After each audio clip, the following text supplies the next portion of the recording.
Literary Lapses by Stephen Leacock. My financial career. When I go into a bank, I get rattled.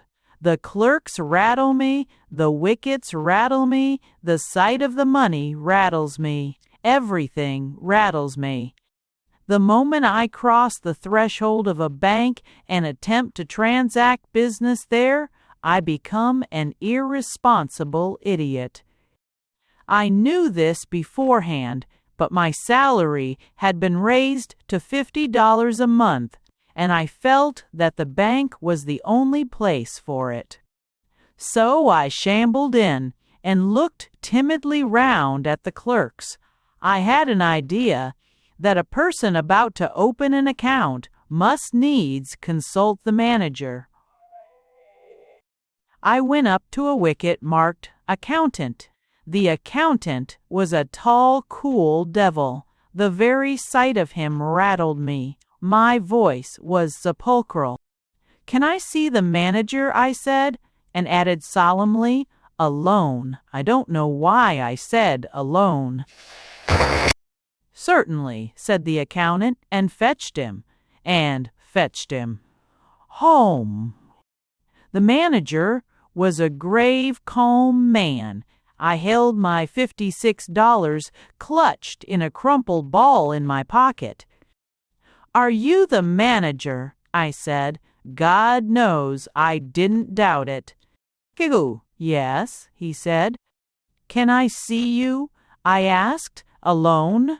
I didn't want to say alone again, but without it, the thing seemed self-evident. The manager looked at me in some alarm. He felt that I had an awful secret to reveal. "Come in here," he said, and led the way to a private room. He turned the key in the lock. "We are safe from interruption here," he said. "Sit down." We both sat down and looked at each other. I found no voice to speak. "You are one of Pinkerton's men, I presume," he said. He had gathered from my mysterious manner that I was a detective. I knew what he was thinking, and it made me worse. "No, not from Pinkerton's," I said, seeming to imply that I came from a rival agency. "To tell the truth," I went on, as if I had been prompted to lie about it, "I am not a detective at all. I have come to open an account. I intend to keep all my money in this bank." The manager looked relieved, but still serious. He concluded now that I was a son of Baron Rothschild or a young Gould. "A large account, I suppose," he said. "Fairly large," I whispered. "I propose to deposit $56 now and $50 a month regularly." The manager got up and opened the door. He called to the accountant. "Mr. Montgomery," he said unkindly loud, "this gentleman is opening an account. He will deposit $56. Good morning." I rose. A big iron door stood open at the side of the room. "Good morning," I said, and stepped into the safe. "Come out," said the manager coldly, and showed me the other way. I went up to the accountant's wicket and poked the ball of money at him with a quick, convulsive movement, as if I were doing a conjuring trick. My face was ghastly pale. "Here," I said, "deposit it." The tone of the words seemed to mean, "Let us do this painful thing while the fit is on us." He took the money and gave it to another clerk. He made me write the sum on a slip and sign my name in a book. I no longer knew what I was doing. The bank swam before my eyes. "Is it deposited?" I asked in a hollow, vibrating voice. "It is," said the accountant. "Then I want to draw a check." My idea was to draw out $6 of it for present use. Someone gave me a checkbook through a wicket, and someone else began telling me how to write it out. The people in the bank had the impression that I was an invalid millionaire. I wrote something on the check and thrust it in at the clerk. He looked at it. "What? Are you drawing it all out again?" he asked in surprise. Then I realized that I had written 56 instead of 6. I was too far gone to reason now. I had a feeling that it was impossible to explain the thing. All the clerks had stopped writing to look at me. Reckless with misery, I made a plunge. "Yes, the whole thing. You withdraw your money from the bank. Every cent of it." "Are you not going to deposit any more?" said the clerk, astonished. "Never." An idiot hope struck me that they might think something had insulted me while I was writing the check, and that I had changed my mind. I made a wretched attempt to look like a man with a fearfully quick temper. The clerk prepared to pay the money. "How will you have it?" he said. "What? How will you have it?" "Oh!" I caught his meaning and answered, without even trying to think, in 50s. He gave me a $50 bill. "And the 6?" he asked dryly. "In 6s, I said. He gave it me, and I rushed out. As the big door swung behind me, I caught the echo of a roar of laughter that went up to the ceiling of the bank. Since then, I bank no more. I keep my money in cash in my trousers pocket and my savings in silver dollars in a sock. Lord Oxhead's Secret.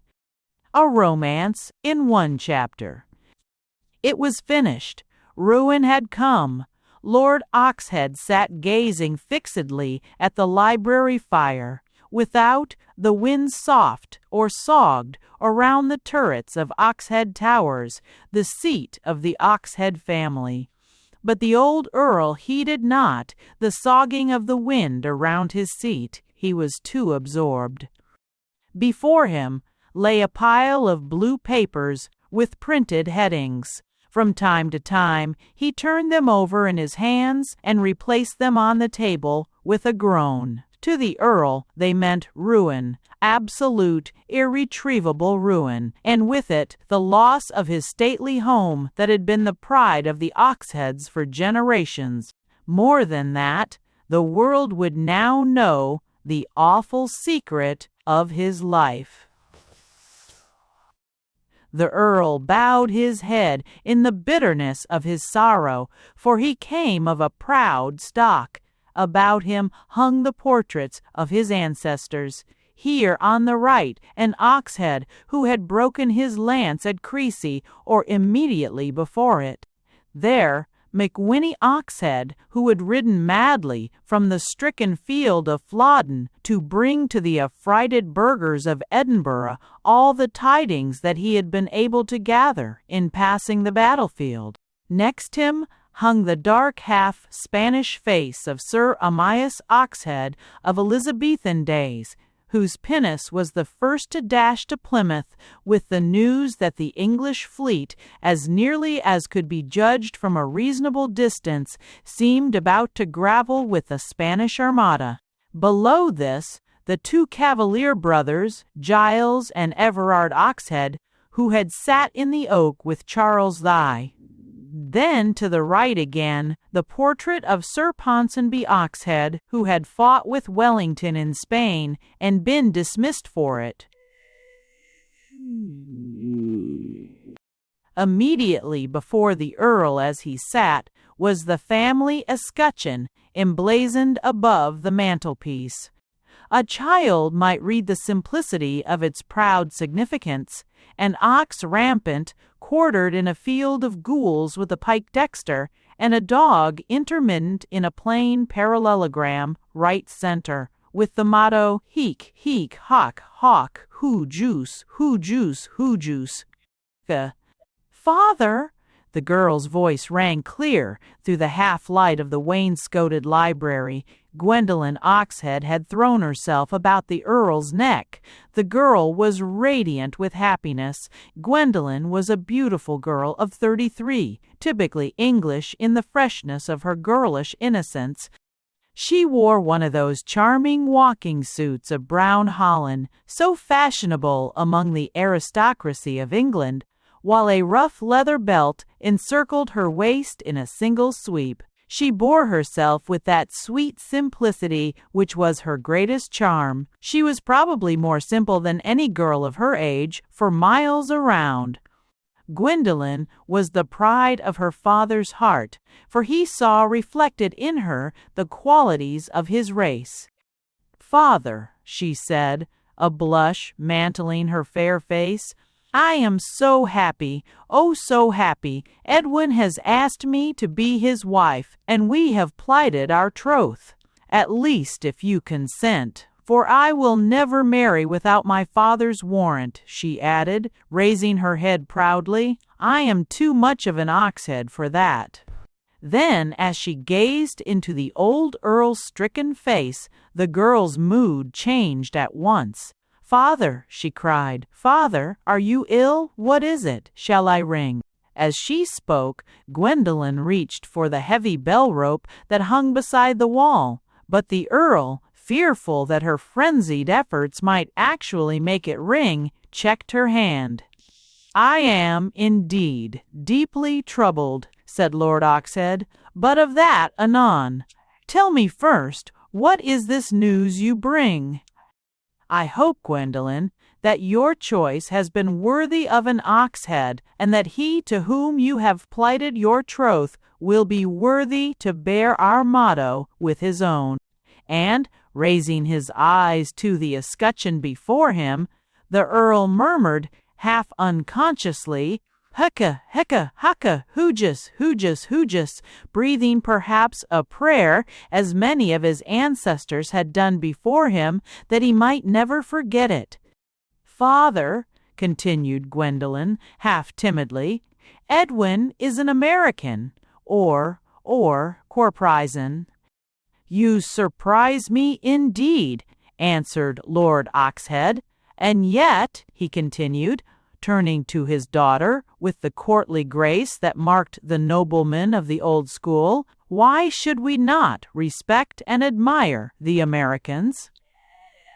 Surely there have been great names among them. Indeed, our ancestor Sir Amias Oxhead was, I think, married to Pocahontas, at least, if not actually married."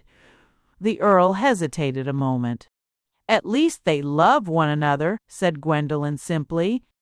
"Precisely," said the Earl with relief. "They loved one another? Yes, exactly." Then, as if musing to himself, "Yes, there have been great Americans. Bolivar was an American. The two Washingtons, George and Booker, are both Americans. There have been others too, though for the moment I do not recall their names. But tell me, Gwendolen, this Edwin of yours, where is his family seat?" "It is at Oshkosh, Wisconsin, father." "Ah, say you so?" rejoined the Earl with rising interest. "Oshkosh is indeed a grand old name. The Oshkosh are a Russian family, and Ivan Oshkosh came to England with Peter the Great and married my ancestress. Their descendant in the second degree, once removed, mixed up Oshkosh, fought at the burning of Moscow, and later at the sack of Salamanca and the Treaty of Adrianople." "And Wisconsin, too," the old nobleman went on, his features kindling with animation, for he had a passion for heraldry, genealogy, chronology, and commercial geography. Always the Wisconsins, or better, I think, the Gisconsins, are of old blood. A Gisconsin followed Henry I to Jerusalem, and rescued my ancestor Hardup Oxhead from the Saracens. Another Wisconsin, or by New York. Nay, father, said Gwendolen, gently interrupting. Wisconsin is not Edwin's own name. That is, I believe, the name of his estate. My lover's name is Edwin Einstein. Einstein, repeated the Earl dubiously. An Indian name, perhaps, yet the Indians are many of them of excellent family, an ancestor of mine. Father, said Gwendolen, again interrupting, here is a portrait of Edwin. Judge for yourself if he be noble. With this she placed in her father's hand an American tintype tinted in pink and brown. The picture represented a typical specimen of American manhood, of that Anglo-Semitic type so often seen in persons of mixed English and Jewish extraction. The figure was well over 5 feet 2 inches in height and broad in proportion. The graceful sloping shoulders harmonized with the slender and well-poised waist, and with a hand pliant and yet prehensile. The pallor of the features was relieved by a drooping black mustache. Such was Edwin Einstein, to whom Gwendolen's heart, if not her hand, was already affianced. Their love had been so simple and yet so strange. It seemed to Gwendolen that it was but a thing of yesterday, and yet in reality they had met 3 weeks ago. Love had drawn them irresistibly together. To Edwin, the fair English girl with her old name and wide estates possessed a charm that he scarcely dared confess to himself. He determined to woo her. To Gwendolen there was that in Edwin's bearing, the rich jewels that he wore, the vast fortune that rumor ascribed to him, that appealed to something romantic and chivalrous in her nature. She loved to hear him speak of stocks and bonds, corners and margins, and his father's colossal business. It all seemed so noble and so far above the sordid lives of the people about her. Edwin, too, loved to hear the girl talk of her father's estates, of the diamond-hilted sword that the Saladin had given or had lent to her ancestor hundreds of years ago. Her description of her father, the old Earl, touched something romantic in Edwin's generous heart. He was never tired of asking how old he was. Was he robust? Did a sudden shock, affect him much? And so on. Then had come the evening that Gwendolen loved to live over and over again in her mind, when Edwin had asked her in his straightforward, manly way whether, subject to certain written stipulations to be considered later, she would be his wife. And she, putting her hand confidingly in his hand, answered simply that, subject to the consent of her father and pending always the necessary legal formalities and inquiries, she would. It had all seemed like a dream, and now Edwin Einstein had come in person to ask her hand from the Earl, her father. Indeed, he was at this moment in the outer hall testing the gold leaf in the picture frames with his penknife, while waiting for his affianced to break the fateful news to Lord Oxhead. Gwendolen summoned her courage for a great effort. "Papa," she said, "there is one other thing that it is fair to tell you. Edwin's father is in business." The Earl started from his seat in blank amazement. "I'm business," he repeated. "The father of the suitor of the daughter of an Oxhead in business. My daughter, the stepdaughter of the grandfather of my grandson? Are you mad, girl? It is too much, too much." "But, father," pleaded the beautiful girl in anguish, "hear me. It is Edwin's father, Sarcophagus Einstein, Sr., not Edwin himself." Edwin does nothing. He has never earned a penny. He is quite unable to support himself. You have only to see him to believe it. Indeed, dear father, he is just like us. He is here now, in this house, waiting to see you. If it were not for his great wealth, P.M.T. Train's time. Girl, said the Earl sternly, I care not for the man's riches. How much has he? $15,250,000, answered Gwendolen. Lord Oxhead leaned his head against the mantelpiece. His mind was in a whirl. He was trying to calculate the yearly interest on $15.25 million at 4.5%, reduced to pounds, shillings, and pence. It was bootless. His brain, trained by long years of high living and plain thinking, had become too subtle, too refined an instrument for arithmetic. Here, Jay. At this moment the door opened, and Edwin Einstein stood before the Earl. Gwendolen never forgot what happened. Through her life the picture of it haunted her. Her lover upright at the door, his fine, frank gaze fixed inquiringly on the diamond pin in her father's necktie, and he, her father, raising from the mantelpiece a face of agonized amazement. You! He gasped. For a moment he stood to his full height, swaying and groping in the air, then fell prostrate his full length upon the floor. The lovers rushed to his aid. Edwin tore open his neckcloth and plucked aside his diamond pin to give him air. The Earl was extinct. That is to say, he was dead.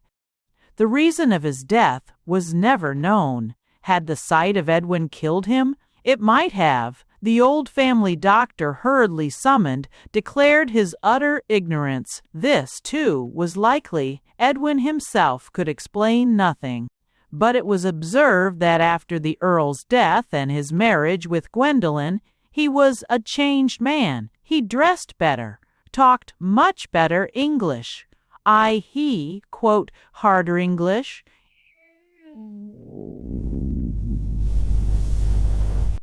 The wedding itself was quiet, almost sad.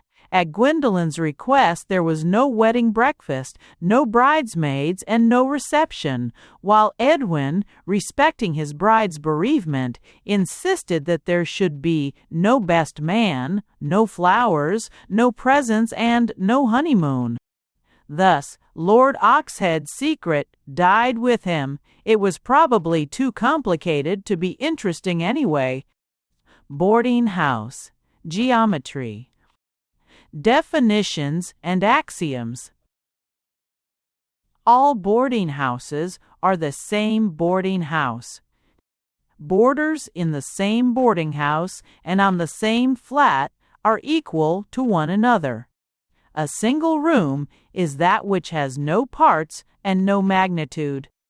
The landlady of a boarding house is a parallelogram, that is, an oblong angular figure which cannot be described but which is equal to anything.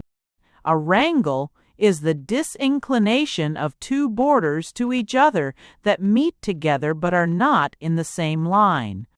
All the other rooms being taken, a single room is said to be a double room. Postulates and propositions. A pie may be produced any number of times. The landlady can be reduced to her lowest terms by a series of propositions. A bee-line may be made from any boarding house to any other boarding house. The clothes of a boarding house bed, though produced ever so far both ways, will not meet. Any 2 meals at a boarding house are together less than 2 square meals. If from the opposite ends of a boarding house a line be drawn passing through all the rooms in turn, then the stovepipe which warms the boarders will lie within that line. On the same bill, and on the same side of it, there should not be two charges for the same thing. If there be two boarders on the same flat, and the amount of side of the one be equal to the amount of side of the other, each to each, and the wrangle between one boarder and the landlady be equal to the wrangle between the landlady and the other, then shall the weekly bills of the two boarders be equal also, each to each. For if not, let one bill be the greater. Then the other bill is less than it might have been, which is absurd. The awful fate of Melpomenus, Joneses, H's, or Baters were I rendered. Some people, not you nor I, because we are so awfully self-possessed, but some people find great difficulty in saying good-bye when making a call or spending the evening. As the moment draws near when the visitor feels that he is fairly entitled to go away, he rises and says abruptly, "Well, I think I." Then the people say, "Oh, must you go now? Surely it's early yet," and a pitiful struggle ensues. I think the saddest case of this kind of thing that I ever knew was that of my poor friend, Melpomenus Jones, a curate, such a dear young man, and only 23. He simply couldn't get away from people. He was too modest to tell a lie, and too religious to wish to appear rude. Now it happened that he went to call on some friends of his on the very first afternoon of his summer vacation. The next 6 weeks were entirely his own. Absolutely nothing to do. He chatted a while, drank 2 cups of tea, then braced himself for the effort and said suddenly, "Well, I think same." But the lady of the house said, "Oh, no, Mr. Jones, can't you really stay a little longer?" Jones was always truthful. "Oh, yes," he said, "of course I can stay." "Then please don't go." He stayed. He drank 11 cups of tea. Night was falling. He rose again. "Well now," he said shyly, "I think I really sighed, extreme." "You must go," said the lady politely. "I thought perhaps you could have stayed to dinner." "Oh, well, so I could, Joan said, if. "Then please stay. I'm sure my husband will be delighted." "All right," he said feebly, "I'll stay," and he sank back into his chair, just full of tea and miserable. Papa came home. They had dinner. All through the meal, Joan sat planning to leave at 8:30. All the family wondered whether Mr. Jones was stupid and sulky or only stupid. After dinner, Mama undertook to draw him out and showed him photographs. She showed him all the family museum, several gross of them, photos of Papa's uncle and his wife, and Mama's brother and his little boy, an awfully interesting photo of Papa's uncle's friend in his Bengal uniform, an awfully well-taken photo of Papa's grandfather's partner's dog, and an awfully wicked one of Papa as the devil for a fancy dress ball. At 8:30, Jones had examined 71 photographs. There were about 69 more that he hadn't. Jones rose. "I must say good night now," he pleaded. "Say good night," they said. "Why, it's only 8:30. Have you anything to do?" "Nothing," he admitted, and muttered something about staying 6 weeks, and then laughed miserably. Just then it turned out that the favorite child of the family, such a dear little romp, had hidden Mr. Jones's hat, so Papa said that he must stay and invited him to a pipe and a chat. Papa had the pipe and gave Jones the chat, and still he stayed. Every moment he meant to take the plunge, but couldn't. Then Papa began to get very tired of Jones, and fidgeted, and finally said, with jocular irony, that Jones had better stay all night. They could give him a shakedown. Jones mistook his meaning and thanked him with tears in his eyes, and Papa put Jones to bed in the spare room and cursed him heartily. After breakfast next day, Papa went off to his work in the city and left Jones playing with the baby, broken-hearted. His nerve was utterly gone. He was meaning to leave all day, but the thing had got on his mind, and he simply couldn't. When Papa came home in the evening, he was surprised and chagrined to find Jones still there. He thought to jockey him out with a jest, and said he thought he'd have to charge him for his board. The unhappy young man stared wildly for a moment, then wrung Papa's hand, paid him a month's board in advance, and broke down and sobbed like a child. In the days that followed, he was moody and unapproachable. He lived, of course, entirely in the drawing-room, and the lack of air and exercise began to tell sadly on his health. He passed his time in drinking tea and looking at the photographs. He would stand for hours, gazing at the photographs of Papa's uncle's friend in his Bengal uniform, talking to it, sometimes swearing bitterly at it. His mind was visibly failing. At length, the crash came. They carried him upstairs in a raging delirium of fever. The illness that followed was terrible. He recognized no one, not even Papa's uncle's friend in his Bengal uniform. At times, he would start up from his bed and shriek, "Well, I think I..." Then again he would leap up and cry, "Another cup of tea and more photographs, har, har." At length, after a month of agony, on the last day of his vacation, he passed away. They say that when the last moment came, he sat up in bed with a beautiful smile of confidence playing upon his face and said, "Well, the angels are calling me. I'm afraid I really must go now. Good afternoon." And the rushing of his spirit from its prison house was as rapid as a hunted cat passing over a garden fence. A Christmas letter. In answer to a young lady who has sent an invitation to be present at a children's party.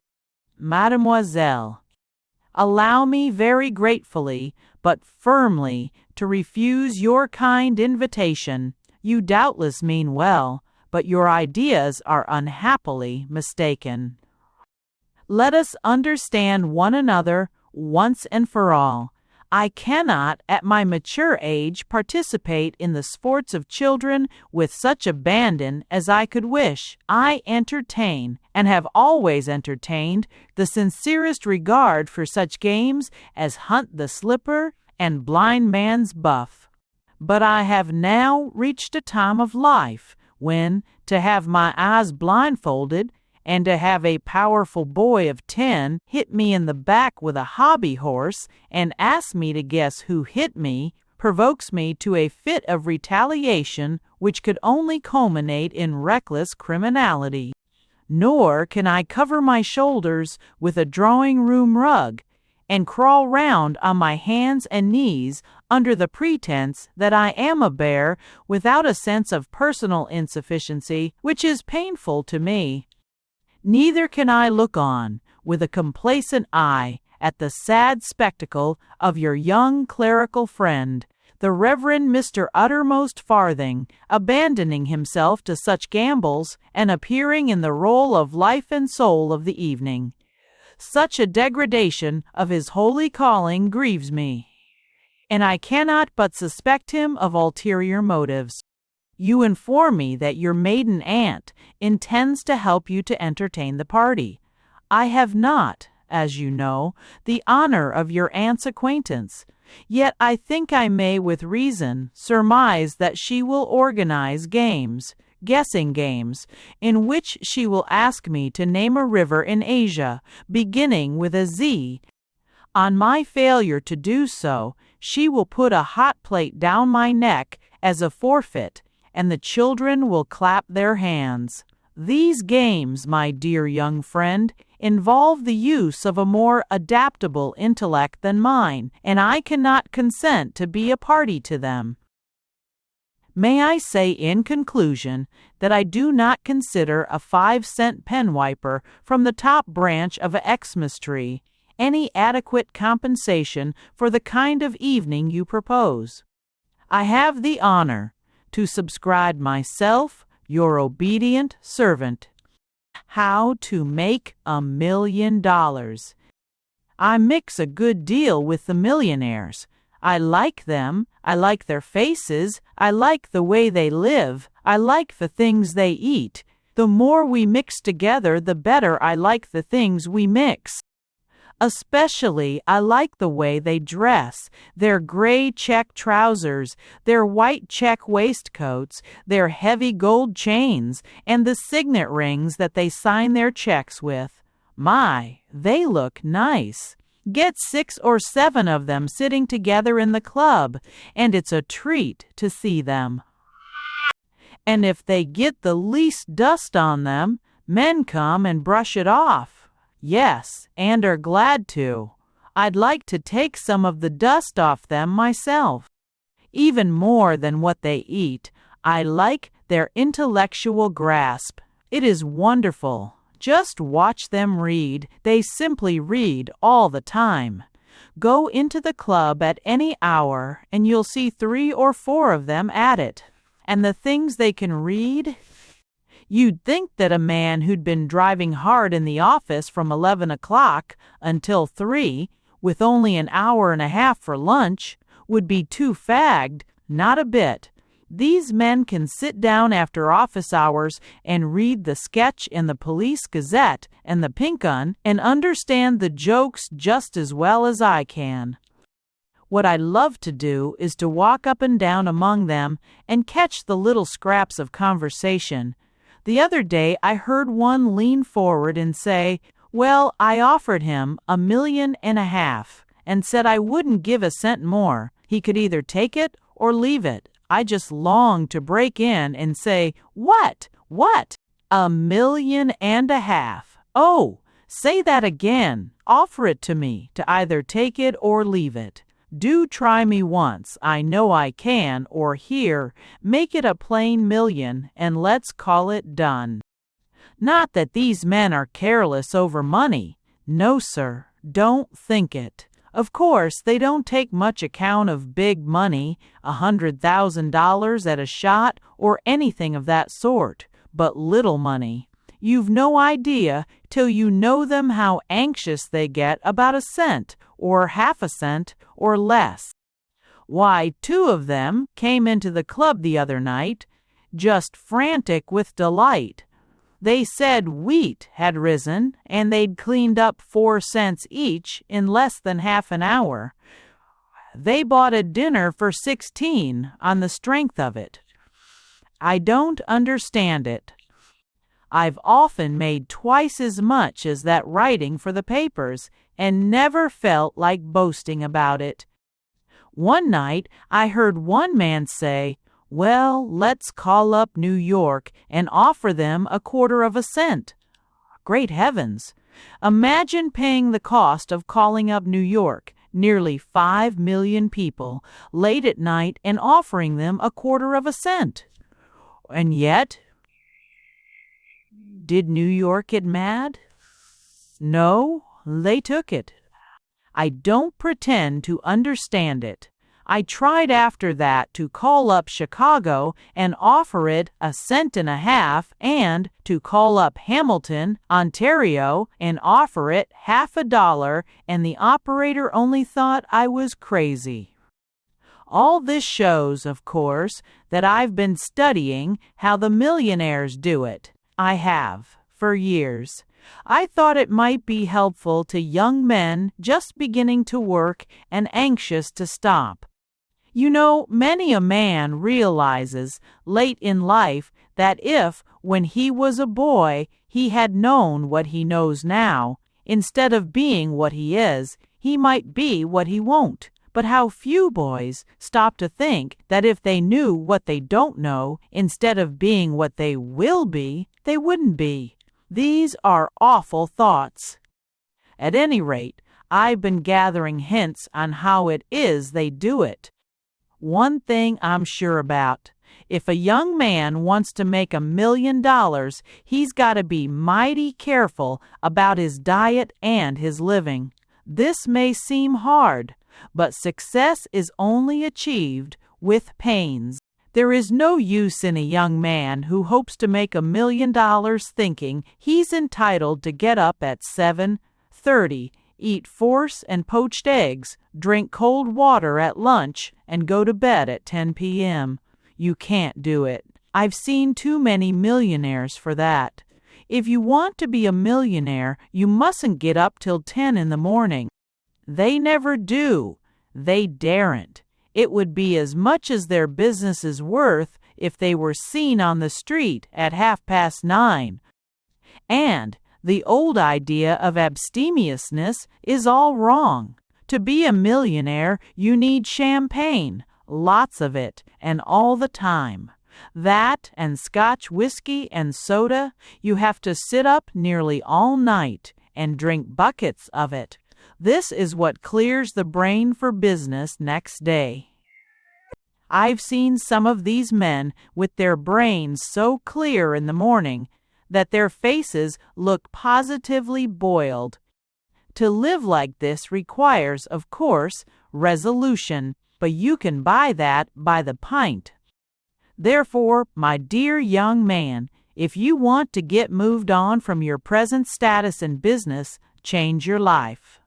When your landlady brings your bacon and eggs for breakfast, throw them out of window to the dog and tell her to bring you some chilled asparagus and a pint of Moselle. Then telephone to your employer that you'll be down about 11 o'clock. You will get moved on. Yes, very quickly.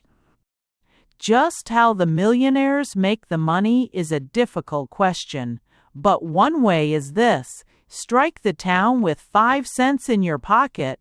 They nearly all do this. They've told me again and again, men with millions and millions, that the first time they struck town they had only 5 cents. That seems to have given them their start. Of course, it's not easy to do. I've tried it several times. I nearly did it once. I borrowed 5 cents, carried it away out of town, and then turned and came back at the town with an awful rush. If I hadn't struck a beer saloon in the suburbs and spent the 5 cents, I might have been rich today. Another good plan is to start something on a huge scale, something nobody ever thought of. For instance, one man I know told me that once he was down in Mexico without a cent. He'd lost his 5 in striking Central America, and he noticed that they had no power plants, so he started some and made a mint of money. Another man that I know was once stranded in New York, absolutely without a nickel. Well, it occurred to him that what was needed were buildings 10 stories higher than any that had been put up, so he built 2 and sold them right away. Ever so many millionaires begin in some such simple way as that. There is, of course, a much easier way than any of these. I almost hate to tell this because I want to do it myself. I learned of it just by chance one night at the club. There is one old man there, extremely rich, with one of the best faces of the lot, just like a hyena. I never used to know how he had got so rich, so one evening I asked one of the millionaires how old Bloggs had made all his money. How he made it, he answered with a sneer. Why, he made it by taking it out of widows and orphans. Widows and orphans. I thought, What an excellent idea, but who would have suspected that they had it? And how, I asked pretty cautiously, did he go at it to get it out of them? Why, the man answered, he just ground them under his heels. That was how. Now isn't that simple? I've thought of that conversation often since, and I mean to try it. If I can get hold of them, I'll grind them quick enough. But how to get them? Most of the widows I know look pretty solid for that sort of thing, and as for orphans, it must take an awful lot of them. Meantime, I am waiting, and if I ever get a large bunch of orphans all together, I'll stamp on them and see. I find, too, on inquiry, that you can also grind it out of clergymen. They say they grind nicely, but perhaps orphans are easier. How to live to be 200s. 20 years ago, I knew a man called Jiggins who had the health habit. He used to take a cold plunge every morning. He said it opened his pores. After it, he took a hot sponge. He said it closed the pores he got so that he could open and shut his pores at will. Jiggins used to stand and breathe at an open window for half an hour before dressing. He said it expanded his lungs. He might, of course, have had it done in a shoe store with a boot stretcher, but after all, it cost him nothing this way, and what is half an hour? After he had got his undershirt on, Jiggins used to hitch himself up like a dog in harness and do Sandow exercises. He did them forwards, backwards, and hindside up. He could have got a job as a dog anywhere.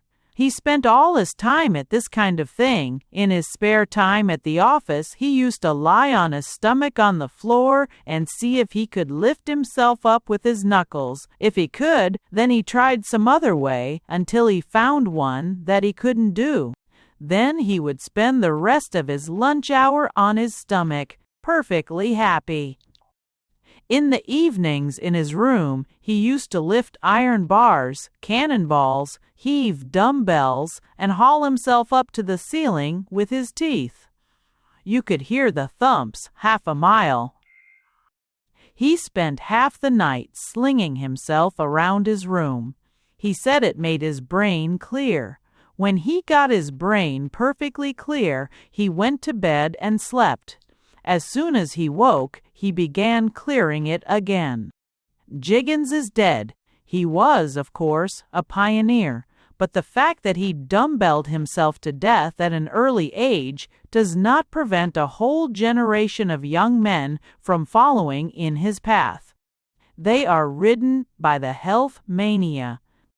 They make themselves a nuisance. They get up at impossible hours. They go out in silly little suits and run marathon heats before breakfast. They chase around barefoot to get the dew on their feet. They hunt for ozone. They bother about pepsin. They won't eat meat because it has too much nitrogen. They won't eat fruit because it hasn't any. They prefer albumin and starch and nitrogen to huckleberry pie and donuts. They won't drink water out of a tap. They won't eat sardines out of a can. They won't use oysters out of a pail. They won't drink milk out of a glass. They are afraid of alcohol in any shape. Yes, sir, afraid. Cowards. And after all their fuss, they presently incur some simple old-fashioned illness and die like anybody else. Now people of this sort have no chance to attain any great age. They are on the wrong track. Listen, do you want to live to be really old, to enjoy a grand, green, exuberant, boastful old age, and to make yourself a nuisance to your whole neighborhood with your reminiscences? Then cut out all this nonsense. Cut it out. Get up in the morning at a sensible hour. The time to get up is when you have to, not before. If your office opens at 11, get up at 10:30. Take your chance on ozone. there isn't any such thing anyway. Or, if there is, you can buy a thermos bottle full for 5 cents and put it on the shelf in your cupboard. If your work begins at 7 in the morning, get up at 10 minutes to, but don't be liar enough to say that you like it. It isn't exhilarating, and you know it. Also, drop all that cold bath business. You never did it when you were a boy. Don't be a fool now. If you must take a bath, you don't really need to. Take it warm. The pleasure of getting out of a cold bed and creeping into a hot bath beats a cold plunge to death. In any case, stop gassing about your tub and your shower, as if you were the only man who ever washed. So much for that point. Next, take the question of germs and bacilli. Don't be scared of them, that's all. That's the whole thing, and if you once get on to that, you never need to worry again. If you see a bacilli, walk right up to it and look it in the eye. If one flies into your room, strike at it with your hat or with a towel. Hit it as hard as you can between the neck and the thorax. It will soon get sick of that. But as a matter of fact, a bacilli is perfectly quiet and harmless if you are not afraid of it. Speak to it. Call out to it to lie down. It will understand. I had a bacilli once called Fido that would come and lie at my feet while I was working. I never knew a more affectionate companion, and when it was run over by an automobile, I buried it in the garden with genuine sorrow. I admit this is an exaggeration. I don't really remember its name. It may have been Robert. Understand that it is only a fad of modern medicine to say that cholera and typhoid and diphtheria are caused by bacilli and germs. Nonsense. Cholera is caused by a frightful pain in the stomach, and diphtheria is caused by trying to cure a sore throat. Now, take the question of food. Eat what you want. Eat lots of it. Yes, eat too much of it. Eat till you can just stagger across the room with it and prop it up against a sofa cushion. Eat everything that you like until you can't eat any more. The only test is, can you pay for it? If you can't pay for it, eat it. And listen, don't worry as to whether your food contains starch or albumin or gluten or nitrogen. If you are a damn fool enough to want these things, go and buy them and eat all you want of them. Go to a laundry and get a bag of starch and eat your fill of it. Eat it and take a good long drink of glue after it and a spoonful of Portland cement. That will gluten you good and solid. If you like nitrogen, go and get a druggist to give you a canful of it at the soda counter and let you sip it with a straw. Only don't think that you can mix all these things up with your food. There isn't any nitrogen or phosphorus or albumin in ordinary things to eat. In any decent household, all that sort of stuff is washed out in the kitchen sink before the food is put on the table. And just one word about fresh air and exercise. Don't bother with either of them. Get your room full of good air, then shut up the windows and keep it. It will keep for years. Anyway, don't keep using your lungs all the time. Let them rest. As for exercise, if you have to take it and put up with it. But as long as you have the price of a hack and can hire other people to play baseball for you and run races and do gymnastics when you sit in the shade and smoke and watch them, wait, heavens, what more do you want? How to avoid getting married die. Some years ago, when I was the editor of a correspondence column, I used to receive heartbroken letters from young men asking for advice and sympathy. They found themselves the object of marked attentions from girls which they scarcely knew how to deal with. They did not wish to give pain or to seem indifferent to a love which they felt was as ardent as it was disinterested, and yet they felt that they could not bestow their hands where their hearts had not spoken. They wrote to me fully and frankly, and as one soul might write to another for relief. I accepted their confidences as under the pledge of a secrecy, never divulging their disclosures beyond the circulation of my newspapers or giving any hint of their identity other than printing their names and addresses and their letters in full. But I may perhaps, without dishonor, reproduce one of these letters, and my answer to it, inasmuch as the date is now months ago, and the softening hand of time has woven its roses, how shall I put it? The mellow haze of reminiscences has. What I mean is that the young man has gone back to work and is all right again. Here, then, is a letter from a young man whose name I must not reveal, but whom I will designate as D.F., and whose address I must not divulge, but will simply indicate as Q Street West.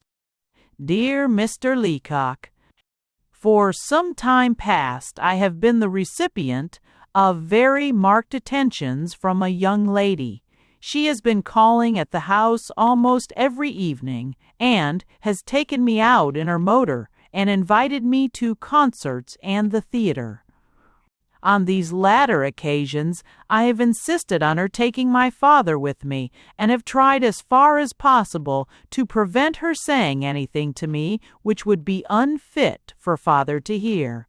But my position has become a very difficult one. I do not think it right to accept her presence when I cannot feel that my heart is hers.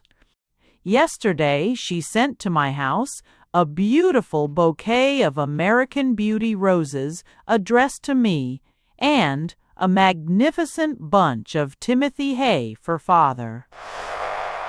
He thinks that there are some that we can keep with propriety, and others that a sense of delicacy forbids us to retain. He himself is going to sort out the presents into the two classes. He thinks that as far as he can see, the hay is in Class B. Harm. Meantime, I write to you, as I understand that Miss Laura Jean Libby and Miss Beatrix Fairfax are on their vacation, and, in any case, a friend of mine who follows their writings closely tells me that they are always full. I enclose $1, because I do not think it right to ask you to give all your valuable time and your best thought without giving you back what it is worth. On receipt of this, I wrote back at once a private and confidential letter which I printed in the following edition of the paper. My dear, dear boy, your letter has touched me. As soon as I opened it and saw the green and blue tint of the dollar bill, which you had so daintily and prettily folded within the pages of your sweet letter, I knew that the note was from someone that I could learn to love if our correspondence were to continue as it had begun. I took the $1 from your letter and kissed and fondled it 12 times. Dear unknown boy, I shall always keep that $1, no matter how much I may need it or how many necessaries, yes, absolute necessities of life I may be wanting. I shall always keep that $1. Do you understand, dear? I shall keep it. I shall not spend it. As far as the use of it goes, it will be just as if you had not sent it.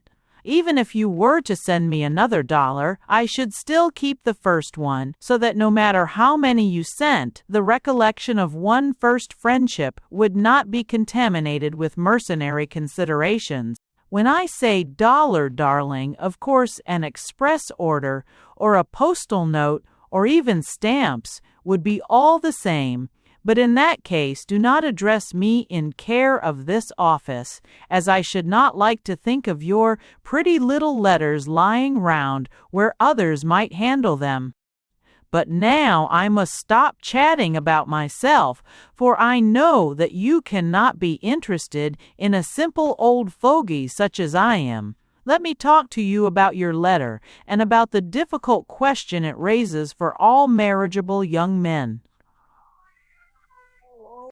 In the first place, let me tell you how glad I am that you confide in your father. Whatever happens, go at once to your father, put your arms about his neck, and have a good cry together. And you are right, too, about presents. It needs a wiser head than my poor perplexed boy to deal with them. Take them to your father to be sorted.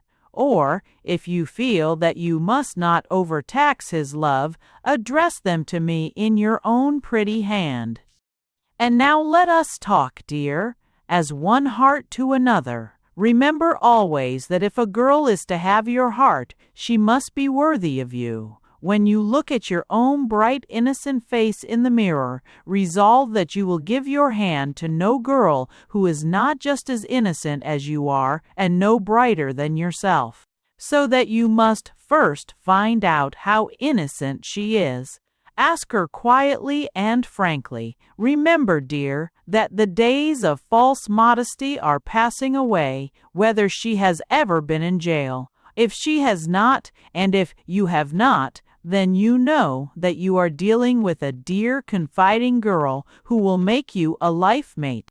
Then you must know, too, that her mind is worthy of your own. So many men today are led astray by the merely superficial graces and attractions of girls who in reality possess no mental equipment at all.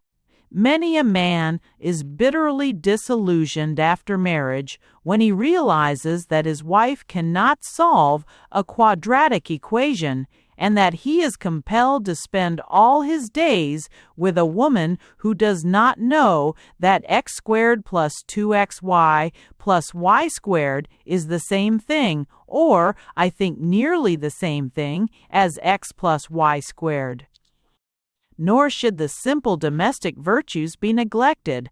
If a girl desires to woo you, before allowing her to press her suit, ask her if she knows how to press yours.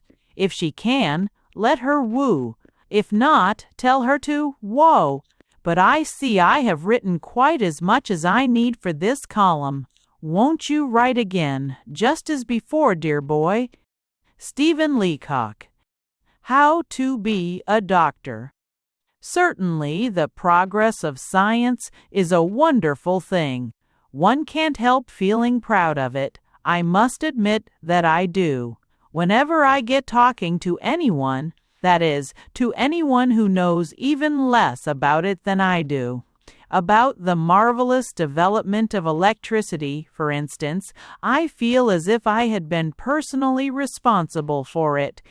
As for the linotype and the aeroplane and the vacuum house cleaner, well, I am not sure that I didn't invent them myself. I believe that all generous-hearted men feel just the same way about it.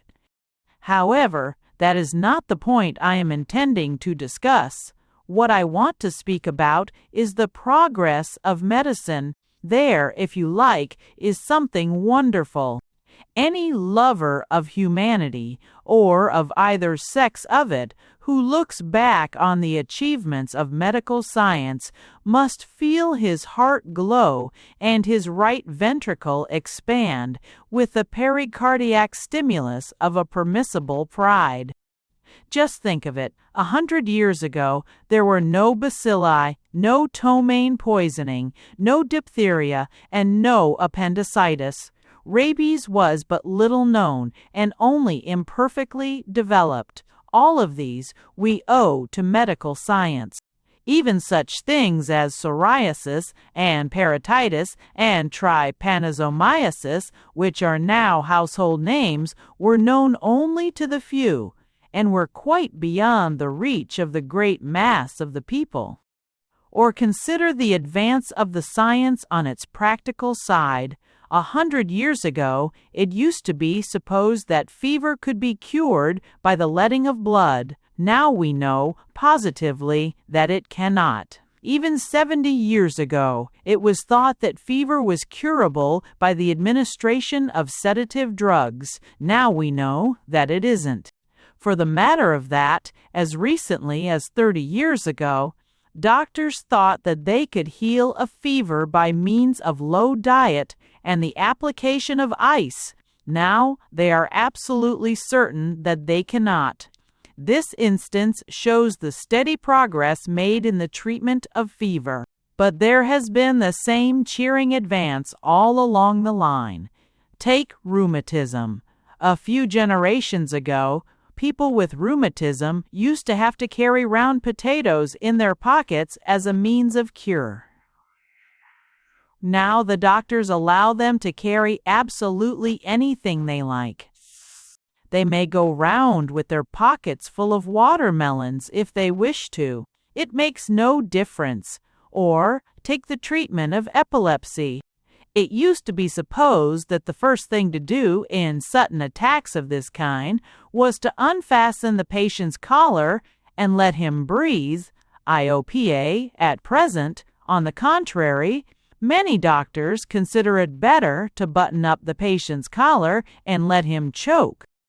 In only one respect has there been a decided lack of progress in the domain of medicine, that is, in the time it takes to become a qualified practitioner. In the good old days, a man was turned out thoroughly equipped after putting in 2 winter sessions at a college and spending his summers in running logs for a sawmill. Some of the students were turned out even sooner. Nowadays, it takes anywhere from 5 to 8 years to become a doctor. Of course, one is willing to grant that our young men are growing stupider and lazier every year. This fact will be corroborated at once by any man over 50 years of age. But even when this is said, it seems odd that a man should study 8 years now to learn what he used to acquire in 8 months. However, let that go. The point I want to develop is that the modern doctor's business is an extremely simple one, which could be acquired in about 2 weeks. This is the way it is done. The patient enters the consulting room. "Doctor," he says, "I have a bad pain. Where is it?" "Here, here, here." "Stand up," says the doctor, "and put your arms up above your head." Then the doctor goes behind the patient and strikes him a powerful blow in the back. Then the doctor turns suddenly and lets him have a left hook under the heart. "Can you feel that?" he says viciously, as the patient falls over on the sofa in a heap. "I get up," says the doctor, and counts 10. The patient rises.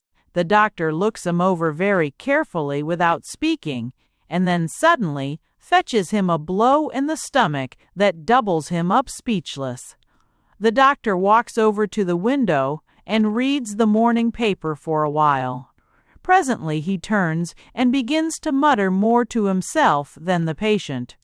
"Home," he says. "There's a slight anesthesia of the tympanum." Is that so?" says the patient in an agony of fear.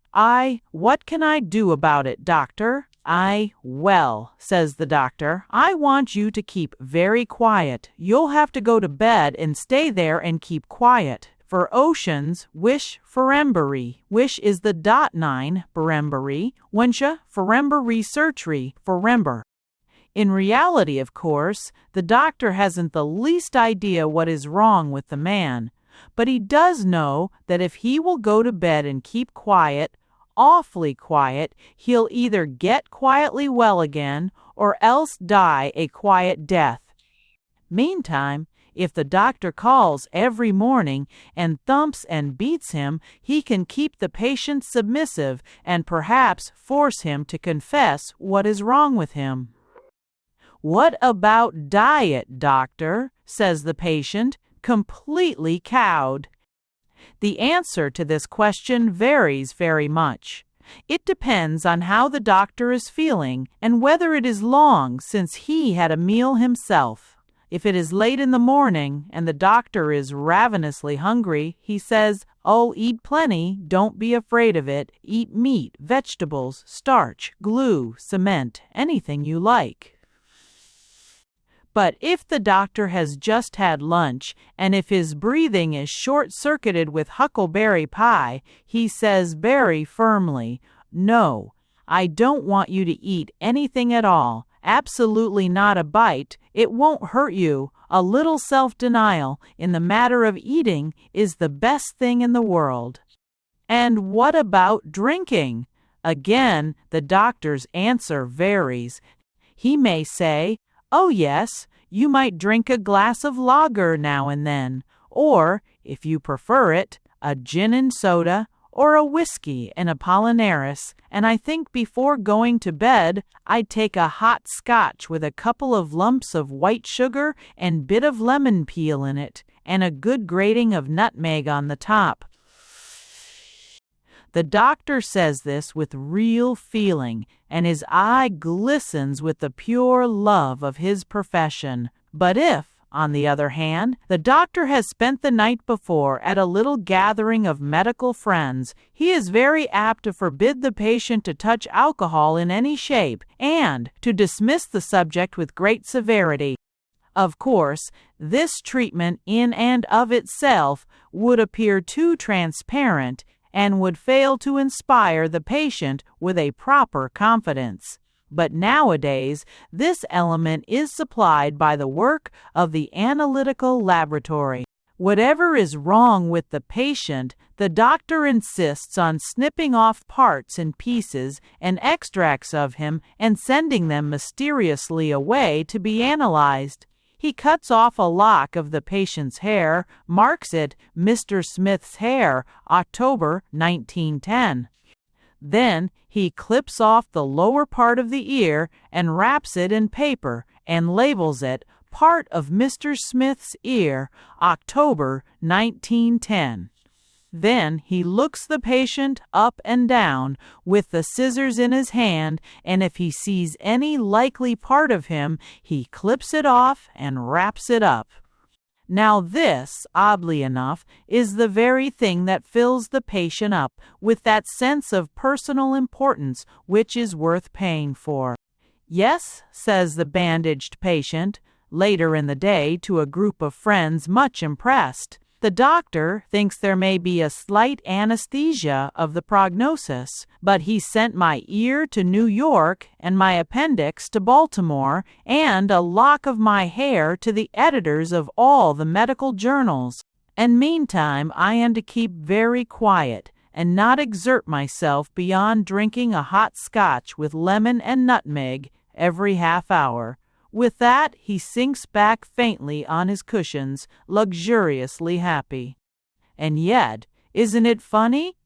You and I and the rest of us, even if we know all this, as soon as we have a pain within us, rush for a doctor as fast as a hack can take us. Yes, personally, I even prefer an ambulance with a bell on it. It's more soothing.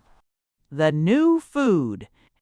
I see from the current columns of the daily press that Professor Plum of the University of Chicago has just invented a highly concentrated form of food. All the essential nutritive elements are put together in the form of pellets, each of which contains from 1 to 200 times as much nourishment as an ounce of an ordinary article of diet. The professor looks forward confidently to revolutionizing the present food system. Now, this kind of thing may be all very well in its way, but it is going to have its drawbacks as well. In the bright future anticipated by Professor Plum, we can easily imagine such incidents as the following. The smiling family were gathered round the hospitable board. The table was plenteously laid, with a soup plate in front of each beaming child, a bucket of hot water before the radiant mother, and at the head of the board, the Christmas dinner of the happy home, warmly covered by a thimble and resting on a poker chip. The expectant whispers of the little ones were hushed as the father, rising from his chair, lifted the thimble and disclosed a small pill of concentrated nourishment on the chip before him. Christmas turkey, cranberry sauce, plum pudding, mince pie. Oh, it was all there, all jammed into that little pill and only waiting to expand. Then the father, with deep reverence and a devout eye alternating between the pill and heaven, lifted his voice in a benediction. At this moment there was an agonized cry from the mother. "Oh, Henry, quick! Baby has snatched the pill." It was too true. Dear little Gustavus Adolphus, the golden-haired baby boy, had grabbed the whole Christmas dinner off the poker chip and bolted it. 350 pounds of concentrated nourishment passed down the esophagus of the unthinking child. "Clap him on the back," cried the distracted mother. "Give him water." The idea was fatal. The water striking the pill caused it to expand.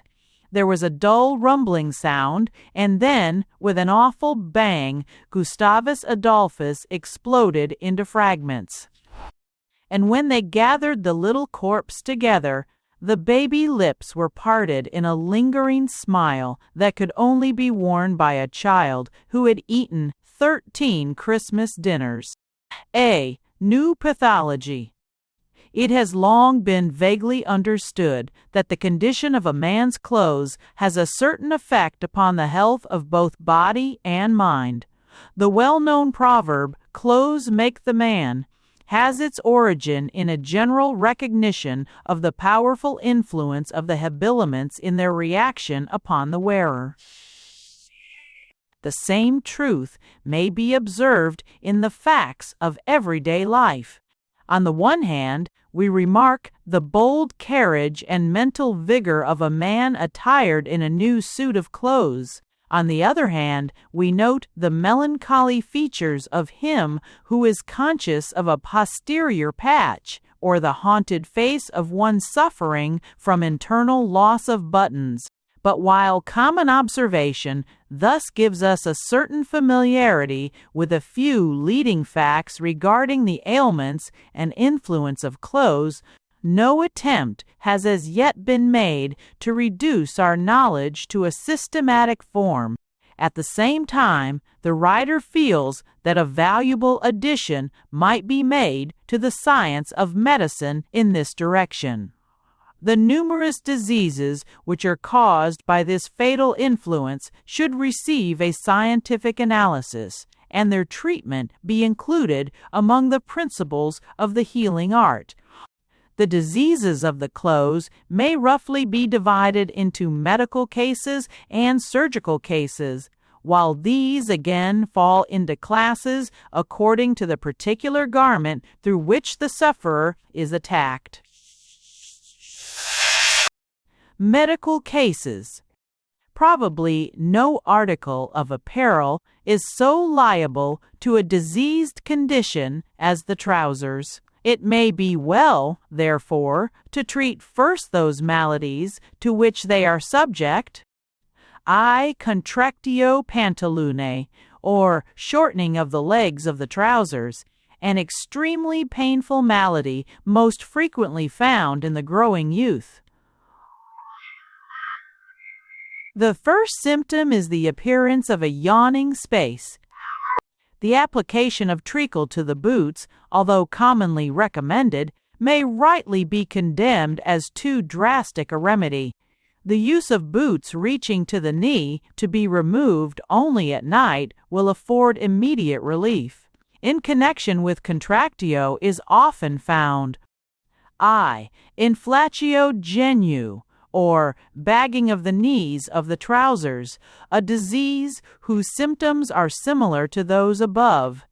the patient shows an aversion to the standing posture, and, in acute cases, if the patient be compelled to stand, the head is bent and the eye fixed with painful rigidity upon the projecting blade formed at the knee of the trousers. In both of the above diseases, anything that can be done to free the mind of the patient from a morbid sense of his infirmity will do much to improve the general tone of the system. Oases or patches are liable to break out anywhere on the trousers and range in degree of gravity from those of a trifling nature to those of a fatal character. The most distressing cases are those where the patch assumes a different color from that of the trousers, dissimilitas coloris. In this instance, the mind of the patient is found to be in a sadly aberrated condition. A speedy improvement may, however, be effected by cheerful society, books, flowers, and, above all, by a complete change. The overcoat is attacked by no serious disorders, except phosphorescentia, or glistening, a malady which indeed may often be observed to affect the whole system. It is caused by decay of tissue from old age, and is generally aggravated by repeated brushing. A peculiar feature of the complaint is the lack of veracity on the part of the patient in reference to the cause of his uneasiness. Another invariable symptom is his aversion to outdoor exercise, under various pretexts, which it is the duty of his medical adviser firmly to combat. He will avoid even a gentle walk in the streets. Of the waistcoat science recognizes but one disease, porigia, an affliction caused by repeated spilling of porridge. It is generally harmless, chiefly owing to the mental indifference of the patient. It can be successfully treated by repeated fomentations of benzine. Mortificatio telis, or greenness of the hat, is a disease often found in connection with phosphorescentia, mentioned above, and characterized by the same aversion to outdoor life. Sterilitis, or loss of fur, is another disease of the hat, especially prevalent in winter. It is not accurately known whether this is caused by a falling out of the fur or by a cessation of growth. In all diseases of the hat, the mind of the patient is greatly depressed and his countenance stamped with the deepest gloom. He is particularly sensitive in regard to questions as to the previous history of the hat. Want of space precludes the mention of minor diseases such as odditus saccorum, or oddness of the socks, a thing in itself trifling, but of an alarming nature if met in combination with contractio pantaloone. Cases are found where the patient, possibly on the public platform or at a social gathering, is seized with a consciousness of the malady so suddenly as to render medical assistance futile. Surgical cases.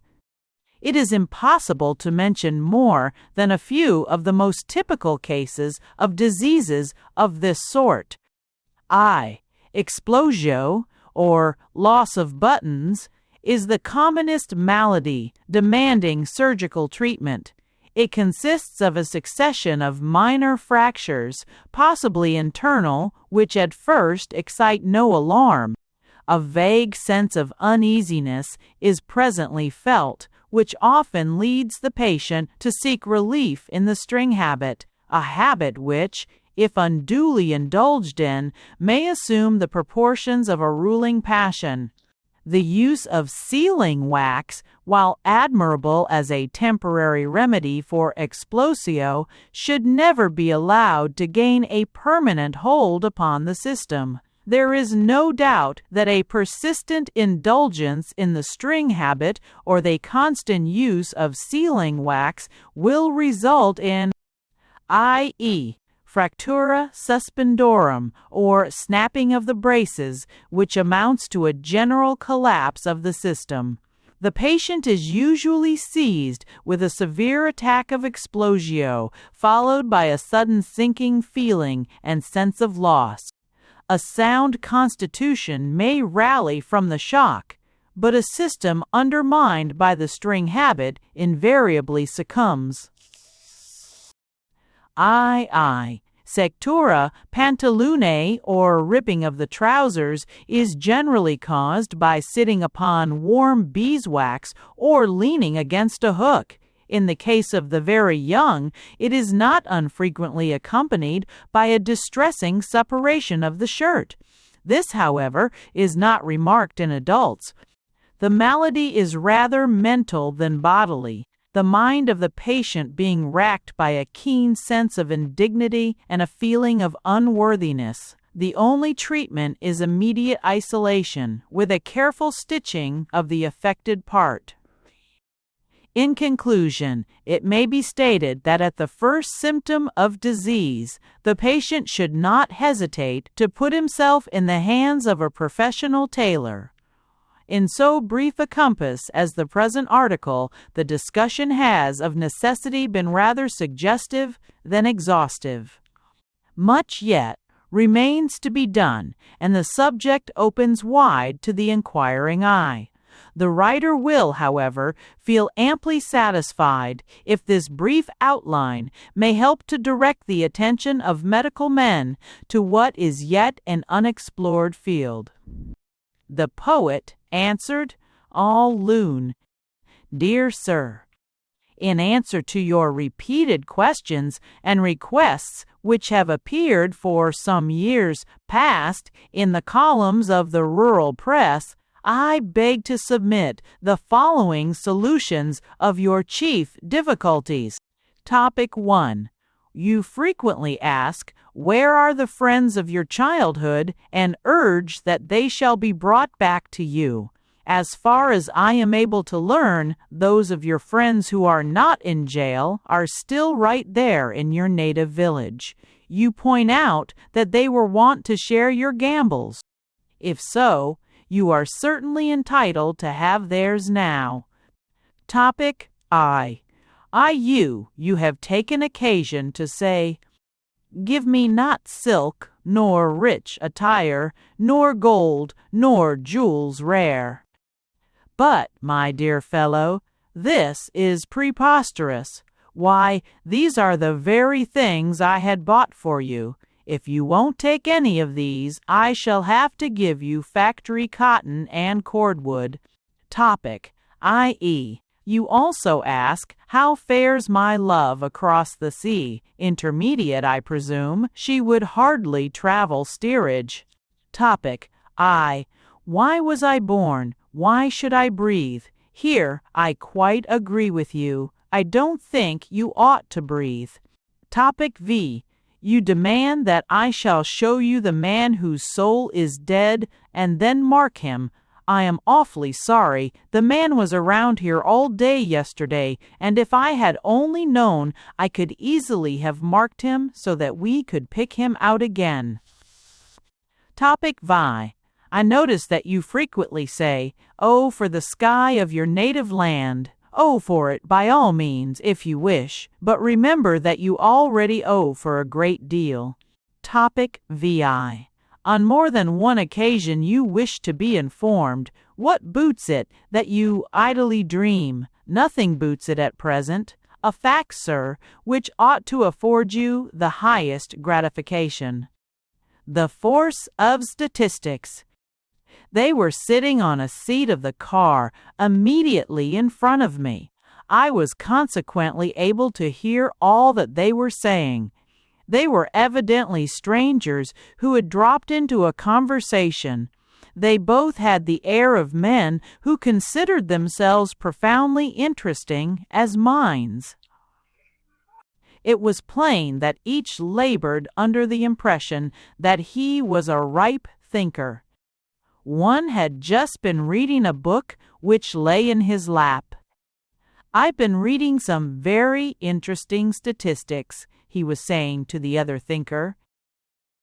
"Ah, statistics," said the other. "Wonderful things, sir. Statistics. Very fond of them myself. I find, for instance," the first man went on, "that a drop of water is filled with little n sign. I forget just what you call them. Little sign, fine, cern, sign, sane, cern. "Say 1,000,000, said the other thinker encouragingly. "Yes, 1,000,000, or possibly 1,000,000,000, but, at any rate, ever so many of them." "Is it possible?" said the other. "But really, you know, there are wonderful things in the world. Now, coalman, stake coal." "Very good," said his friend. "Let us take coal," settling back in his seat with the air of an intellect about to feed itself. "Do you know that every ton of coal burnt in an engine will drag a train of cars as long as I forget the exact length, but say a train of cars of such and such a length, and weighing, say so much, from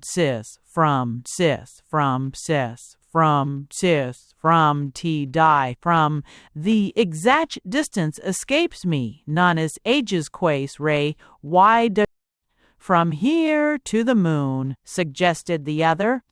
"Ah, very likely, yes, from here to the moon. Wonderful, isn't it?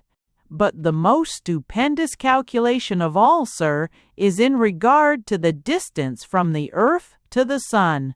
Positively, sir, a cannonballer fired at the sun, time." "Fired at the sun," nodded the other, approvingly, as if he had often seen it done, "and traveling at the rate of says, of 3 cents a mile," hinted the listener. No, you misunderstand me. But traveling at a fearful rate, simply fearful, sir, would take 100,000,000, no, 100,000,000,000, in short, would take a scandalously long time in getting there." At this point I could stand no more. I interrupted. "Provided it were fired from Philadelphia," I said, and passed into the smoking car. "Emin, who have shaved me. A barber is by nature and inclination a sport. He can tell you at what exact hour the ball game of the day is to begin, can foretell its issue without losing a stroke of the razor, and can explain the points of inferiority of all the players, as compared with better men that he has personally seen elsewhere, with the nicety of a professional. He can do all this, and then stuff the customer's mouth with a soap brush and leave him while he goes to the other end of the shop to make a side bet with one of the other barbers on the outcome of the autumn handicap. In the barber shops, they knew the result of the Jeffries-Johnson prize fight long before it happened. It is on information of this kind that they make their living. The performance of shaving is only incidental to it. Their real vocation in life is imparting information. To the barber, the outside world is made up of customers who are to be thrown into chairs, strapped, manacled, gagged with soap, and then given such necessary information on the athletic events of the moment as will carry them through the business hours of the day without open disgrace. As soon as the barber has properly filled up the customer with information of this sort, he rapidly removes his whiskers as a sign that the man is now fit to talk to, and lets him out of the chair. The public has grown to understand the situation. Every reasonable businessman is willing to sit and wait half an hour for a shave which he could give himself in 3 minutes, because he knows that if he goes downtown without understanding exactly why Chicago lost 2 games straight, he will appear an ignoramus. At times, of course, the barber prefers to test his customer with a question or two. He gets him pinned in the chair with his head well back, covers the customer's face with soap, and then planting his knee on his chest and holding his hand firmly across the customer's mouth to prevent all utterance and to force him to swallow the soap, he asks, "Well, what did you think of the Detroit St. Louis game yesterday?" This is not really meant for a question at all. It is only equivalent to saying, "Now, you poor fool, I'll bet you don't know anything about the great events of your country at all." There is a gurgle in the customer's throat as if he were trying to answer, and his eyes are seen to move sideways, but the barber merely thrusts the soap brush into each eye, and if any motion still persists, he breathes gin and peppermint over the face till all sign of life is extinct. Then he talks the game over in detail, with the barber at the next chair, each leaning across an inanimate thing extended under steaming towels that was once a man. To know all these things, barbers have to be highly educated. It is true that some of the greatest barbers that have ever lived have begun as uneducated, illiterate men, and by sheer energy and indomitable industry have forced their way to the front. But these are exceptions. To succeed nowadays, it is practically necessary to be a college graduate. As the courses at Harvard and Yale have been found too superficial, there are now established regular barbers' colleges where a bright young man can learn as much in 3 weeks as he would be likely to know after 3 years at Harvard. The courses at these colleges cover such things as 1. Physiology, including hair and its destruction, the origin and growth of whiskers, soap in its relation to eyesight, SUTE, He 2 Chemistry, on Florida, water and how to make it out of sardine oil.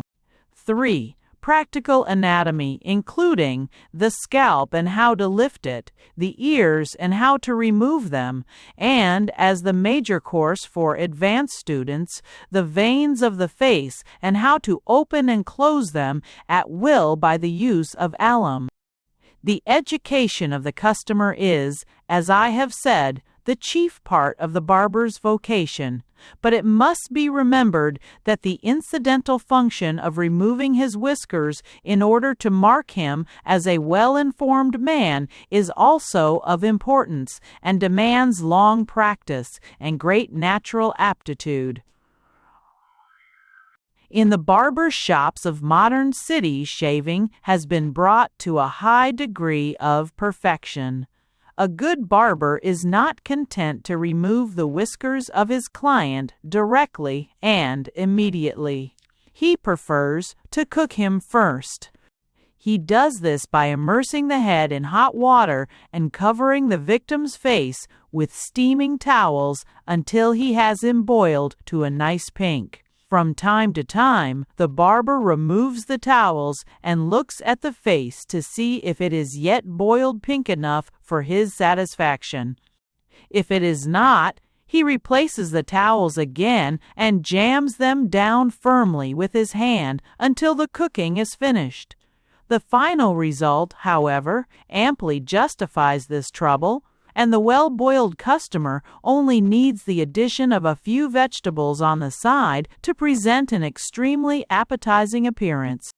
During the process of the shave, it is customary for the barber to apply the particular kind of mental torture known as the 3rd degree, This is done by terrorizing the patient as to the very evident and proximate loss of all his hair and whiskers, which the barber is enabled by his experience to foretell.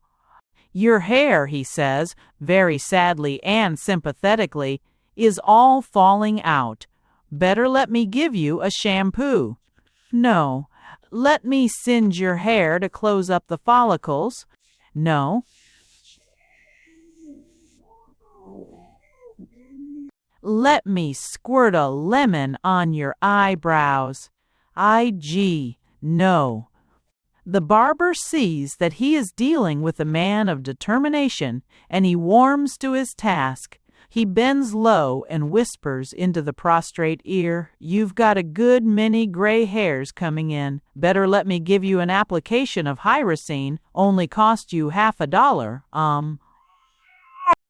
"Your face," he whispers again, with a soft, caressing voice, "is all covered with wrinkles. Better let me rub some of this rejuvenator into the face." This process is continued until one of two things happens.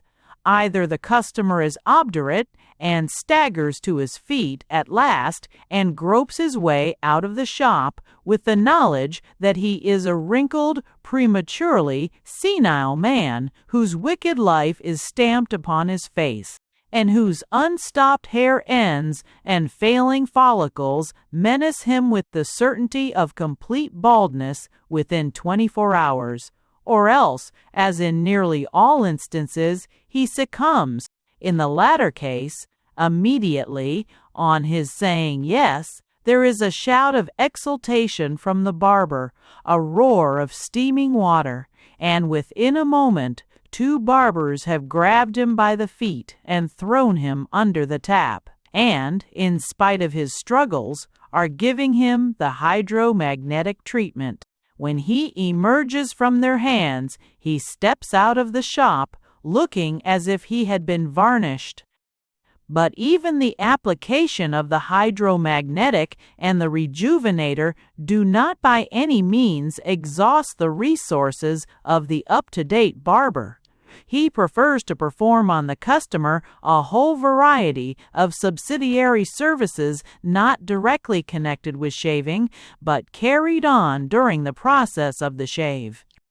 In a good, up-to-date shop, while one man is shaving the customer, others black his boots, brush his clothes, darn his socks, point his nails, enamel his teeth, polish his eyes, and alter the shape of any of his joints which they think unsightly. During this operation, they often stand 7 or 8 deep round a customer, fighting for a chance to get at him. All of these remarks apply to barber shops in the city and not to country places. In the country, there is only one barber and one customer at a time. The thing assumes the aspect of a straight-out, rough-and-tumble, catch-as-catch-can fight, with a few spectators sitting round the shop to see fair play,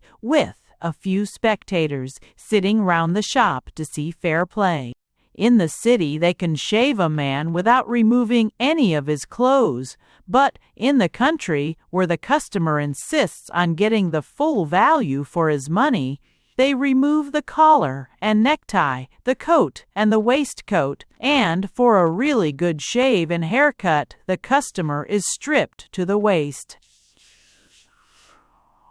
The barber can then take a rush at him from the other side of the room and drive the clippers up the full length of the spine so as to come at the heavier hair on the back of the head with the impact of a lawn-mower driven in the long grass. Getting the thread of it. Have you ever had a man try to explain to you what happened in a book as far as he has read? It is a most instructive thing. Sinclair, the man who shares my rooms with me, made such an attempt the other night. I had come in cold and tired from a walk and found him full of excitement, with a bulky magazine in one hand and a paper cutter gripped in the other. Say, here's a grand story, he burst out as soon as I came in. It's great, most fascinating thing I ever read. Wait till I read you some of it. I'll just tell you what has happened up to where I am. You'll easily catch the thread of it, and then we'll finish it together. I wasn't feeling in a very responsive mood, but I saw no way to stop him, so I merely said, "All right, throw me your thread, I'll catch it." Well, Sinclair began with great animation. "This count gets this letter. Sign, Summer Mary." "Hold on," I interrupted. "What count gets what letter?" "Oh, the count it's about, you know. He gets this letter from this Porfirio."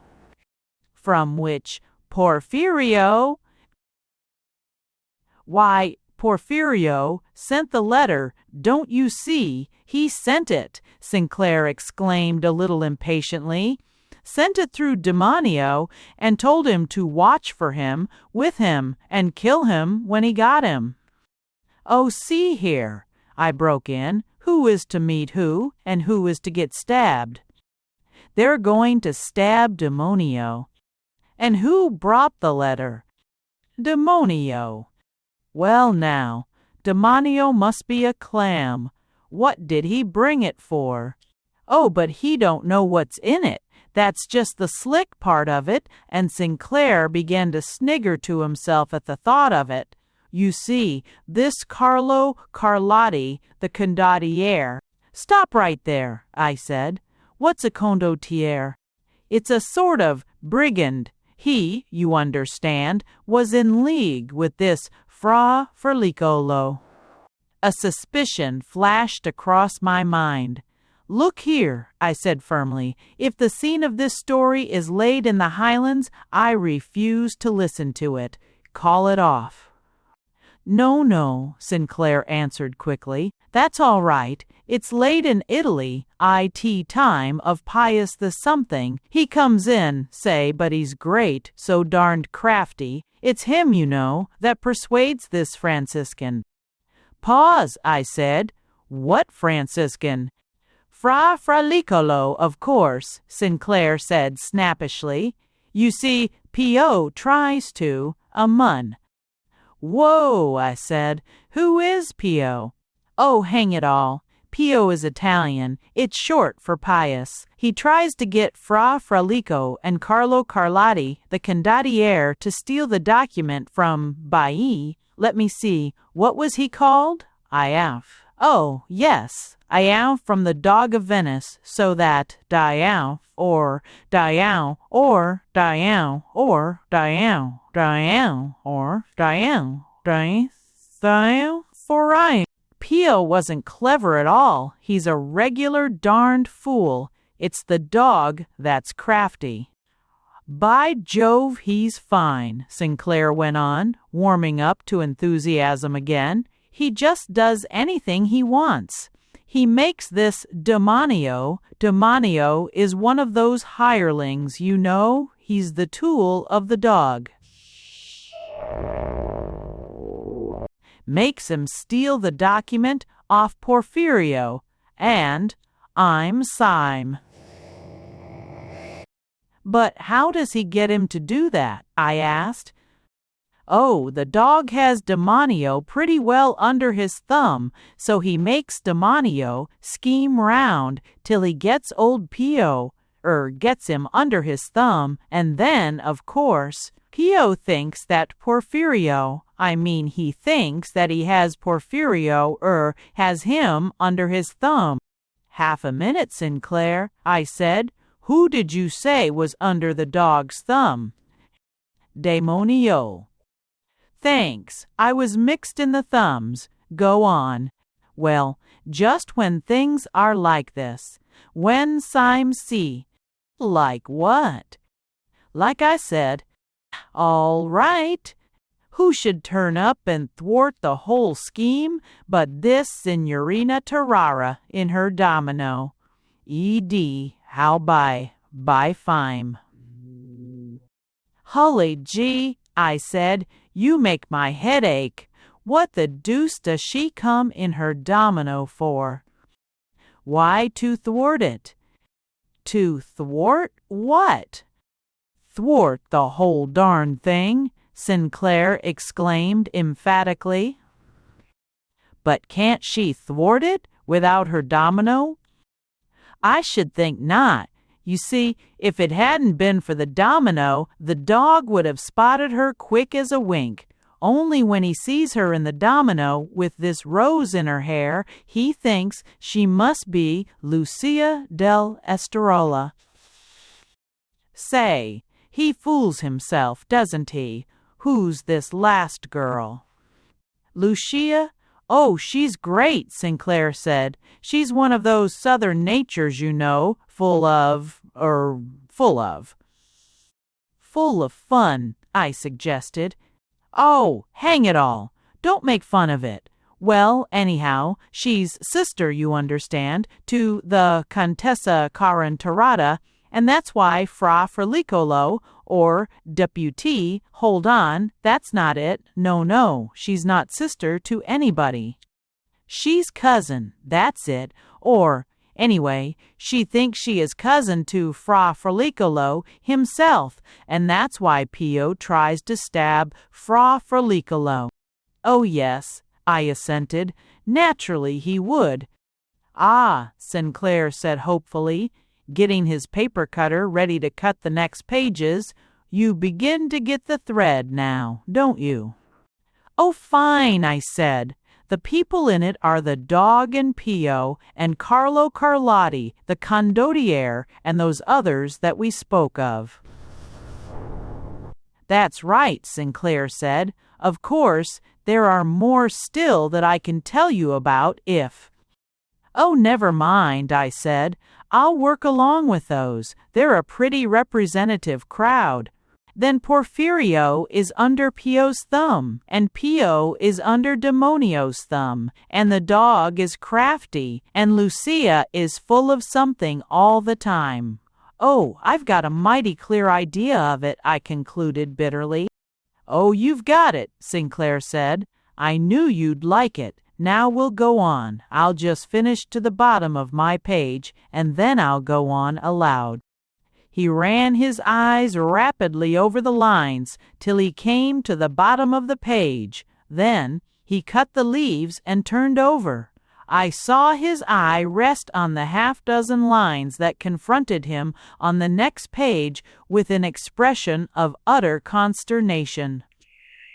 "Well, I will be cursed," he said at length. "What's the matter?" I said gently, with a great joy at my heart.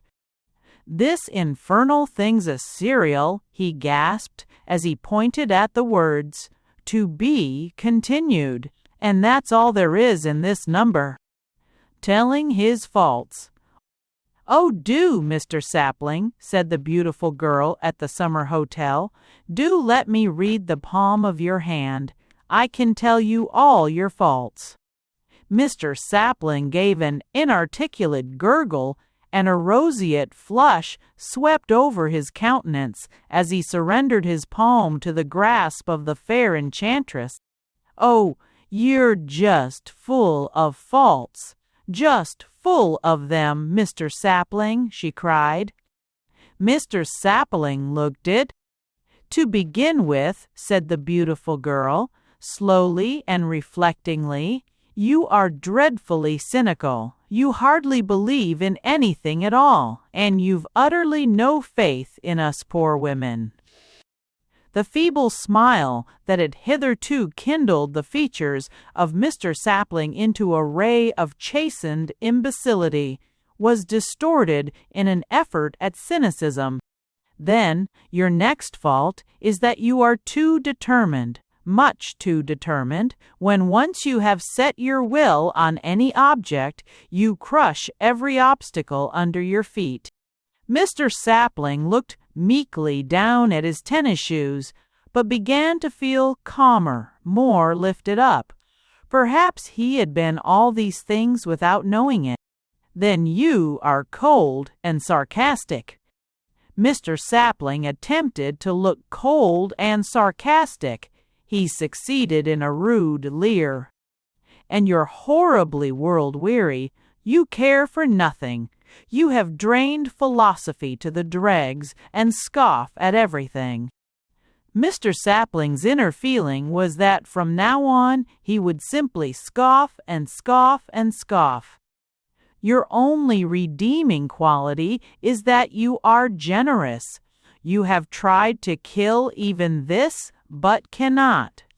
"Yes," concluded the beautiful girl, "those are your faults, generous still, but cold, cynical, and relentless.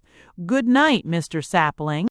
And resisting all entreaties, the beautiful girl passed from the veranda of the hotel and vanished. And when later in the evening the brother of the beautiful girl borrowed Mr. Priode Sapling's tennis racket and his bicycle for a fortnight, and the father of the beautiful girl got Sapling to endorse his note for a couple of hundreds, and her uncle Zephas borrowed his bedroom candle and used his razor to cut up a plug of tobacco, Mr. Sapling felt proud to be acquainted with the family. Now, winter pastimes. It is in the depth of winter, when the intense cold renders it desirable to stay at home, that the really pleasant family is wont to serve invitations upon a few friends to spend a quiet evening. It is at these gatherings that gay thing, the indoor winter game, becomes rampant. It is there that the old euchre deck and the staring domino become fair and beautiful things, that the rattle of the loto counter rejoices the heart, that the old riddle feels the sap stirring in its limbs again, and the amusing spillikin completes the mental ruin of the jaded guest. Then does the jolly maiden aunt propound the query, "What is the difference between an elephant and a silk hat?" or declare that her first is a vowel, her second a preposition, and her third an archipelago. It is to crown such a quiet evening, and to give the finishing stroke to those of the visitors who have not escaped early, with a fierce purpose of getting at the saloons before they have time to close, that the indoor game or family reservoir of fun is dragged from its long sleep. It is spread out upon the table. Its paper of directions is unfolded. Its cards, its counters, its pointers, and its markers are distributed around the table, and the visitor forces a look of reckless pleasure upon his face. Then the few simple directions are read aloud by the jolly aunt, instructing each player to challenge the player holding the golden letter corresponding to the digit next in order, to name a dead author beginning with X, failing which the player must declare himself in fault and pay the forfeit of handing over to the jolly aunt his gold watch and all his money, or having a hot plate put down his neck. With a view to bringing some relief to the guests at entertainments of this kind, I have endeavored to construct one or two little winter pastimes of a novel character. They are quite inexpensive, and as they need no background of higher arithmetic or ancient history, they are within reach of the humblest intellect. Here is one of them.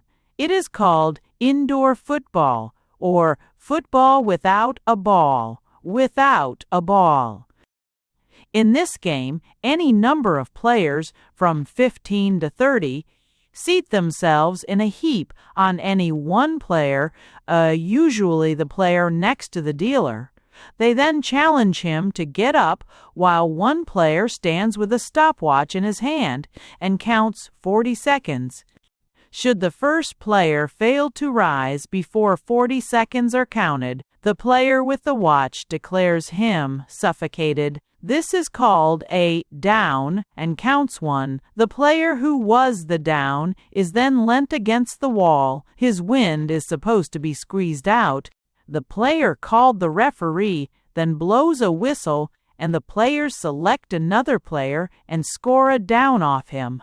While the player is supposed to be down, all the rest must remain seated as before and not rise from him until the referee, by counting 40 and blowing his whistle, announces that in his opinion the other player is stifled. He is then leant against the wall beside the first player. When the whistle again blows, the player nearest the referee strikes him behind the right ear. This is a touch and counts 2. It is impossible, of course, to give all the rules in detail. I might add, however, that while it counts 2 to strike the referee, to kick him counts 3.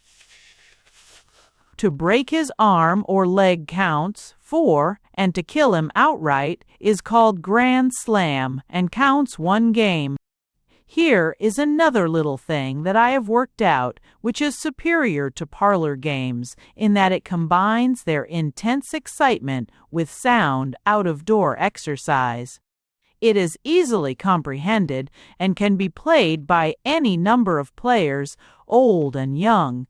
It requires no other apparatus than a trolley car of the ordinary type, a mile or 2 of track, and a few thousand volts of electricity. It is called the suburban trolley car, a holiday game for old and young. The chief part in the game is taken by 2 players who station themselves one at each end of the car and who adopt some distinctive costumes to indicate that they are it. The other players occupy the body of the car or take up their position at intervals along the track. The object of each player should be to enter the car as stealthily as possible in such a way as to escape the notice of the players in distinctive dress. Should he fail to do this, he must pay the Filipina or forfeit. Of these there are 2. Filipina number 1, the payment of 5 cents, and Filipina number 1, 2, being thrown off the car by the neck. Each player may elect which Filipina he will pay. Any player who escapes paying the Filipina scores 1. The players who are in the car may elect to adopt a standing attitude or to seat themselves, but no player may seat himself in the lap of another without the second player's consent. The object of those who elect to remain standing is to place their feet upon the toes of those who sit. When they do this, they score. The object of those who elect to sit is to elude the feet of the standing players. Much merriment is thus occasioned. The player in distinctive costume at the front of the car controls a crank, by means of which he is enabled to bring the car to a sudden stop or to cause it to plunge violently forward. His aim in so doing is to cause all the standing players to fall over backward. Every time he does this, he scores. For this purpose, he is generally in collusion with the other player in distinctive costume, whose business it is to let him know by a series of bells and signals when the players are not looking and can be easily thrown down. A sharp fall of this sort gives rise to no end of banter and good-natured drollery directed against the 2 players who are it. Should a player who is thus thrown backward save himself from falling by sitting down in the lap of a female player, he scores 1. Any player who scores in this manner is entitled to remain seated while he may count 6, after which he must remove himself or pay Filipina number 2. Should the player who controls the crank perceive a player upon the street, desirous of joining in the game by entering the car, his object should be, primo, to run over him and kill him, secundo, to kill him by any other means in his power. tertio to let him into the car, but to exact the usual Filipina. Should a player, in thus attempting to get on the car from without, become entangled in the machinery, the player controlling the crank shouts, "Huff!" and the car is supposed to pass over him, all within the car score, 1. A fine spice of the ludicrous may be added to the game by each player pretending that he has a destination or stopping place where he would wish to alight. It now becomes the aim of the two players who are it to carry him past his point. A player who is thus carried beyond his imaginary stopping place must feign a violent passion and imitate angry gesticulations. He may, in addition, feign a great age or a painful infirmity, which will be found to occasion the most convulsive fun for the other players in the game. These are the main outlines of this most amusing pastime. Many other agreeable features may, of course, be readily introduced by persons of humor and imagination. Number 56. What I narrate was told me one winter's evening by my friend Ah Yen in the little room behind his laundry. Ah Yen is a quiet little celestial with a grave and thoughtful face and that melancholy contemplative disposition so often noticed in his countrymen. Between myself and Ah Yen there exists a friendship of some years' standing, and we spend many a long evening in the dimly lighted room behind his shop smoking a dreamy pipe together and plunged in silent meditation.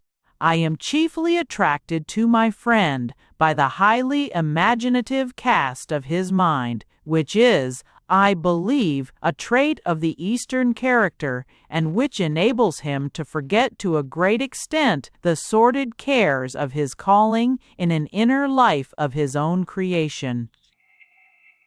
Of the keen, analytical side of his mind, I was in entire ignorance until the evening of which I write. The room where we sat was small and dingy, with but little furniture, except our chairs and the little table at which we filled and arranged our pipes, and was lighted only by a tallow candle. There were a few pictures on the walls, for the most part rude prints cut from the columns of the daily press and pasted up to hide the bareness of the room. Only one picture was in any way noticeable, a portrait admirably executed in pen and ink. The face was that of a young man, a very beautiful face, but one of infinite sadness. I had long been aware, although I know not how, that Ah Yen had met with a great sorrow and had in some way connected the fact with this portrait. I had always refrained, however, from asking him about it, and it was not until the evening in question that I knew its history. We had been smoking in silence for some time when Ah Yen spoke. My friend is a man of culture and wide reading, and his English is consequently perfect in its construction. His speech is, of course, marked by the lingering liquid accent of his country, which I will not attempt to reproduce. "I see," he said, "that you have been examining the portrait of my unhappy friend, 56. I have never yet told you of my bereavement, but as tonight is the anniversary of his death, I would fain speak of him for a while." "Huh?" Yen paused. I lighted my pipe afresh and nodded to him to show that I was listening. "I do not know," he went on, "at what precise time 56 came into my life. I could indeed find it out by examining my books, but I have never troubled to do so. Naturally, I took no more interest in him at first than in any other of my customers. Less, perhaps, since he never in the course of our connection brought his clothes to me himself, but always sent them by a boy. When I presently perceived that he was becoming one of my regular customers, I allotted to him his number, 56, and began to speculate as to who and what he was. Before long, I had reached several conclusions in regard to my unknown client. The quality of his linen showed me that, if not rich, he was, at any rate, fairly well off. I could see that he was a young man of regular Christian life who went out into society to a certain extent. This I could tell from his sending the same number of articles to the laundry, from his washing always coming on Saturday night, and from the fact that he wore a dress shirt about once a week. In disposition, he was a modest, unassuming fellow, for his collars were only 2 inches high. I stared at Ah Yen in some amazement. The recent publications of a favorite novelist had rendered me familiar with this process of analytical reasoning, but I was prepared for no such revelations from my Eastern friend. When I first knew him, Ah Yen went on, 56 was a student at the university. This, of course, I did not know for some time.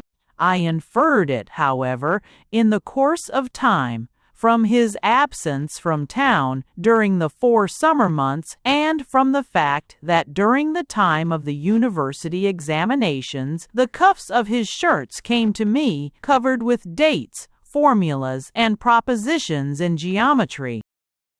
I followed him with no little interest through his university career. During the 4 years which it lasted, I washed for him every week. My regular connection with him and the insight which my observation gave me into the lovable character of the man deepened my first esteem into a profound affection, and I became most anxious for his success. I helped him at each succeeding examination as far as lay in my power, by starching his shirts halfway to the elbow so as to leave him as much room as possible for annotations. My anxiety during the strain of his final examination I will not attempt to describe. That 56 was undergoing the great crisis of his academic career.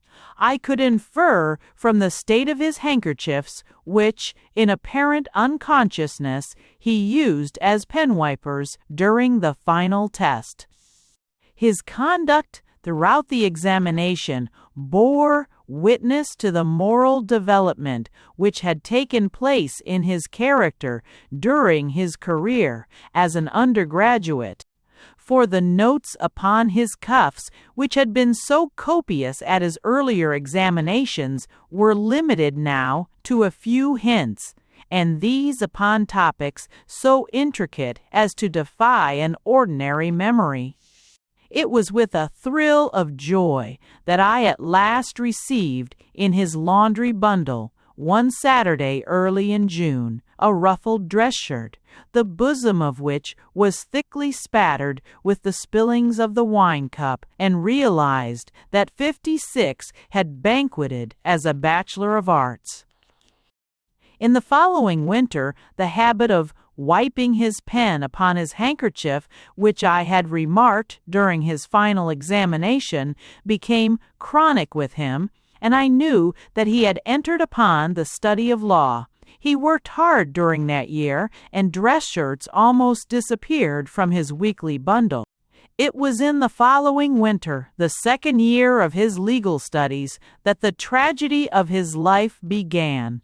I became aware that a change had come over his laundry. From 1 or at most 2 a week, his dress shirts rose to 4, and silk handkerchiefs began to replace his linen ones.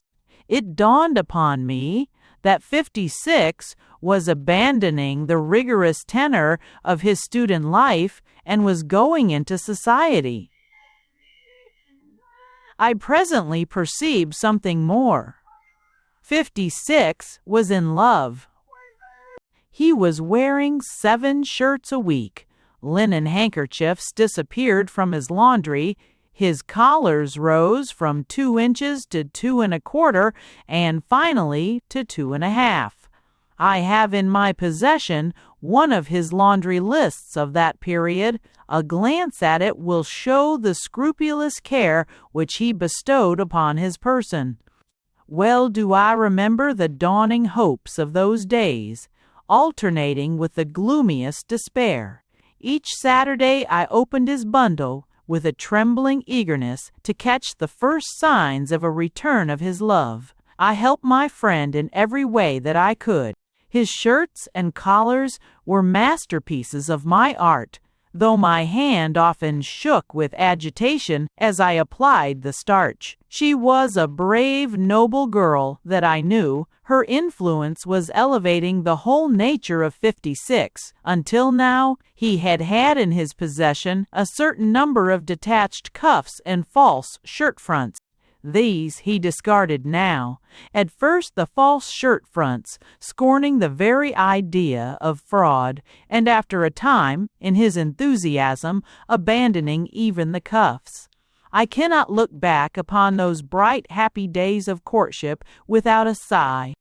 The happiness of 56 seemed to enter into and fill my whole life. I lived but from Saturday to Saturday. The appearance of false shirt fronts would cast me to the lowest depths of despair. Their absence raised me to a pinnacle of hope. It was not till winter softened into spring that 56 nerved himself to learn his fate. One Saturday he sent me a new white waistcoat, a garment which had hitherto been shunned by his modest nature, to prepare for his use. I bestowed upon it all the resources of my art. I read his purpose in it.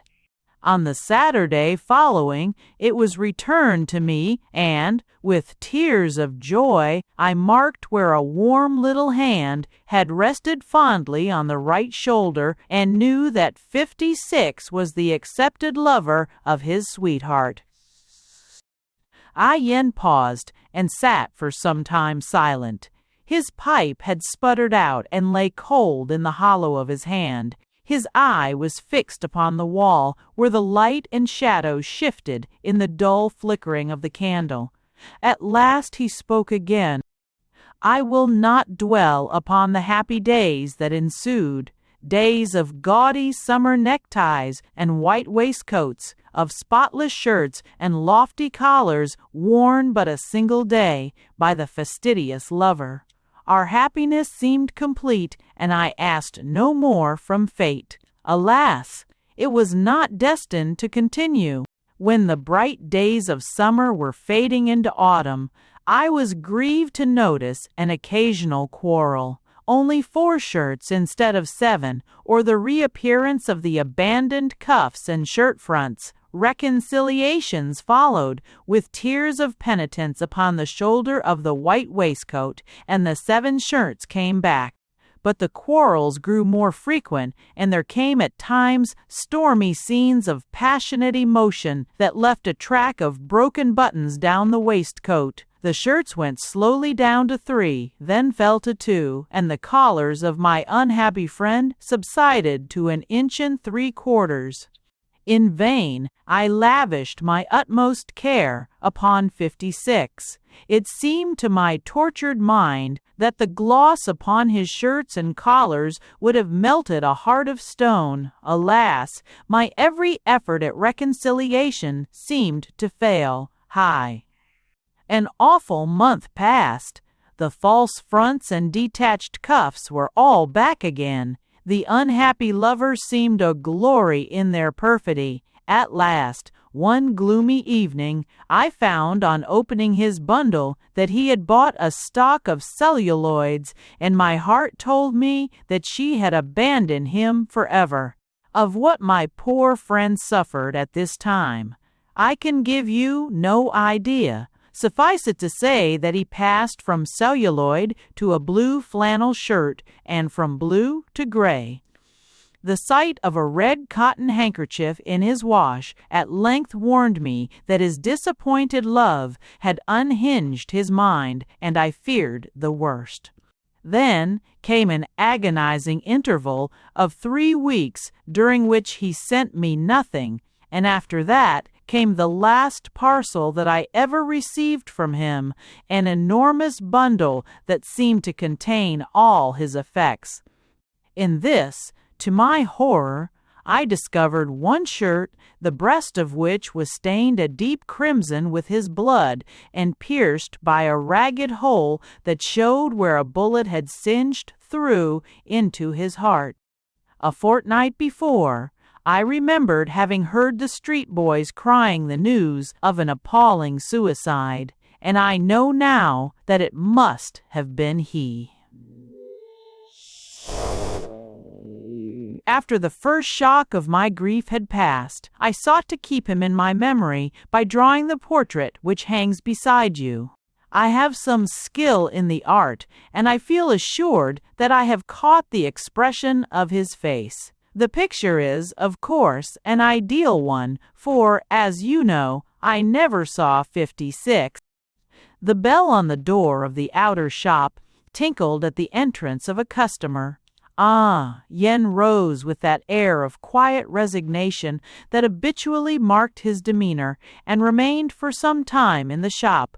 When he returned, he seemed in no mood to continue speaking of his lost friend. I left him soon after, and walked sorrowfully home to my lodgings. On my way, I mused much upon my little Eastern friend and the sympathetic grasp of his imagination, but a burden lay heavy on my heart, something I would fain have told him, but which I could not bear to mention. I could not find it in my heart to shatter the airy castle of his fancy, for my life has been secluded and lonely, and I have known no love like that of my ideal friend.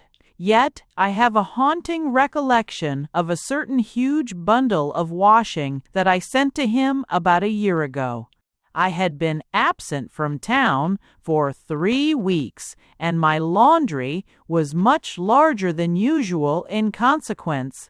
And if I mistake not, there was in the bundle a tattered shirt that had been grievously stained by the breaking of a bottle of red ink in my portmanteau, and burnt in one place where an ash fell from my cigar as I made up the bundle.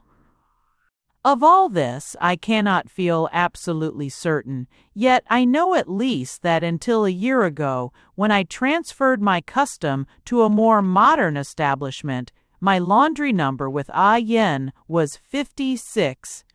Aristocratic education. House of Lords, Jan 25, 1922.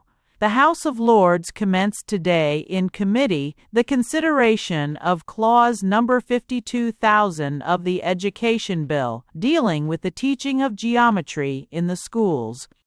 The leader of the government, in presenting the clause, urged upon their lordships the need of conciliation. The bill, he said, had now been before their lordships for 16 years. The government had made every concession. They had accepted all the amendments of their lordships on the opposite side in regard to the original provisions of the bill. They had consented also to insert in the bill a detailed program of studies of which the present clause, enunciating the 5th proposition of Euclid, was a part. He would therefore ask their lordships to accept the clause, drafted as follows. The angles at the base of an isosceles triangle are equal, and if the equal sides of the triangle are produced, the exterior angles will also be equal. He would hasten to add that the government had no intention of producing the sides. Contingencies might arise to render such a course necessary, but in that case their lordships would receive an early intimation of the fact. The Archbishop of Canterbury spoke against the clause. He considered it, in its present form, too secular. He should wish to amend the clause so as to make it read, "The angles at the base of an isosceles triangle are, in every Christian community, equal, and if the sides be produced by a member of a Christian congregation, the exterior angles will be equal." He was aware, he continued, that the angles at the base of an isosceles triangle are extremely equal, but he must remind the government that the church had been aware of this for several years past. He was willing also to admit that the opposite sides and ends of a parallelogram are equal, but he thought that such admission should be coupled with a distinct recognition of the existence of a supreme being. The leader of the government accepted His Grace's amendment with pleasure. He considered it the brightest amendment His Grace had made that week. The government, he said, was aware of the intimate relation in which His Grace stood to the bottom end of a parallelogram and was prepared to respect it.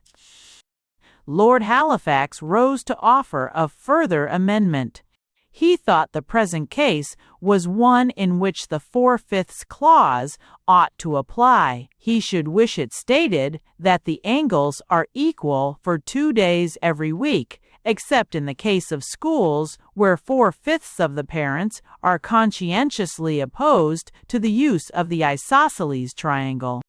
The leader of the government thought the amendment a singularly pleasing one. He accepted it and would like it understood that the words isosceles triangle were not meant in any offensive sense. Lord Rosebery spoke at some length. He considered the clause unfair to Scotland, where the high state of morality rendered education unnecessary. Unless an amendment in this sense was accepted, it might be necessary to reconsider the Act of Union of 1707. The leader of the government said that Lord Rosebery's amendment was the best he had heard yet. The government accepted it at once. They were willing to make every concession. They would, if need be, reconsider the Norman conquest. The Duke of Devonshire took exception to the part of the clause relating to the production of the sides. He did not think the country was prepared for it. It was unfair to the producer. He would like the clause altered to read, "If the sides be produced in the home market." The leader of the government accepted with pleasure His Grace's amendment. He considered it quite sensible. He would now, as it was near the hour of rising, present the clause in its revised form. He hoped, however, that their lordships would find time to think out some further amendments for the evening sitting. The clause was then read. His Grace of Canterbury then moved that the House, in all humility, adjourn for dinner. A Tom Bageries far, or and shath ill. "Now, ladies and gentlemen," said the conjurer, "having shown you that the cloth is absolutely empty, I will proceed to take from it a bowl of goldfish. Presto!" All around the hall people were saying, "Oh, how wonderful! How does he do it?" But the quick man on the front seat said in a big whisper to the people near him, "He had it up his sleeve." Then the people nodded brightly at the quick man and said, "Oh, of course," and everybody whispered round the hall, "He had it up his sleeve." "My next trick," said the conjurer, "is the famous Hindostani rings. You will notice that the rings are apparently separate. At a blow they all join, clang, clang, clang, presto." There was a general buzz of stupefaction till the quick man was heard to whisper, "He must have had another lot up his sleeve." Again, everybody nodded and whispered, "The rings were up his sleeve." The brow of the conjurer was clouded with a gathering frown. "I will now," he continued, "show you a most amusing trick by which I am enabled to take any number of eggs from a hat. Will some gentleman kindly lend me his hat? Ah, thank you. Presto." He extracted 17 eggs, and for 35 seconds the audience began to think that he was wonderful. Then the quick man whispered along the front bench, "He has a hen up his sleeve," and all the people whispered it on. The egg trick was ruined. It went on like that all through.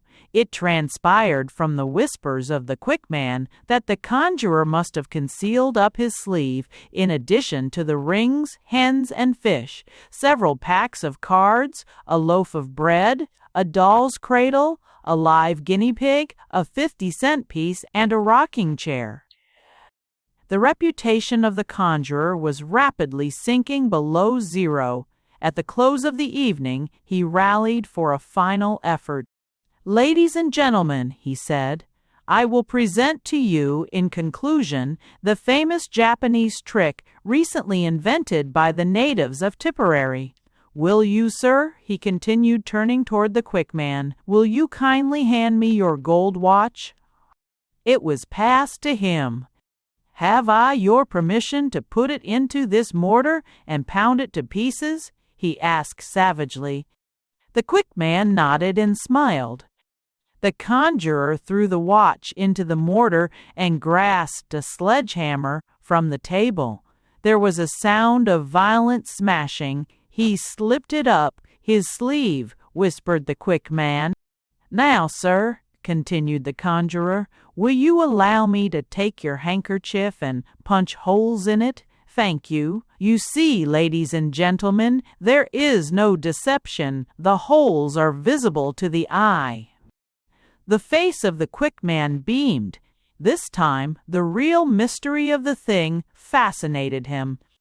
"And now, sir, will you kindly pass me your silk hat and allow me to dance on it? Thank you." The conjurer made a few rapid passes with his feet and exhibited the hat crushed beyond recognition. "And will you now, sir, take off your celluloid collar and permit me to burn it in the candle? Thank you, sir. And will you allow me to smash your spectacles for you with my hammer? Thank you."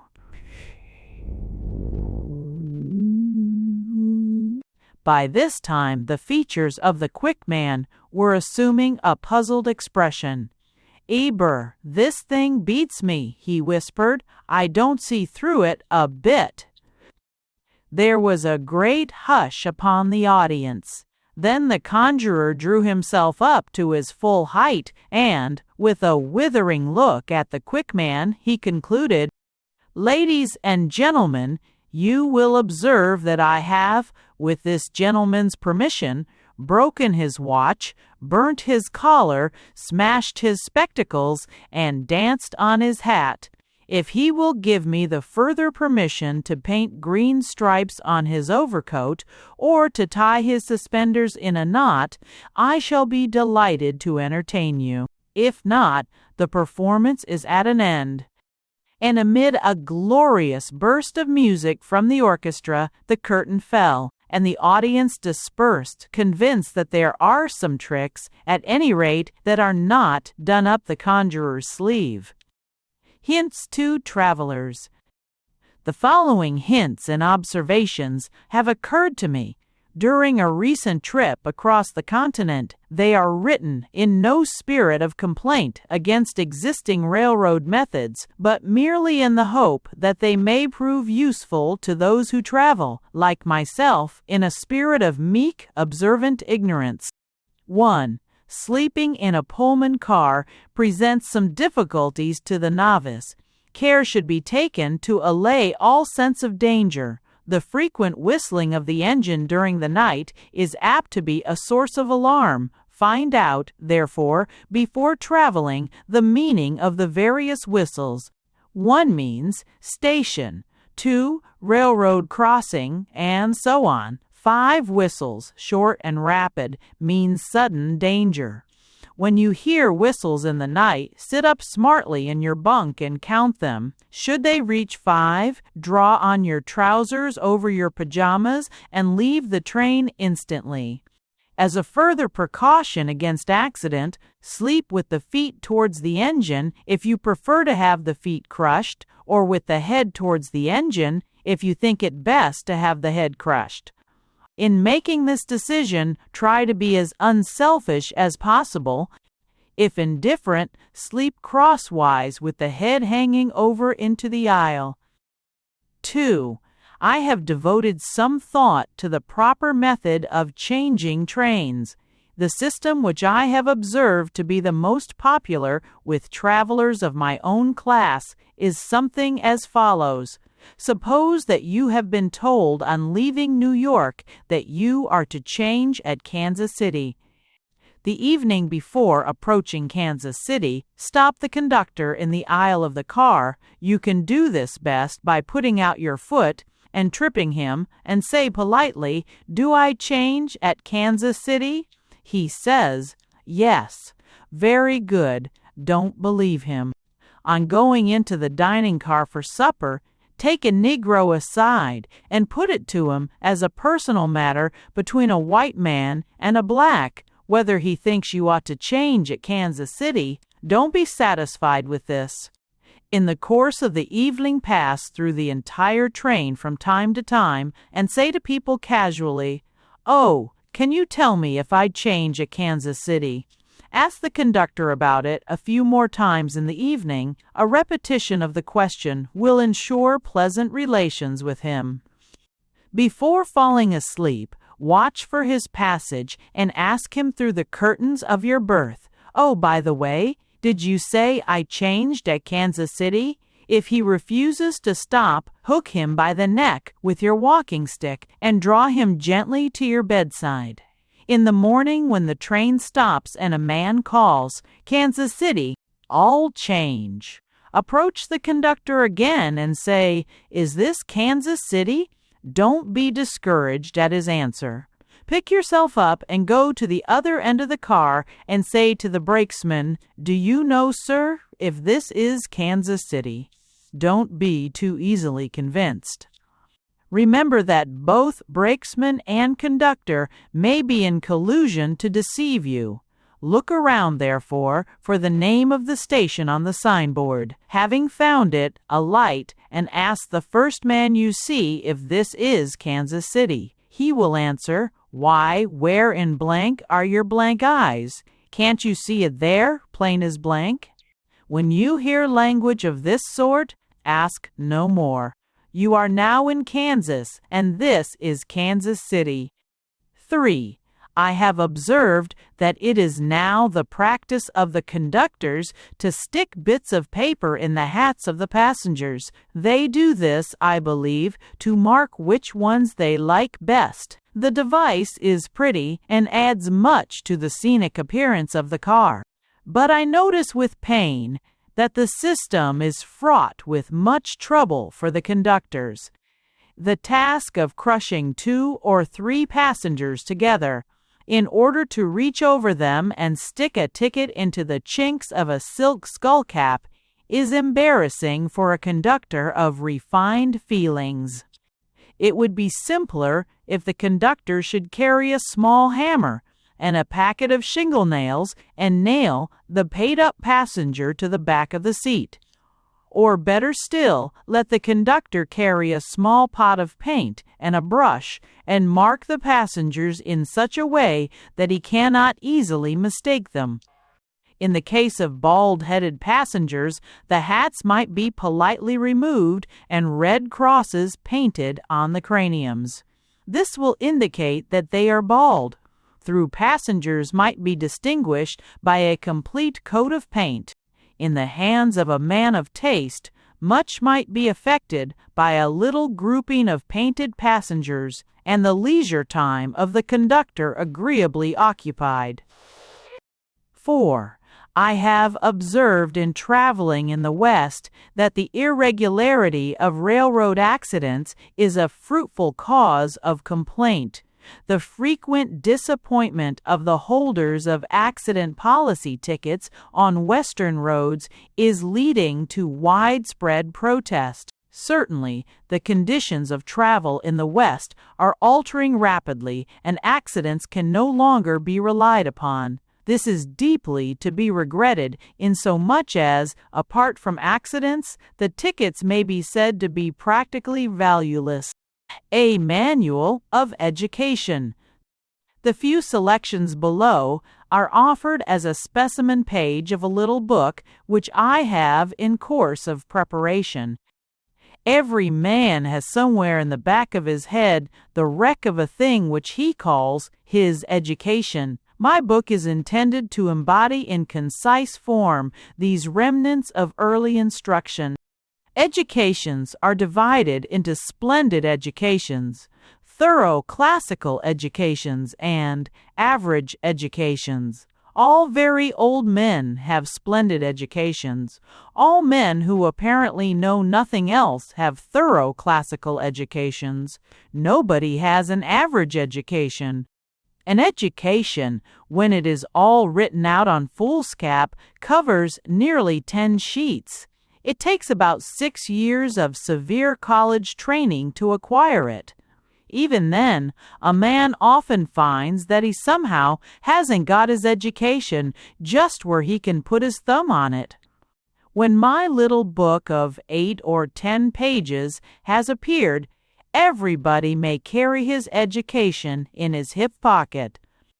Those who have not had the advantage of an early training will be enabled by a few hours of conscientious application to put themselves on an equal footing with the most scholarly. The selections are chosen entirely at random. I. Remains of Astronomy.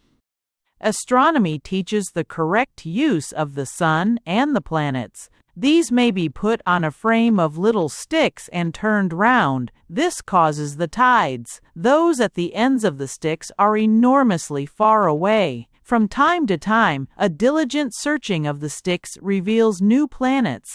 The orbit of a planet is the distance the stick goes round, on going round. Astronomy is intensely interesting. It should be done at night, in a high tower in Spitzbergen. This is to avoid the astronomy being interrupted. A really good astronomer can tell when a comet is coming too near him by the warning buzz of the revolving sticks. Remains of History. Aztecs, a fabulous race, half man, half horse, half mound builder. They flourished at about the same time as the early Calathumpians. They have left some awfully stupendous monuments of themselves somewhere. Life of Caesar, a famous Roman general, the last who ever landed in Britain without being stopped at the custom house. On returning to his Sabine farm to fetch something, he was stabbed by Brutus and died with the words Veni, Vidi, Tecele, Aparsum in his throat. The jury returned a verdict of strangulation. Life of Voltaire, a Frenchman, very bitter. Life of Schopenhauer, a German, very deep, but it was not really noticeable when he sat down. Life of Dante, an Italian, the first to introduce the banana and the class of street organ known as Dante's Inferno. Peter the Great, Alfred the Great, Frederick the Great, John the Great, Tom the Great, Jim the Great, Joe the Great, etc., etc., etc. It is impossible for a busy man to keep these apart. They sought a living as kings and apostles and pugilists and so on. Remains of Botany. Is botany. Botany is the art of plants. Plants are divided into trees, flowers, and vegetables. The true botanist knows a tree as soon as he sees it. He learns to distinguish it from a vegetable by merely putting his ear to it. IV. Remains of natural science and animal science.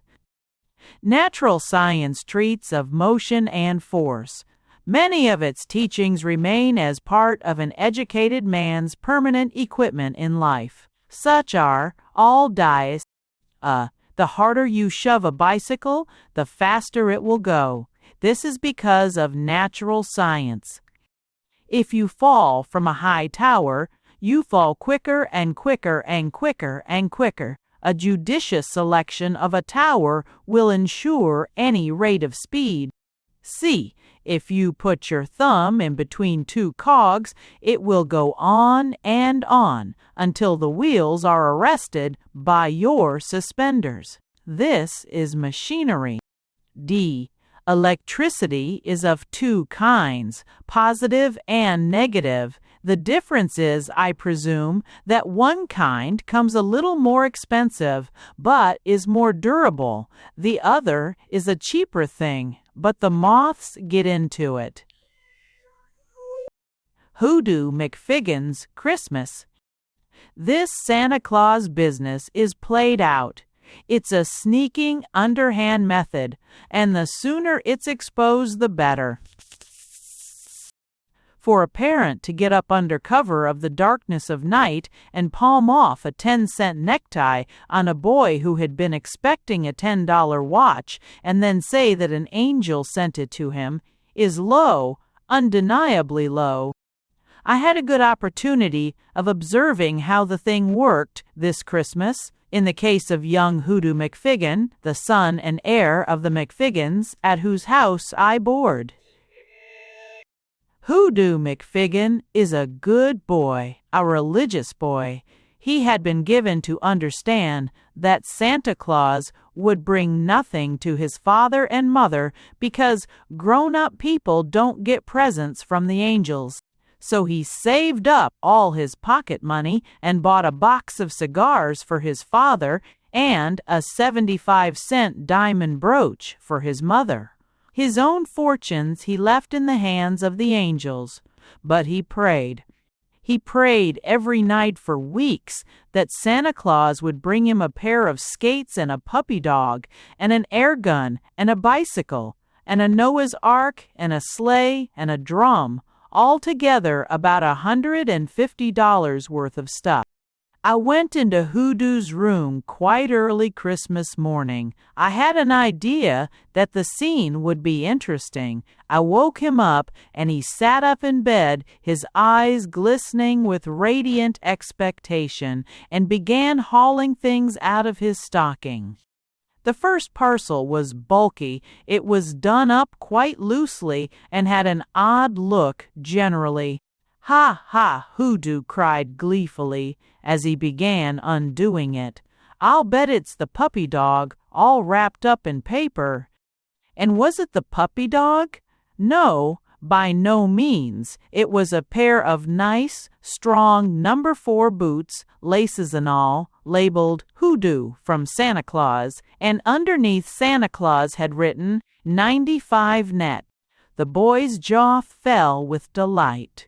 "It's boots," he said, and plunged in his hand again. He began hauling away at another parcel with renewed hope on his face. This time the thing seemed like a little round box. Hoodoo tore the paper off it with a feverish hand. He shook it. Something rattled inside. "It's a watch and chain. It's a watch and chain," he shouted. Then he pulled the lid off. Well, haul. And was it a watch and chain? No, it was a box of nice, brand-new celluloid collars, a dozen of them all alike and all his own size. The boy was so pleased that you could see his face crack up with pleasure. He waited a few minutes until his intense joy subsided. Then he tried again. This time the packet was long and hard. It resisted the touch and had a sort of funnel shape. "It's a toy pistol," said the boy, trembling with excitement. "Gee, I hope there are lots of caps with it. I'll fire some off now and wake up father." "No, my poor child, you will not wake your father with that. It is a useful thing, but it needs not caps and it fires no bullets, and you cannot wake a sleeping man with a toothbrush." Yes, it was a toothbrush, a regular beauty, pure bone all through, and ticketed with a little paper hoodoo from Santa Claus. Again, the expression of intense joy passed over the boy's face, and the tears of gratitude started from his eyes. He wiped them away with his toothbrush and passed on. The next packet was much larger and evidently contained something soft and bulky. It had been too long to go into the stocking and was tied outside. "I wonder what this is," Hoodoo mused, half afraid to open it. Then his heart gave a great leap, and he forgot all his other presents in the anticipation of this one. "It's the drum," he gasped. "Ol' one thing one turney," grasped. "It's the drum all wrapped up." Drum nothing. It was pants, a pair of the nicest little short pants, yellowish-brown short pants with dear little stripes of color running across both ways, and here again Santa Claus had written, "Hoodoo, from Santa Claus, 1 Fortnet." But there was something wrapped up in it. Oh yes, there was a pair of braces wrapped up in it, braces with a little steel sliding thing so that you could slide your pants up to your neck if you wanted to. The boy gave a dry sob of satisfaction. Then he took out his last present. "It's a book," he said as he unwrapped it. "I wonder if it is fairy stories or adventures. Oh, I hope it's adventures. I'll read it all morning." No, Hoodoo, it was not precisely adventures. It was a small family Bible. Hoodoo had now seen all his presents, and he arose and dressed. But he still had the fun of playing with his toys. That is always the chief delight of Christmas morning. First, he played with his toothbrush. He got a whole lot of water and brushed all his teeth with it. This was huge. Then he played with his collars. He had no end of fun with them, taking them all out one by one and swearing at them, and then putting them back and swearing at the whole lot together. The next toy was his pants. He had immense fun there, putting them on and taking them off again, and then trying to guess which side was which by merely looking at them. After that, he took his book and read some adventures called Genesis till breakfast time. Then he went downstairs and kissed his father and mother. His father was smoking a cigar, and his mother had her new brooch on. Hoodoo's face was thoughtful, and a light seemed to have broken in upon his mind. Indeed, I think it altogether likely that next Christmas he will hang on to his own money and take chances on what the angels bring. The Life of John Smith. The lives of great men occupy a large section of our literature. The great man is certainly a wonderful thing. He walks across his century and leaves the marks of his feet all over it, ripping out the dates on his galoshes as he passes. It is impossible to get up a revolution or a new religion or a national awakening of any sort without his turning up, putting himself at the head of it and collaring all the gate receipts for himself. Even after his death, he leaves a long trail of second-rate relations spattered over the front seats of 50 years of history. Now, the lives of great men are doubtless infinitely interesting, but at times I must confess to a sense of reaction and an idea that the ordinary common man is entitled to have his biography written too. It is to illustrate this view that I write the life of John Smith, a man neither good nor great, but just the usual, everyday homo, like you and me and the rest of us. From his earliest childhood, John Smith was marked out from his comrades by nothing. The marvelous precocity of the boy did not astonish his preceptors. Books were not a passion for him from his youth, neither did any old man put his hand on Smith's head and say, "Mark his words, this boy would some day become a man." Nor yet was it his father's wont to gaze on him with a feeling amounting almost to awe. By no means. All his father did was to wonder whether Smith was a darn fool because he couldn't help it, or because he thought it smart. In other words, he was just like you and me and the rest of us. In those athletic sports which were the ornament of the youth of his day, Smith did not, as great men do, excel his fellows. He couldn't ride worth a darn. He couldn't skate worth a darn. He couldn't swim worth a darn. He couldn't shoot worth a darn. He couldn't do anything worth a darn. He was just like us. Nor did the bold cast of the boy's mind offset his physical defects, as it invariably does in the biographies. On the contrary, he was afraid of his father. He was afraid of his schoolteacher. He was afraid of dogs. He was afraid of guns. He was afraid of lightning. He was afraid of hell. He was afraid of girls. In the boy's choice of a profession, there was not seen that keen longing for a life work that we find in the celebrities. He didn't want to be a lawyer because you have to know law. He didn't want to be a doctor because you have to know medicine. He didn't want to be a businessman because you have to know business, and he didn't want to be a schoolteacher because he had seen too many of them. As far as he had any choice, it lay between being Robinson Crusoe and being the Prince of Wales. His father refused him both and put him into a dry goods establishment. Such was the childhood of Smith. At its close, there was nothing in his outward appearance to mark the man of genius. The casual observer could have seen no genius concealed behind the wide face, the massive mouth, the long, slanting forehead, and the tall ear that swept up to the close-cropped head. Certainly he couldn't. There wasn't any concealed there. It was shortly after his start in business life that Smith was stricken with the first of those distressing attacks to which he afterwards became subject.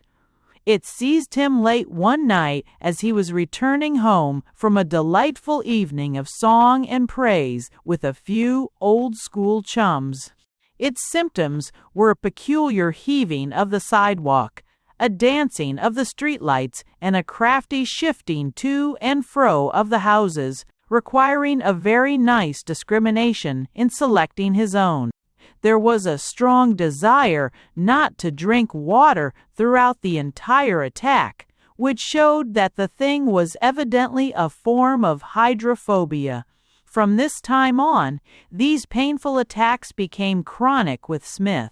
They were liable to come on at any time, but especially on Saturday nights, on the 1st of the month, and on Thanksgiving Day. He always had a very severe attack of hydrophobia on Christmas Eve, and after elections it was fearful. There was one incident in Smith's career which he did, perhaps, share with regret. He had scarcely reached manhood when he met the most beautiful girl in the world. She was different from all other women. She had a deeper nature than other people. Smith realized it at once. She could feel and understand things that ordinary people couldn't.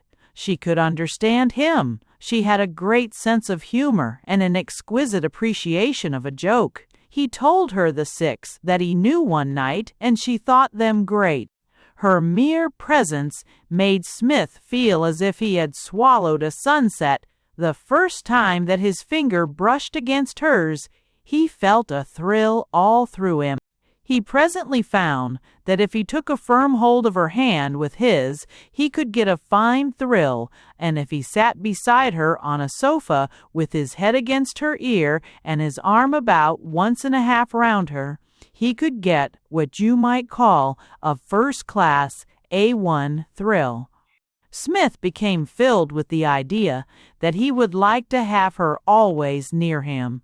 He suggested an arrangement to her by which she should come and live in the same house with him and take personal charge of his clothes and his meals. She was to receive in return her board and washing, about 75 cents a week in ready money, and Smith was to be her slave.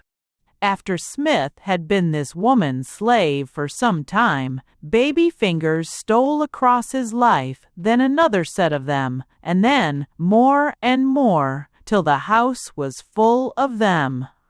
The woman's mother began to steal across his life too, and every time she came, Smith had hydrophobia frightfully. Strangely enough, there was no little prattler that was taken from his life and became a saddened, hallowed memory to him. Oh no, the little Smiths were not that kind of prattler. The whole 9 grew up into tall, lank boys with massive mouths and great sweeping ears like their fathers, and no talent for anything. The life of Smith never seemed to bring him to any of those great turning points that occurred in the lives of the great. True, the passing years brought some change of fortune.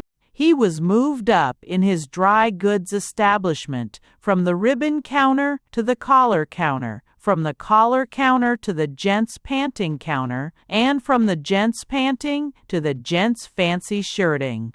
Then, as he grew aged and inefficient, they moved him down again from the gents' fancy shirting to the gents' panting, and so on to the ribbon counter. And when he grew quite old, they dismissed him and got a boy with a 4-inch mouth and sandy-colored hair who did all Smith could do for half the money. That was John Smith's mercantile career. It won't stand comparison with Mr. Gladstone's, but it's not unlike your own. Smith lived for 5 years after this. His sons kept him. They didn't want to, but they had to. In his old age, the brightness of his mind and his fund of anecdote were not the delight of all who dropped in to see him. He told 7 stories, and he knew 6 jokes. The stories were long things all about himself, and the jokes were about a commercial traveler and a Methodist minister. But nobody dropped in to see him anyway, so it didn't matter. At 65, Smith was taken ill, and, receiving proper treatment, he died. There was a tombstone put up over him with a hand pointing north-northeast. But I doubt if he ever got there. He was too like us. On collecting things. Like most other men, I have, from time to time, been stricken with a desire to make collections of things.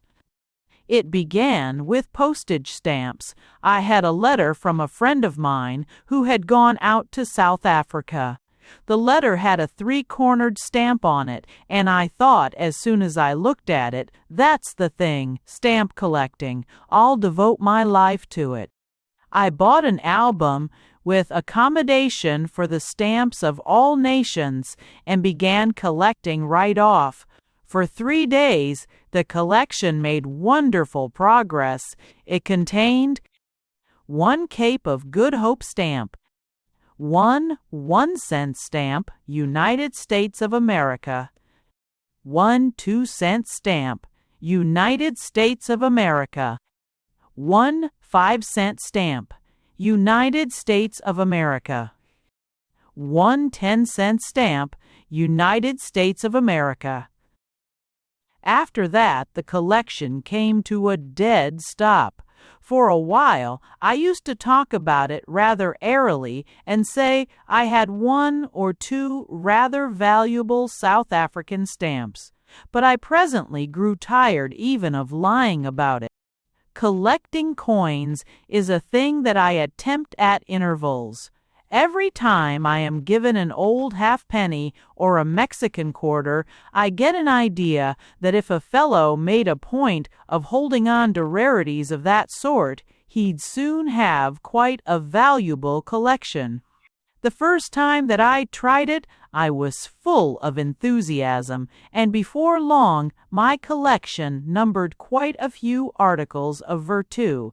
The items were as follows. No. 1. Ancient Roman coin, time of Caligula. This one, of course, was the gem of the whole lot. It was given me by a friend, and that was what started me collecting. No. 2. Small copper coin, value 1 cent, United States of America. Apparently modern.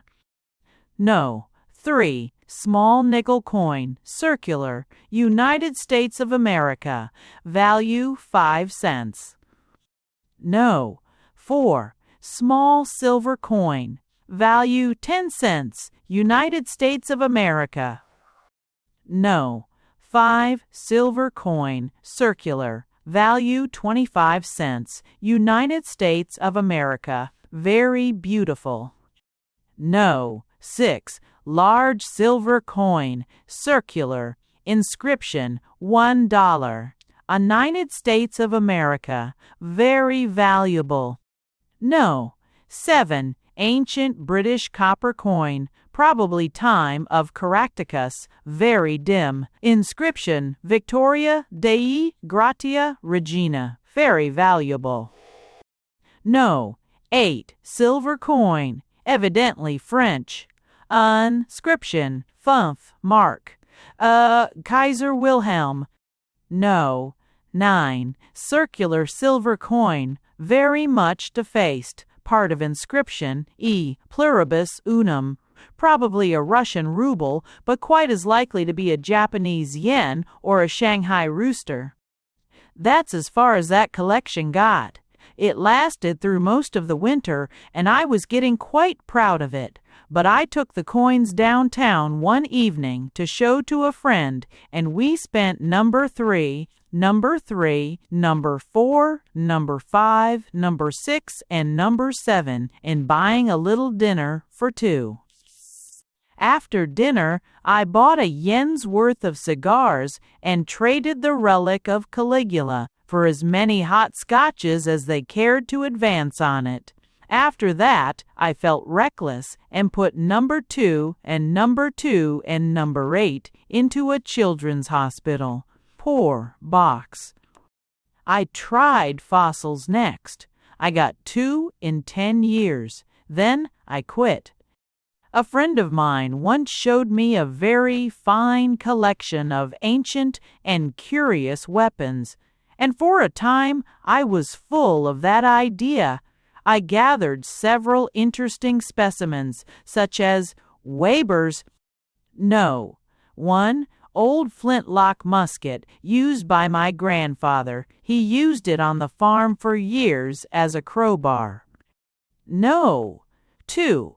Old rawhide strap used by my father. 3. Ancient Indian arrowhead found by myself the very day after I began collecting. It resembles a 3-cornered stone. 4.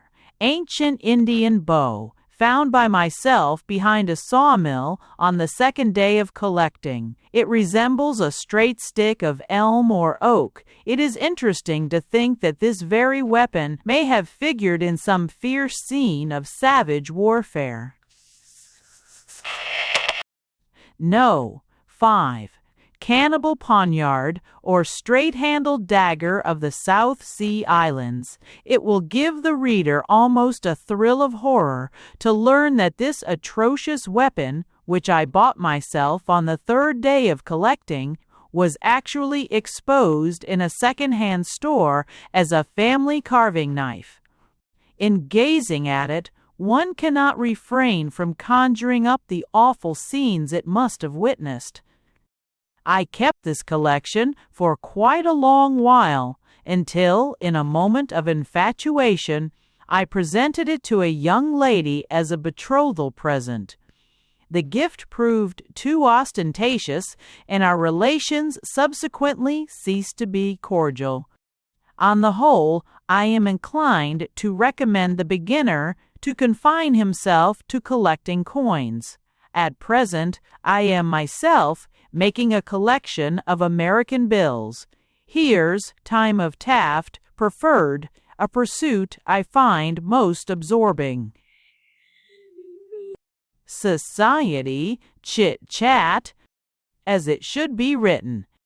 I notice that it is customary for the daily papers to publish a column or so of society gossip. They generally head it chit-chat, or on dit, or le boudoir, or something of the sort, and they keep it pretty full of French terms to give it the proper sort of swing. These columns may be very interesting in their way, but it always seems to me that they don't get hold of quite the right things to tell us about. They are very fond, for instance, of giving an account of the delightful dance at Mrs. de Smythe's, on which Mrs. de Smythe's, at which Mrs. de Vere.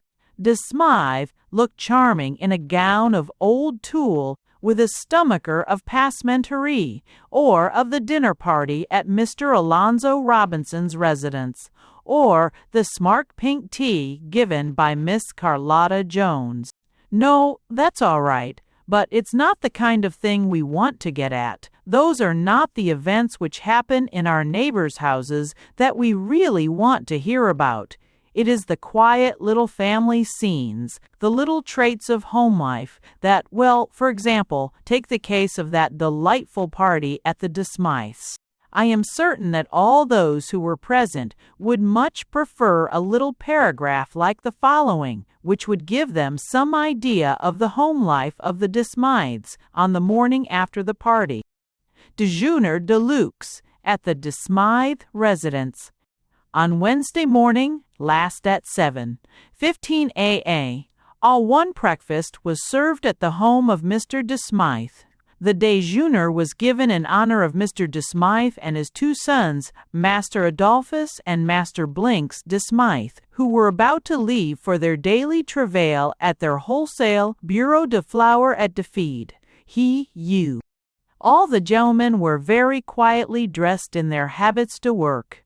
Miss Melinda de Smythe poured out tea, the domestique having refused to get up so early after the party of the night before. The menu was very handsome, consisting of eggs and bacon, demi-froid, and ice cream.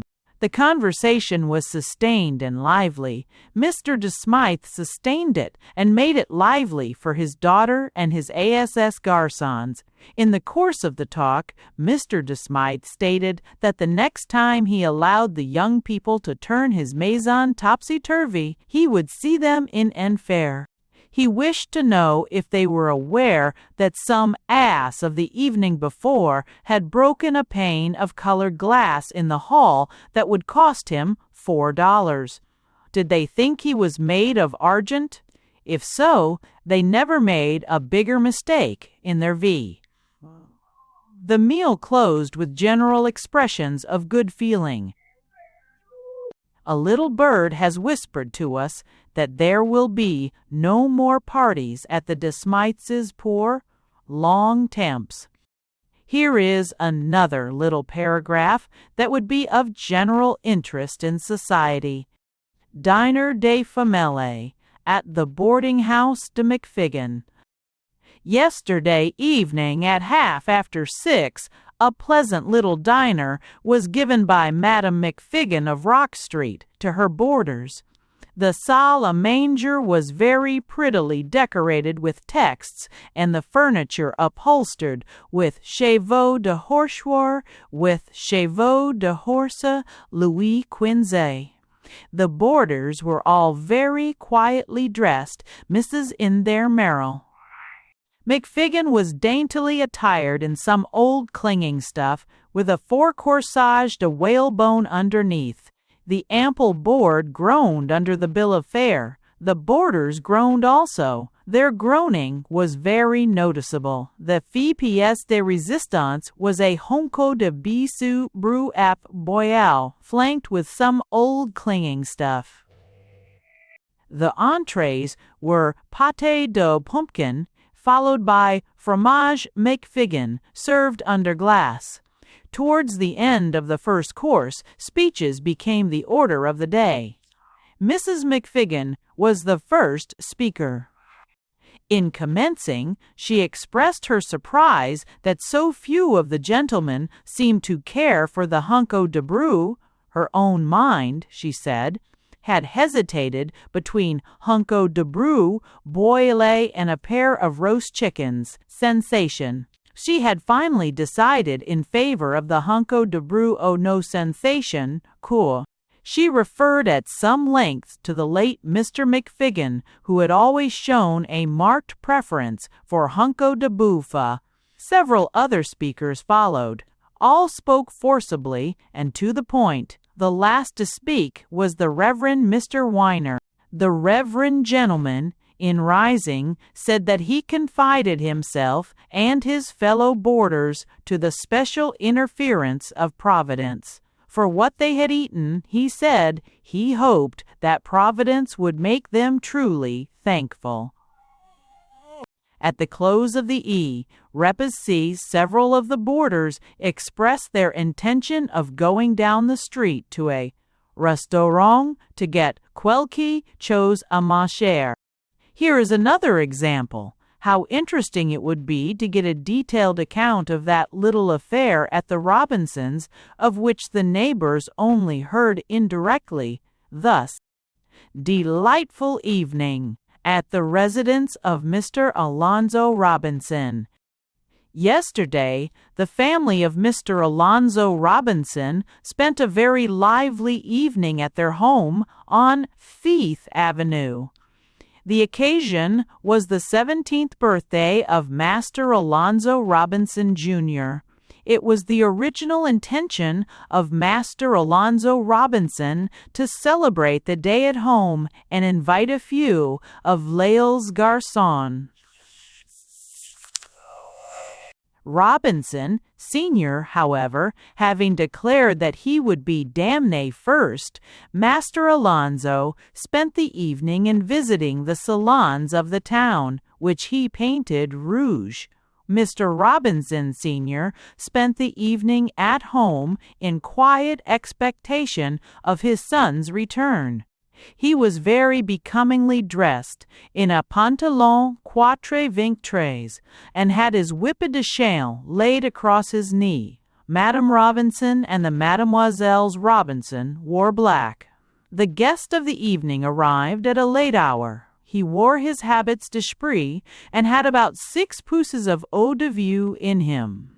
He was evidently full up to his coup. For some time after his arrival, a very lively time was spent. Mr. Robinson having at length broken the whip de chien, the family parted for the night with expressions of cordial goodwill. Insurance up to date.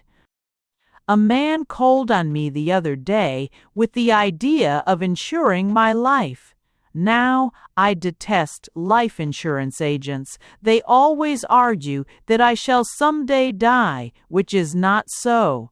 I have been insured a great many times, for about a month at a time, but have had no luck with it at all.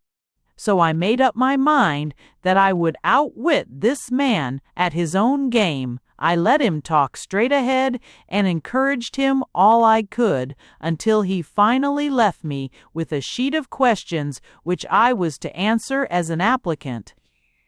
Now this was what I was waiting for. I had decided that if that company wanted information about me, they should have it and have the very best quality I could supply. So I spread the sheet of questions before me and drew up a set of answers for them, which, I hoped, would settle forever all doubts as to my eligibility for insurance. Question: what is your age? Answer: I can't think. Q: what is your chest measurement? A: 19 inches. Q: what is your chest expansion? A: half an inch. O. Q: what is your height? A: 6'5" if erect, but less when I walk on all fours. Q: are your grandfather dead? A: practically. Q: cause of death if dead? A: dipsomania if dead. Q: is your father dead? A: to the world, i.e., to the world. Q: cause of death? A: hydrophobia. Q: place of father's residence? A: Kentucky. I: first. R for turn, by R for turn, for fratern. Q: what illness have you had? A: as a child, consumption, leprosy, and water on the knee. As a man, whooping cough, stomachache, and water on the brain. Q: have you any brothers? A: 13, all nearly dead, but if you won. Q: are you aware of any habits or tendencies which might be expected to shorten your life? A: I am aware. I drink, I smoke, I take morphine and Vaseline, I swallow grape seeds, and I hate exercise. I thought when I had come to the end of that list that I had made a dead sure thing of it, and I posted the paper with a check for 3 months' payment, feeling pretty confident of having the check sent back to me. I was a good deal surprised a few days later to receive the following letter from the company. Dear Sir, we beg to acknowledge your letter of application and check for $15. After a careful comparison of your case with the average modern standard, we are pleased to accept you as a first-class risk. Borrowing a match? You might think that borrowing a match upon the street is a simple thing, but any man who has ever tried it will assure you that it is not, and will be prepared to swear to the truth of my experience of the other evening. I was standing on the corner of the street with a cigar that I wanted to light. I had no match. I waited till a decent, ordinary-looking man came along. Then I said, "Excuse me, sir, but could you oblige me with the loan of a match?" "A match?" he said. "Why, certainly." Then he unbuttoned his overcoat and put his hand in the pocket of his waistcoat. "I know I have one," he went on, "and I'd almost swear it's in the bottom pocket. Or, hold on, though, I guess it may be in the top. Just wait till I put these parcels down on the sidewalk." "Oh, don't trouble," I said. "It's really of no consequence." "Oh, it's no trouble. I'll have it in a minute. I know there must be one in here somewhere." He was digging his fingers into his pockets as he spoke. "But you see, this isn't the waistcoat I generally—" I saw that the man was getting excited about it. "Well, never mind," I protested. "If that isn't the waistcoat that you generally, why, it doesn't matter." "Hold on now, hold on," the man said. "I've got one of the cursed things in here somewhere. I guess it must be in with my watch. No, it's not there either. Wait till I try my coat. If that confounded tailor only knew enough to make a pocket so that a man could get at it." He was getting pretty well worked up now. He had thrown down his walking stick and was plunging at his pockets with his teeth set. "It's that cursed young boy of mine," he hissed.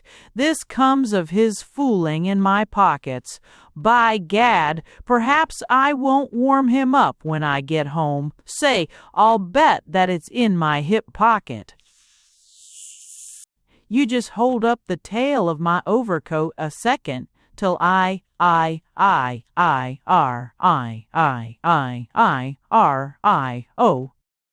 "No, no," I protested again. "Please don't take all this trouble. It really doesn't matter. I'm sure you needn't take off your overcoat, and oh, pray, don't throw away your letters and things in the snow like that, and tear out your pockets by the roots. Please, please don't trample over your overcoat and put your feet through the parcels. I do hate to hear you swearing at your little boy with that peculiar whine in your voice. Don't. Please don't tear your clothes so savagely." Suddenly, the man gave a grunt of exultation and drew his hand up from inside the lining of his coat. "I've got it," he cried. "Here you are." Then he brought it out under the light. It was a toothpick. It was a toothpick. Yielding to the impulse of the moment, I pushed him under the wheels of a trolley car and ran. A lesson in fiction. A Hyde wrote, "Suppose that in the opening pages of the modern melodramatic novel you find some such situation as the following, in which is depicted the terrific combat between Gaspard Devoe, the boy lieutenant, and Harry Hank, the chief of the Italian banditti. The inequality of the contest was apparent. With a mingled yell of rage and contempt, his sword brandished above his head and his dirk between his teeth, the enormous bandit rushed upon his intrepid opponent. "Mon Dieu!" cried De Smythe, "he is lost." Question: On which of the parties to the above contest do you honestly feel inclined to put your money? Answer: on Devoe. He'll win. Harry Hank will force him down to one knee, and with a brutal cry of "Har, har," will be about to dirk him, when Devoe will make a sudden lunge, one he had learnt at home out of a book of lunges, and very good, you have answered correctly. Now, suppose you find, a little later in the book, that the killing of Harry Hank has compelled Devoe to flee from his native land to the east. Are you not fearful for his safety in the desert? Answer: frankly, I am not. Devoe is all right. His name is on the title page, and you can't kill him. Question: listen to this, then. The son of Ethiopia beat fiercely upon the desert as Devoe, mounted upon his fateful elephant, pursued his lonely way. Seated in his lofty hoodoo, his eye scoured the waste. Suddenly, a solitary horseman appeared on the horizon, then another, and then 6. In a few moments, a whole crowd of solitary horsemen swooped down upon him. There was a fierce shout of "Allah!" a rattle of firearms. Devoe sank from his hoodoo onto the sands, while the affrighted elephant dashed off in all directions. The bullet had struck him in the heart. There now, what do you think of that? Isn't Devoe killed now? Answer: I am sorry. Devoe is not dead. True, the ball had hit him. Oh yes, it had hit him, but it had glanced off against a family Bible, which he carried in his waistcoat in case of illness, struck some hymns that he had in his hip pocket, and, glancing off again, had flattened itself against Devoe's diary of his life in the desert, which was in his knapsack. Question: but even if this doesn't kill him, you must admit that he is near death when he is bitten in the jungle by the deadly dongola. Answer: That's all right. A kindly Arab will take DeVoe to the sheik's tent. Question: What will DeVoe remind the sheikh of? Answer: Too easy, of his long-lost son who disappeared years ago. Question: Was this son Harry Hank? Answer: Of course he was. Anyone could see that, but the sheik never suspects it and heals DeVoe. He heals him with an herb, a thing called a simple, an amazingly simple, known only to the sheik. Since using this herb, the sheik has used no other. Question: The sheik will recognize an overcoat that DeVoe is wearing, and complications will arise in the matter of Harry Hank, deceased. Will this result in the death of the boy lieutenant? Answer: No. By this time, DeVoe has realized that the reader knows he won't die and resolves to quit the desert. The thought of his mother keeps recurring to him, and of his father, too, the gray, stooping old man.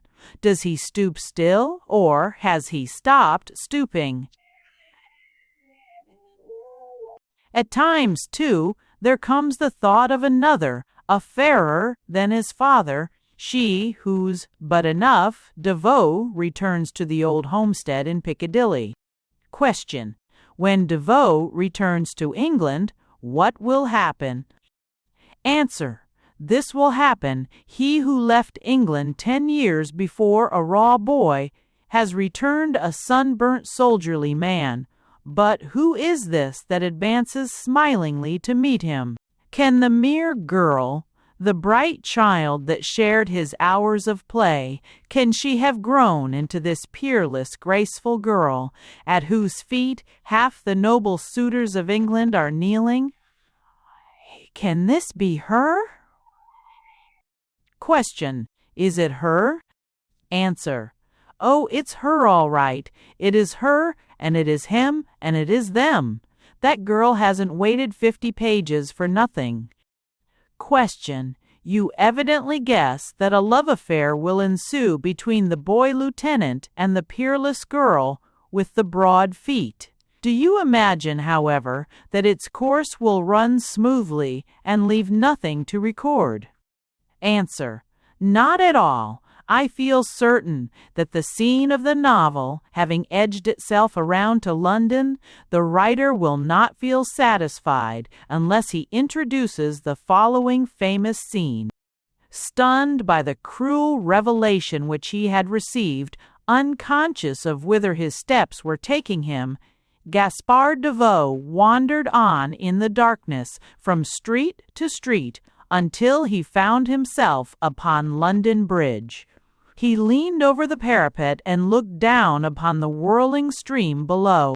There was something in the still, swift rush of it that seemed to beckon, to allure him. After all, why not? What was life now that he should prize it? For a moment, DeVoe paused irresolute. Question: Will he throw himself in? Answer: Well, say you don't know Gaspard. He will pause irresolute up to the limit, then, with a fierce struggle, will recall his courage and hasten from the bridge. Question: This struggle not to throw oneself in must be dreadfully difficult? Answer: Oh, dreadfully. Most of us are so frail we should jump in at once, but Gaspard has the knack of it. Besides, he still has some of the sheikh's herb, he chews it. Question: What has happened to DeVoe anyway? Is it anything he has eaten? Answer: No, it is nothing that he has eaten. It's about her. The blow has come. She has no use for sunburn, doesn't care for tan. She is going to marry a duke, and the boy lieutenant is no longer in it. The real trouble is that the modern novelist has got beyond the happy marriage mode of ending. He wants tragedy and a blighted life to wind up with. Question: How will the book conclude? Answer: old Devoe will go back to the desert, fall upon the sheik's neck, and swear to be a second Harry Hank to him. There will be a final panorama of the desert, the sheik and his newly found son at the door of the tent, the sun setting behind a pyramid, and Devoe's faithful elephant crouched at his feet and gazing up at him with dumb affection. Helping the Armenians. The financial affairs of the parish church up at Dugauville have been getting rather into a tangle in the last 6 months. The people of the church were specially anxious to do something toward the general public subscription of the town on behalf of the unhappy Armenians, and to that purpose they determined to devote the collections taken up at a series of special evening services. To give the right sort of swing to the services and to stimulate generous giving, they put a new pipe organ into the church. In order to make a preliminary payment on the organ, it was decided to raise a mortgage on the parsonage. To pay the interest on the mortgage, the choir of the church got up a sacred concert in the town hall.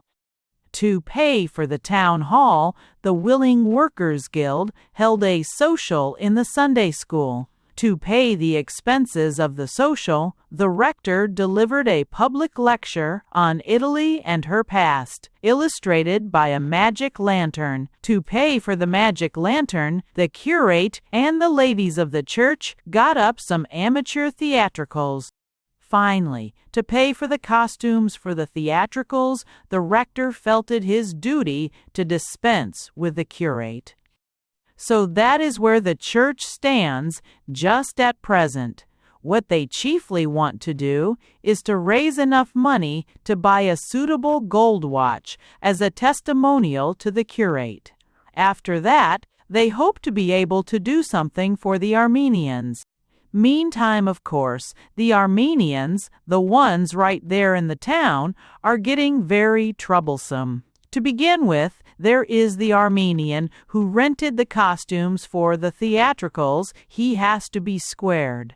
Then there is the Armenian organ dealer and the Armenian who owned the magic lantern.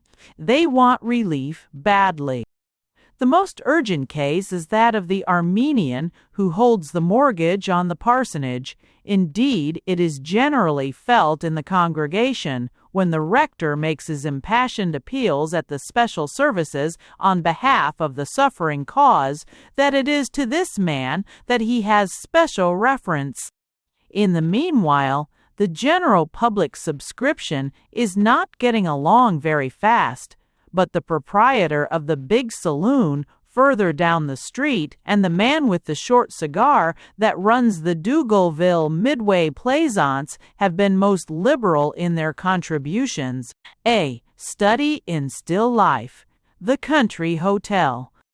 The Country Hotel stands on the sunny side of Main Street. It has 3 entrances. There is one in front, which leads into the bar. There is one at the side called the ladies' entrance, which leads into the bar from the side. There is also the main entrance, which leads into the bar through the rotunda. The rotunda is the space between the door of the bar room and the cigar case. In it is a desk and a book. In the book are written down the names of the guests, together with marks indicating the direction of the wind and the height of the barometer. It is here that the newly arrived guest waits until he has time to open the door leading to the bar. The bar room forms the largest part of the hotel. It constitutes the hotel proper. To it are attached a series of bedrooms on the floor above, many of which contain beds. The walls of the bar room are perforated in all directions with trapdoors. Through one of these drinks are passed into the back sitting room. Through others, drinks are passed into the passages. Drinks are also passed through the floor and through the ceiling. Drinks once passed never return. The proprietor stands in the doorway of the bar. He weighs 200 pounds. His face is immovable as putty. He is drunk. He has been drunk for 12 years. It makes no difference to him. Behind the bar stands the bartender. Attached to the bar is a pneumatic beer pump, by means of which the bartender can flood the bar with beer. Afterwards, he wipes up the beer with a rag. By this means, he polishes the bar. Some of the beer that is pumped up spills into glasses and has to be sold. Behind the bartender is a mechanism called a cash register, which, on being struck a powerful blow, rings a bell, sticks up a card marked "No Sale," and opens a till from which the bartender distributes money. There is printed a tariff of drinks and prices on the wall. It reads thus: beer and tie by, sembi by sembi my, 5 cents. Whiskey, I buy my, 5 cents. Whiskey and soda, 5 cents. Beer and soda, 5 cents. Cigars and die, 5 cents. Whiskey and beer and soda, 5 cents. Whiskey and eggs, actually 5 cents. All calculations are made on this basis and are worked out to 3 places of decimals. Every 7th drink is on the house and is not followed by a distribution of money. The bar room closes at midnight, provided there are enough people in it. If there is not a quorum, the proprietor waits for a better chance. A careful closing of the bar will often catch as many as 25 people. The bar is not opened again till 7 o'clock in the morning. After that, the people may go home. There are also, nowadays, local option hotels. These contain only one entrance, leading directly into the bar. An experiment with Policeman Hogan. C. Hogan. Mr. Scalper sits writing in the reporter's room of the Daily Eclipse. The paper has gone to press, and he is alone, a wayward, talented gentleman, this Mr. Scalper, and employed by the Eclipse as a delineator of character from handwriting. Any subscriber who forwards a specimen of his handwriting is treated to a prompt analysis of his character from Mr. Scalper's facile pen. The literary genius has a little pile of correspondence beside him and is engaged in the practice of his art. Outside, the night is dark and rainy. The clock on the City Hall marks the hour of 2. In front of the newspaper office, Policeman Hogan walks drearily up and down his beat. The damp misery of Hogan is intense. A belated gentleman in clerical attire, returning home from a bed of sickness, gives him a side look of timid pity and shivers past. Hogan follows the retreating figure with his eye, then draws forth a notebook and sits down on the steps of the Eclipse building to write in the light of the gas lamp. Gentlemen of nocturnal habits have often wondered what it is that Policeman Hogan and his brethren write in their little books. Here are the words that are fashioned by the big fist of the policeman. 2 o'clock. All is well. There is a light in Mr. Scalper's room above. The night is very wet, and I am unhappy and cannot sleep. My 4th night of insomnia. Suspicious-looking individual just passed. Alas, how melancholy is my life! Will the dawn never break? O moist, moist stone! Mr. Scalper up above is writing too, writing with the careless fluency of a man who draws his pay by the column. He is delineating with skill and rapidity. The reporter's room is gloomy and desolate. Mr. Scalper is a man of sensitive temperament, and the dreariness of his surroundings depresses him. He opens the letter of a correspondent, examines the handwriting narrowly, casts his eye around the room for inspiration, and proceeds to delineate. G.H. You have an unhappy, despondent nature. Your circumstances oppress you, and your life is filled with an infinite sadness. You feel that you are without hope. Mr. Scalper pauses, takes another look around the room, and finally lets his eye rest for some time upon a tall black bottle that stands on the shelf of an open cupboard. Then he goes on, and you have lost all belief in Christianity and a future world and human virtue. You are very weak against temptation, but there is an ugly vein of determination in your character when you make up your mind that you are going to have a thing. Here, Mr. Scalper stops abruptly, pushes back his chair, and dashes across the room to the cupboard.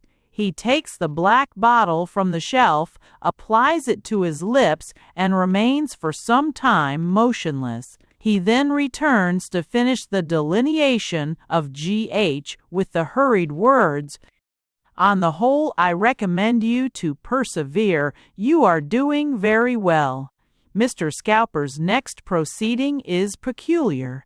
He takes from the cupboard a roll of twine, about 50 feet in length, and attaches one end of it to the neck of the bottle. Going then to one of the windows, he opens it, leans out, and whistles softly. The alert ear of Policeman Hogan on the pavement below catches the sound, and he returns it. The bottle is lowered to the end of the string. The guardian of the peace applies it to his gullet, and for some time the policeman and the man of letters remain attached by a cord of sympathy.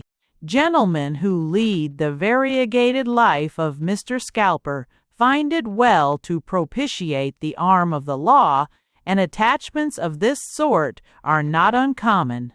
Mr. Scalper hauls up the bottle, closes the window, and returns to his task. The policeman resumes his walk with a glow of internal satisfaction.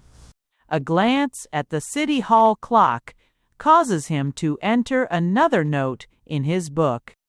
2:30. All is better. The weather is milder, with a feeling of young summer in the air. 2 lights in Mr. Scalper's room. Nothing has occurred which need be brought to the notice of the roundsman. Things are going better upstairs, too.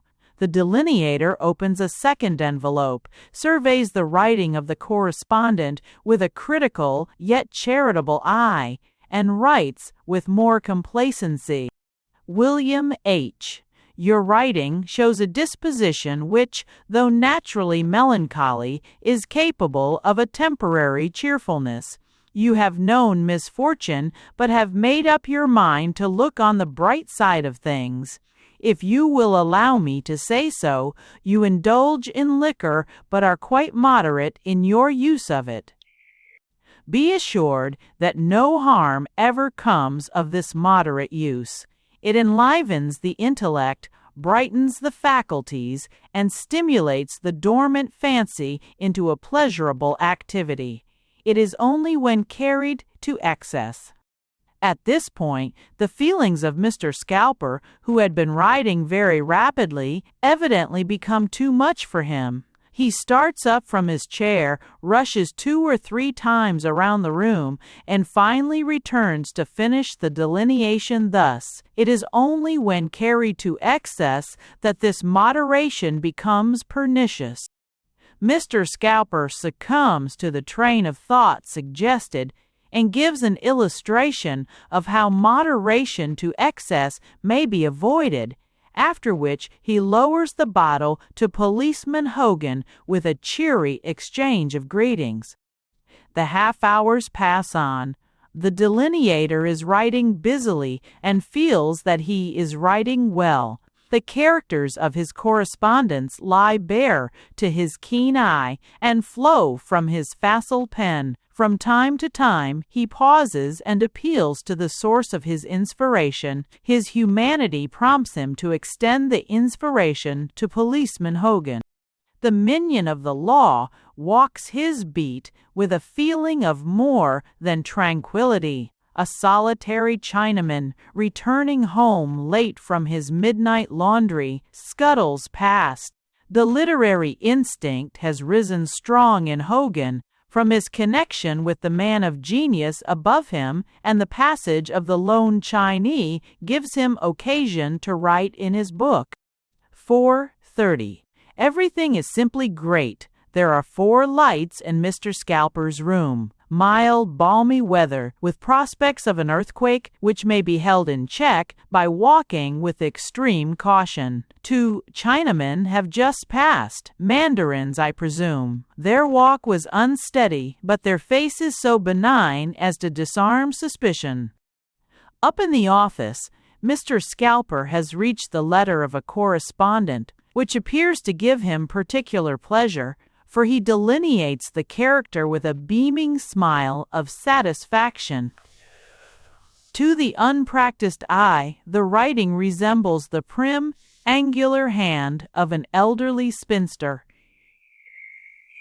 Scalper, however, seems to think otherwise, for he writes, "Aunt Dorothea, you have a merry, rollicking nature. At times you are seized with a wild, tumultuous hilarity, to which you give ample vent in shouting and song. You are much addicted to profanity, and you rightly feel that this is part of your nature, and you must not check it. The world is a very bright place to you, Aunt Dorothea.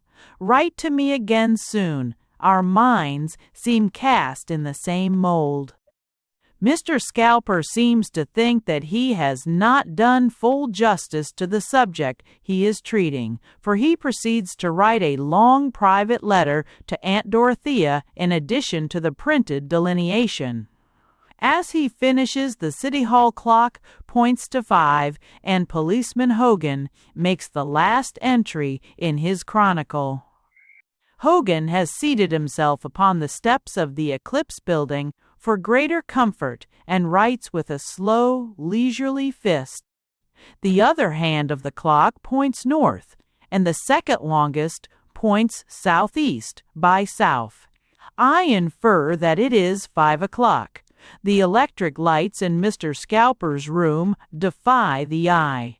The roundsman has passed and examined my notes of the night's occurrences. They are entirely satisfactory, and he is pleased with their literary form. The earthquake which I apprehended was reduced to a few minor oscillations which cannot reach me where I sit. The lowering of the bottle interrupts Policeman Hogan. The long letter to Aunt Dorothea has cooled the ardor of Mr. Scalper. The generous blush has passed from his mind, and he has been trying in vain to restore it. To afford Hogan a similar opportunity, he decides not to haul the bottle up immediately, but to leave it in his custody while he delineates a character. The writing of this correspondent would seem to the inexperienced eye to be that of a timid little maiden in her teens. He shakes his head mournfully at the letter and writes, "Little Emily, you have known great happiness, but it has passed. Despondency has driven you to seek forgetfulness in drink. Your writing shows the worst phase of the liquor habit. I apprehend that you will shortly have delirium tremens. Poor little Emily, do not try to break off. It is too late." Mr. Scalper is visibly affected by his correspondent's unhappy condition. His eye becomes moist, and he decides to haul up the bottle while there is still time to save Policeman Hogan from acquiring a taste for liquor. He is surprised and alarmed to find the attempt to haul it up ineffectual. The minion of the law has fallen into a leaden slumber, and the bottle remains tight in his grasp. The baffled delineator lets fall the string and returns to finish his task. Only a few lines are now required to fill the column, but Mr. Scalper finds on examining the correspondence that he has exhausted the subjects. This, however, is quite a common occurrence and occasions no dilemma in the mind of the talented gentleman. It is his custom in such cases to fill up the space with an imaginary character or two, the analysis of which is a task most congenial to his mind. He bows his head in thought for a few moments, and then writes as follows: Policeman H.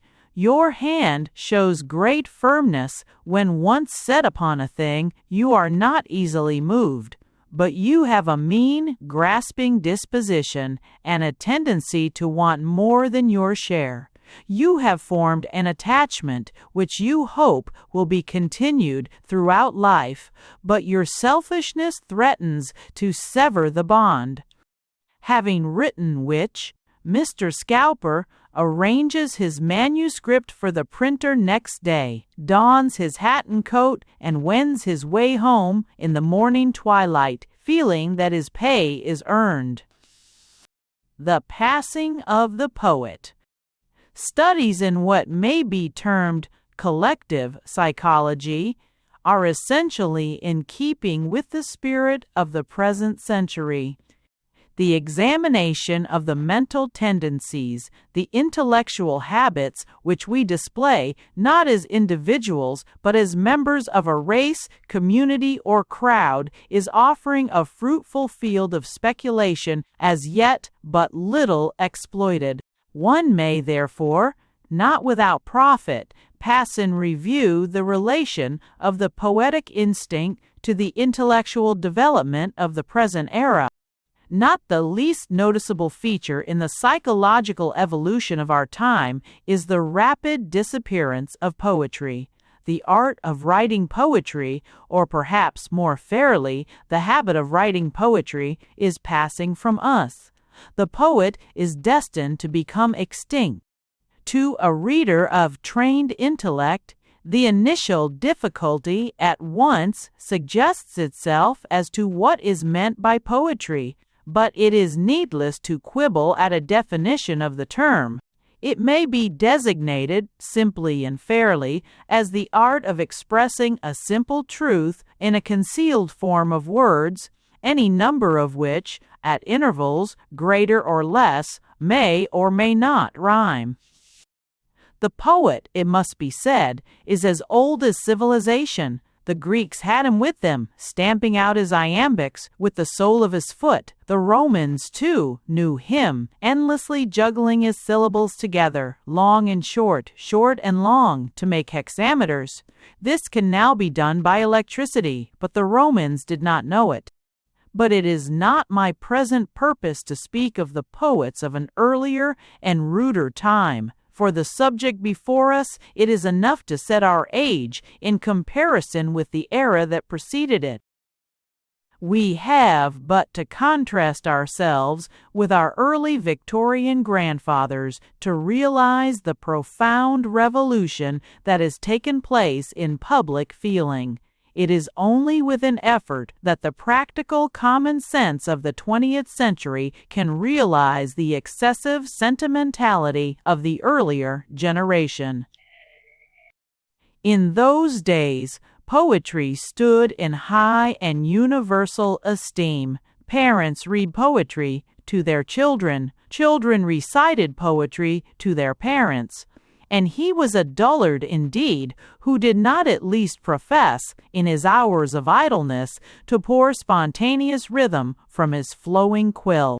Should one gather statistics of the enormous production of poetry some 60 or 70 years ago, they would scarcely appear credible. Journals and magazines teemed with it. Editors openly countenanced it. Even the daily press affected it. Love sighed in homemade stanzas. Patriotism rhapsodized on the hustings, or cited rolling hexameters to an enraptured legislature. Even melancholy death courted his everlasting sleep in elegant elegiacs. In that era, indeed, I know not how, polite society was haunted by the obstinate fiction that it was the duty of a man of parts to express himself from time to time in verse. Any special occasion of expansion or exuberance, of depression, torsion, or introspection was sufficient to call it forth. So we have poems of dejection, of reflection, of deglutition, of indigestion. Any particular psychological disturbance was enough to provoke an excess of poetry. The character and manner of the verse might vary with the predisposing cause.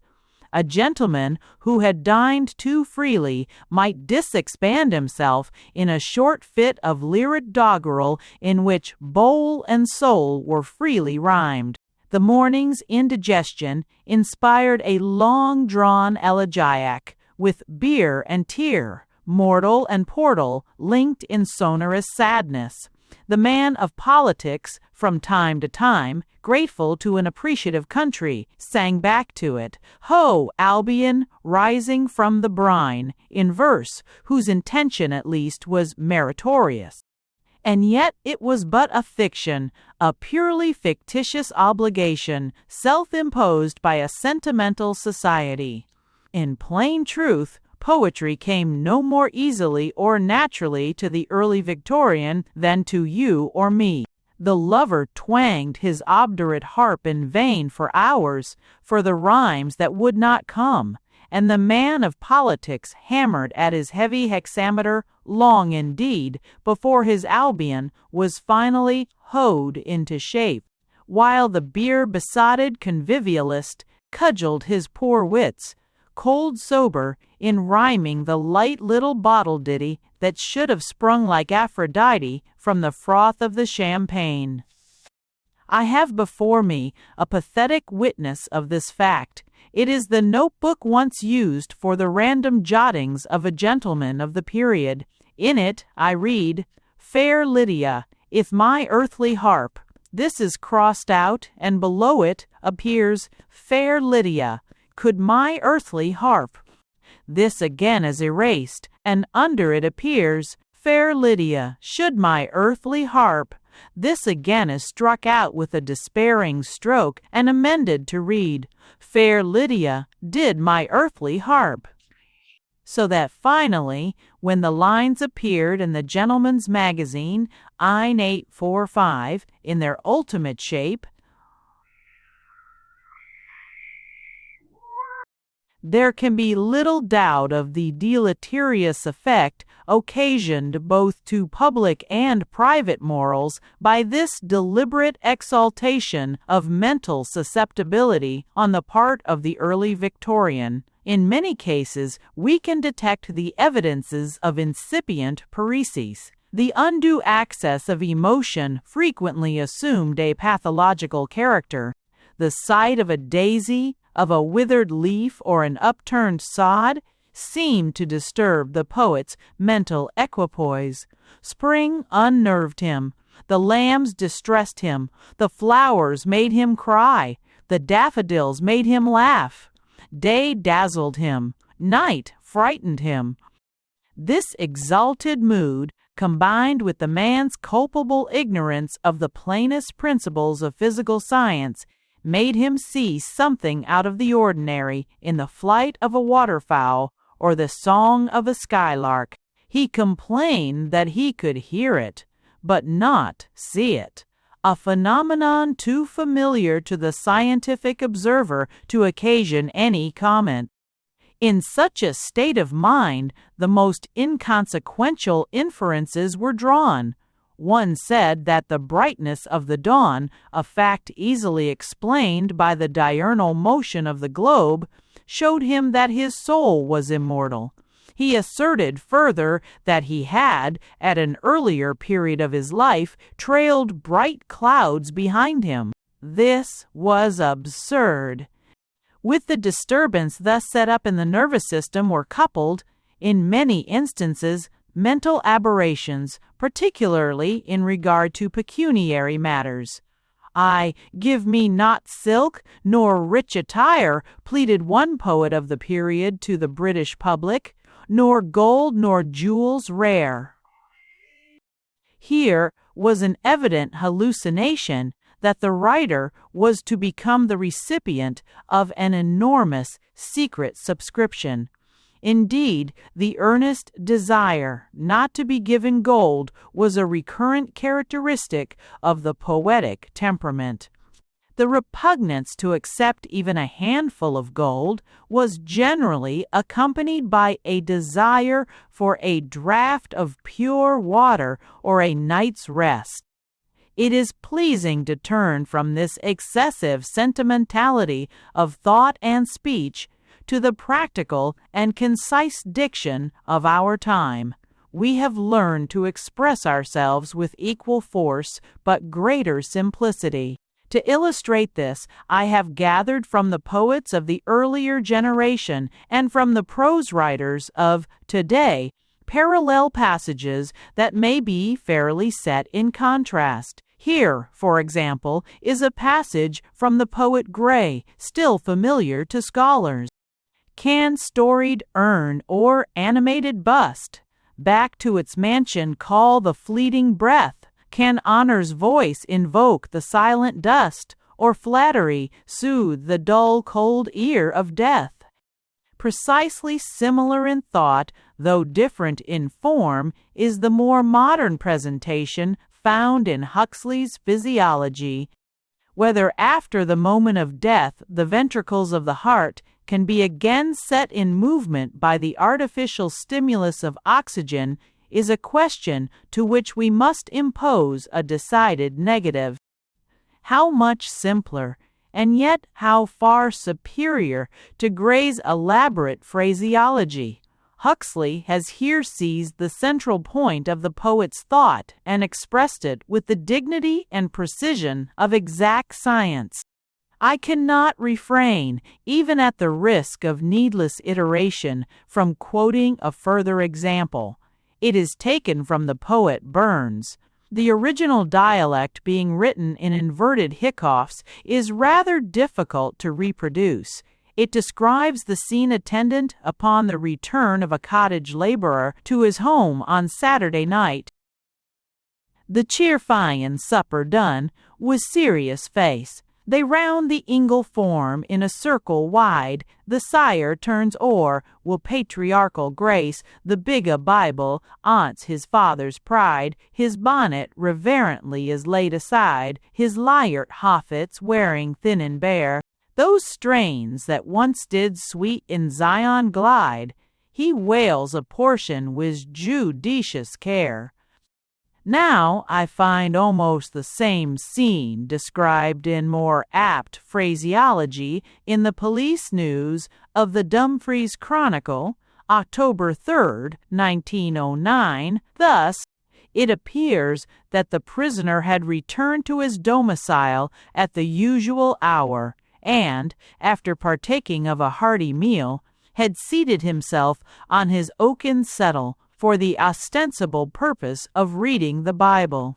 It was while so occupied that his arrest was effected, with the trifling exception that Burns omits all mention of the arrest, for which, however, the whole tenor of the poem gives ample warrant. The two accounts are almost identical. In all that I have thus said, I do not wish to be misunderstood. Believing, as I firmly do, that the poet is destined to become extinct, I am not one of those who would accelerate his extinction. The time has not yet come for remedial legislation or the application of the criminal law. Even in obstinate cases where pronounced delusions in reference to plants, animals, and natural phenomena are seen to exist, it is better that we should do nothing that might occasion a mistaken remorse. The inevitable natural evolution which is thus shaping the mold of human thought may safely be left to its own course. Self-made Menno. They were both what we commonly call successful businessmen, men with well-fed faces, heavy signet rings on fingers like sausages, and broad, comfortable waistcoats, a yard and a half round the equator. They were seated opposite each other at a table of a first-class restaurant, and had fallen into conversation while waiting to give their order to the waiter. Their talk had drifted back to their early days and how each had made his start in life when he first struck New York. "I tell you what, Jones," one of them was saying, "I shall never forget my first few years in this town. By George, it was pretty uphill work. Do you know, sir, when I first struck this place, I hadn't more than 15 cents to my name, hadn't a rag except what I stood up in, and all the place I had to sleep in. You won't believe it, but it's a gospel fact just the same, was an empty tar barrel. No, sir," he went on, leaning back and closing up his eyes into an expression of infinite experience. "No, sir, a fellow accustomed to luxury like you has simply no idea what sleeping out in a tar barrel and all that kind of thing is like."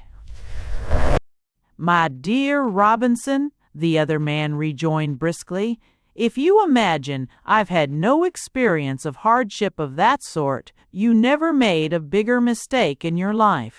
Why, when I first walked into this town, I hadn't a cent, sir, not a cent, and as for lodging, all the place I had for months and months was an old piano box up a lane behind a factory. Talk about hardship, I guess I had it pretty rough. You take a fellow that's used to a good warm tar barrel and put him into a piano box for a night or two, and you'll see mighty soon." "My dear fellow," Robinson broke in with some irritation, "you merely show that you don't know what a tar barrel's like. Why, on winter nights, when you'd be shut in there in your piano box, just as snug as you please, I used to lie awake shivering, with the draft fairly running in at the bunghole at the back." "Draft," sneered the other man with a provoking laugh. "Draft. Don't talk to me about drafts. This box I speak of had a whole darn plank off it, right on the north side, too. I used to sit there studying in the evenings, and the snow would blow in a foot deep. And yet, sir," he continued more quietly, "though I know you'll not believe it, I don't mind admitting that some of the happiest days of my life were spent in that same old box. Ah, those were good old times, bright, innocent days, I can tell you. I'd wake up there in the mornings and fairly shout with high spirits.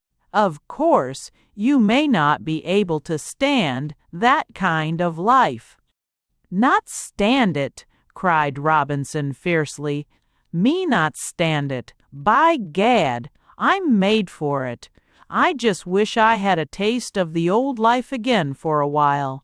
And as for innocence, well, I'll bet you weren't 1/10 as innocent as I was. No, nor 1/5, nor 1/3. What a grand old life it was. You'll swear this is a darned lie and refuse to believe it, but I can remember evenings when I'd have 2 or 3 fellows in, and we'd sit round and play Pedro by a candle half the night." "2 or 3, laughed Jones. "Why, my dear fellow, I've known half a dozen of us to sit down to supper in my piano box and have a game of Pedro afterwards, yes, and charades and forfeits and every other darned thing. Mighty good suppers they were, too. By Jove, Robinson, you fellows round this town who have ruined your digestions with high living have no notion of the zest with which a man can sit down to a few potato peelings, or a bit of broken pie crust, or—" "Talk about hard food," interrupted the other.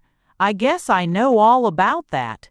Many's the time I've breakfasted off a little cold porridge that somebody was going to throw away from a back door, or that I've gone round to a livery stable and begged a little bran mash that they intended for the pigs. I'll venture to say I've eaten more hog's food." "Hog's food!" shouted Robinson, striking his fist savagely on the table. "I tell you, hog's food suits me better than—" He stopped speaking with a sudden grunt of surprise as the waiter appeared with the question, "What may I bring you for dinner, gentlemen?" "Dinner," said Jones, after a moment of silence. "Dinner? Oh, anything, nothing. I never care what I eat. Give me a little cold porridge, if you've got it, or a chunk of salt pork. Anything you like. It's all the same to me." The waiter turned with an impassive face to Robinson. "You can bring me some of that cold porridge, too," he said, with a defiant look at Jones. "Yesterday's, if you have it, and a few potato peelings and a glass of skim milk." There was a pause. Jones sat back in his chair and looked hard across at Robinson. For some moments the two men gazed into each other's eyes with a stern, defiant intensity. Then Robinson turned slowly round in his seat and beckoned to the waiter, who was moving off with a muttered order on his lips. "Here, waiter," he said with a savage scowl, "I guess I'll change that order a little. Instead of that cold porridge, I'll take, yes, a little hot partridge. And you might as well bring me an oyster or two on the half-shell, and a mouthful of soup, mock turtle, consommé, anything, and perhaps you might fetch along a dab of fish, and a little peck of Stilton, and a grape, or a walnut." The waiter turned to Jones. "I guess I'll take the same," he said simply, and added, "Well, and you might bring a quart of champagne at the same time." And nowadays, when Jones and Robinson meet, the memory of the tar barrel and the piano box is buried as far out of sight as a home for the blind under a landslide.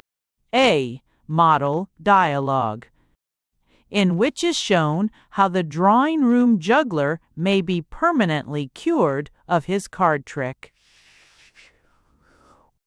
The drawing-room juggler, having slyly got hold of the pack of cards at the end of the game of whist, says, "Ever see any card tricks? Here's rather a good one. Pick a card." "Thank you. I don't want a card." "No, but just pick one, any one you like, and I'll tell which one you pick." "You'll tell who?" No. I mean, I'll know which it is, don't you see? Go on now, pick a card." "Any one I like. Hey, Dird." "Yes, any color at all. I sore a bad doze. If I want to doze her 2 areas of bad." Yes. "Any suit." "Oh, yes, do go on." "Well, let me see, I'll pick the ace of spades." "Great Caesar, I mean, you are to pull a card out of the pack." "Oh, to pull it out of the pack. Now I understand. Hand me the pack." "All right, I've got it." "Have you picked one?" "Yes, it's the 3 of hearts. Did you know it?" "Hang it, don't tell me like that. You spoiled the thing. Here, try again. Pick a card." "All right, I've got it." "Put it back in the pack. Thanks. Shuffle, shuffle, shuffle, shuffle, flip. There, is that it?" triumphantly. "I don't know. I lost sight of it." "Lost sight of it. Confound it, you have to look at it and see what it is." "Oh, you want me to look at the front of it?" "Why, of course. Now then, pick a card." All right, I've picked it. Go ahead. Shuffle, shuffle, shuffle, flip. Say, confound you, did you put that card back in the pack? Why, no, I kept it. Holy Moses, listen. Pick a card, just one. Look at it, see what it is, then put it back. Do you understand? Oh, perfectly. Only I don't see how you are ever going to do it. You must be awfully clever. Shuffle, shuffle, shuffle, shuffle, flip. There you are. That's your card now, isn't it? This is the supreme moment. No, that is not my card. This is a flat lie, but heaven will pardon you for it. Not that card. Say, just hold on a second. Here now, watch what you're at this time. I can do this cursed thing, mind you, every time. I've done it on father, on mother, and on every one that's ever come round our place. Pick a card. Shuffle, shuffle, shuffle, flip, bang. There, that's your card. No, I am sorry, that is not my card, but won't you try it again? Please do. Perhaps you are a little excited. I'm afraid I was rather stupid. Won't you go and sit quietly by yourself on the back veranda for half an hour and then try? You have to go home? Oh, I'm so sorry. It must be such an awfully clever little trick. Good night. We say, A.B. back to the bushy. I have a friend called Billy who has the bush mania. By trade he is a doctor, but I do not think that he needs to sleep out of doors. In ordinary things his mind appears sound. Over the tops of his gold-rimmed spectacles, as he bends forward to speak to you, there gleams nothing but amiability and kindliness. Like all the rest of us he is, or was, until he forgot it all, an extremely well-educated man. I am aware of no criminal strain in his blood, yet Billy is in reality hopelessly unbalanced. He has the mania of the open woods. Worse than that, he is haunted with the desire to drag his friends with him into the depths of the bush. Whenever we meet, he starts to talk about it. Not long ago, I met him in the club. I wish, he said, you'd let me take you clear away up the Gatineau. Yes, I wish I would. I don't think, I murmured to myself, but I humored him and said, How do we go, Billy? In a motor car or by train? No, we paddle. And is it upstream all the way? Oh, yes, Billy said enthusiastically. And how many days do we paddle all day to get up? 6. Couldn't we do it in less? Yes, Billy answered, feeling that I was entering into the spirit of the thing. If we start each morning just before daylight and paddle hard till moonlight, we could do it in 5 days and a half. Glorious! And are there portages? Lots of them. And at each of these do I carry 200 pounds of stuff up a hill on my back? Yes. And will there be a guide, a genuine, dirty-looking Indian guide? Yes. And can I sleep next to him? Oh, yes, if you want to. And when we get to the top, what is there? Well, we go over the height of land. Oh, we do we? And is the height of land all rock and about 300 yards uphill? And do I carry a barrel of flour up it? And does it roll down and crush me on the other side? Look here, Billy, this trip is a great thing, but it is too luxurious for me. If you will have me paddled up the river in a large iron canoe with an awning, carried over the portages in a sedan chair, taken across the height of land in a palanquin or a howdah, and lowered down the other side in a derrick, I'll go. Short of that, the thing would be too fattening. Billy was discouraged and left me, but he has since returned repeatedly to the attack. He offers to take me to the headwaters of the Batiscan. I am content at the foot. He wants us to go to the sources of the Attawapiskat. I don't.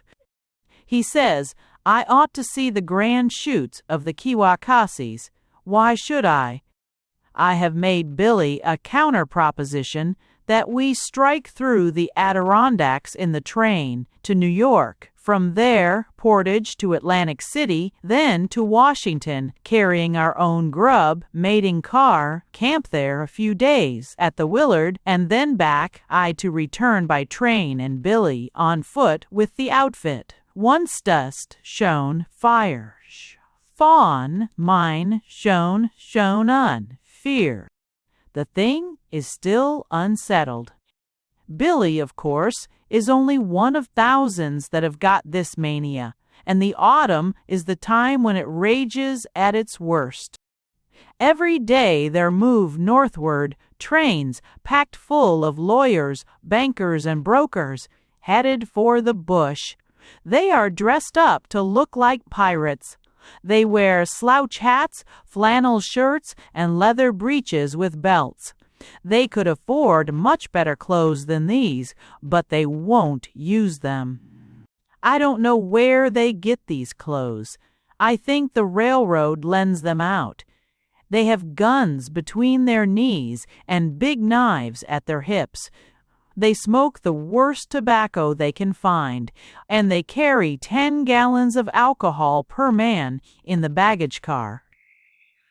In the intervals of telling lies to one another, they read the railroad pamphlets about hunting. This kind of literature is deliberately and fiendishly contrived to infuriate their mania. I know all about these pamphlets because I write them. I once, for instance, wrote up, from imagination, a little place called Dog Lake at the end of a branch line. The place had failed as a settlement, and the railroad had decided to turn it into a hunting resort. I did the turning. I think I did it rather well, rechristening the lake and stocking the place with suitable varieties of game. The pamphlet ran like this: The limpid waters of Lake Owattawetness. The name, according to the old Indian legends of the place, signifies the mirror of the Almighty, abound with every known variety of fish. Near to its surface, so close that the angler may reach out his hand and stroke them, schools of pike, pickerel, mackerel, doggerel, and chickerel jostle one another in the water. They rise instantaneously to the bait and swim gratefully ashore, holding it in their mouths. In the middle depth of the waters of the lake, the sardine, the lobster, the kippered herring, the anchovy, and other tinned varieties of fish disport themselves with evident gratification, while even lower in the pellucid depths, the dogfish, the hogfish, the logfish, the logfish, and the swordfish whirl about in never-ending circles. Nor is Lake Owattawetness merely an angler's paradise. Ulvers, vast forests of primeval pine, slope to the very shores of the lake, to which descend great droves of bears, brown, green, and bare-colored, while as the shades of evening fall, the air is loud with the lowing of moose, caribou, antelope, cantaloupe, musk oxes, muskrats, and other graminivorous mammalia of the forest. These enormous quadrumana generally move off about 10:30 p.m., from which hour until 11:45 p.m. the whole shore is reserved for bison and buffalo.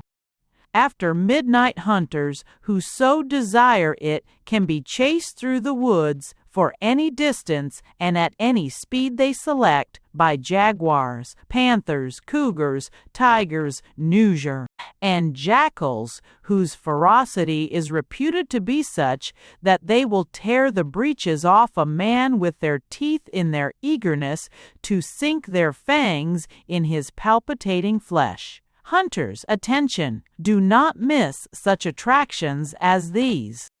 I have seen men, quiet, reputable, well-shaved men, reading that pamphlet of mine in the rotundas of hotels, with their eyes blazing with excitement. I think it is the jaguar attraction that hits them the hardest, because I notice them rub themselves sympathetically with their hands while they read. Of course, you can imagine the effect of this sort of literature on the brains of men fresh from their offices and dressed out as pirates. They just go crazy and stay crazy. Just watch them when they get into the bush. Notice that well-to-do stockbroker crawling about on his stomach in the underbrush, with his spectacles shining like gig lamps. What is he doing? He is after a caribou that isn't there. He is stalking it with his stomach. Of course, away down in his heart, he knows that the caribou isn't there and never was. But that man read my pamphlet and went crazy. He can't help it. He's got to stalk something. Mark him as he crawls along. See him crawl through a thimbleberry bush very quietly so that the caribou won't hear the noise of the prickles going into him, then through a bee's nest, gently and slowly, so that the caribou will not take fright when the bees are stinging him. Sheer woodcraft. Yes, mark him.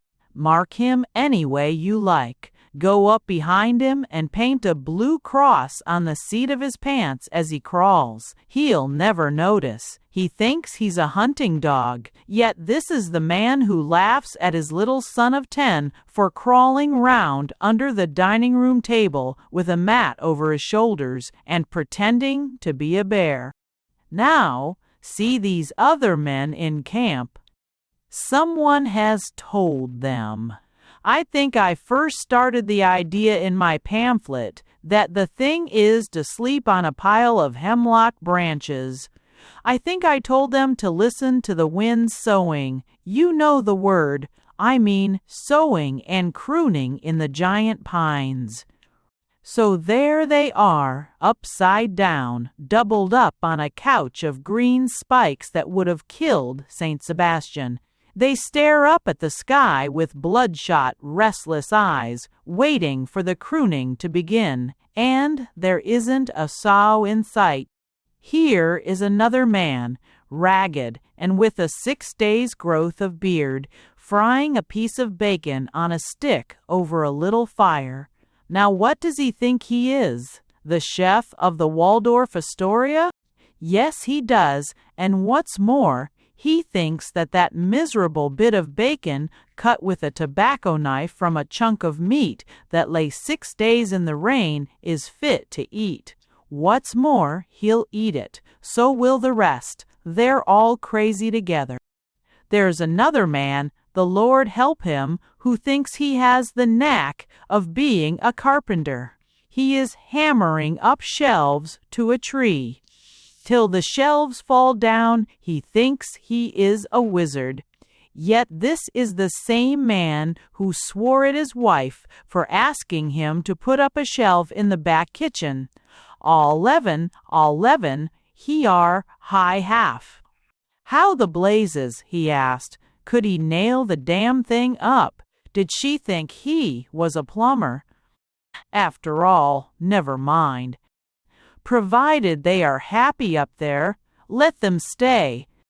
Personally, I wouldn't mind if they didn't come back and lie about it.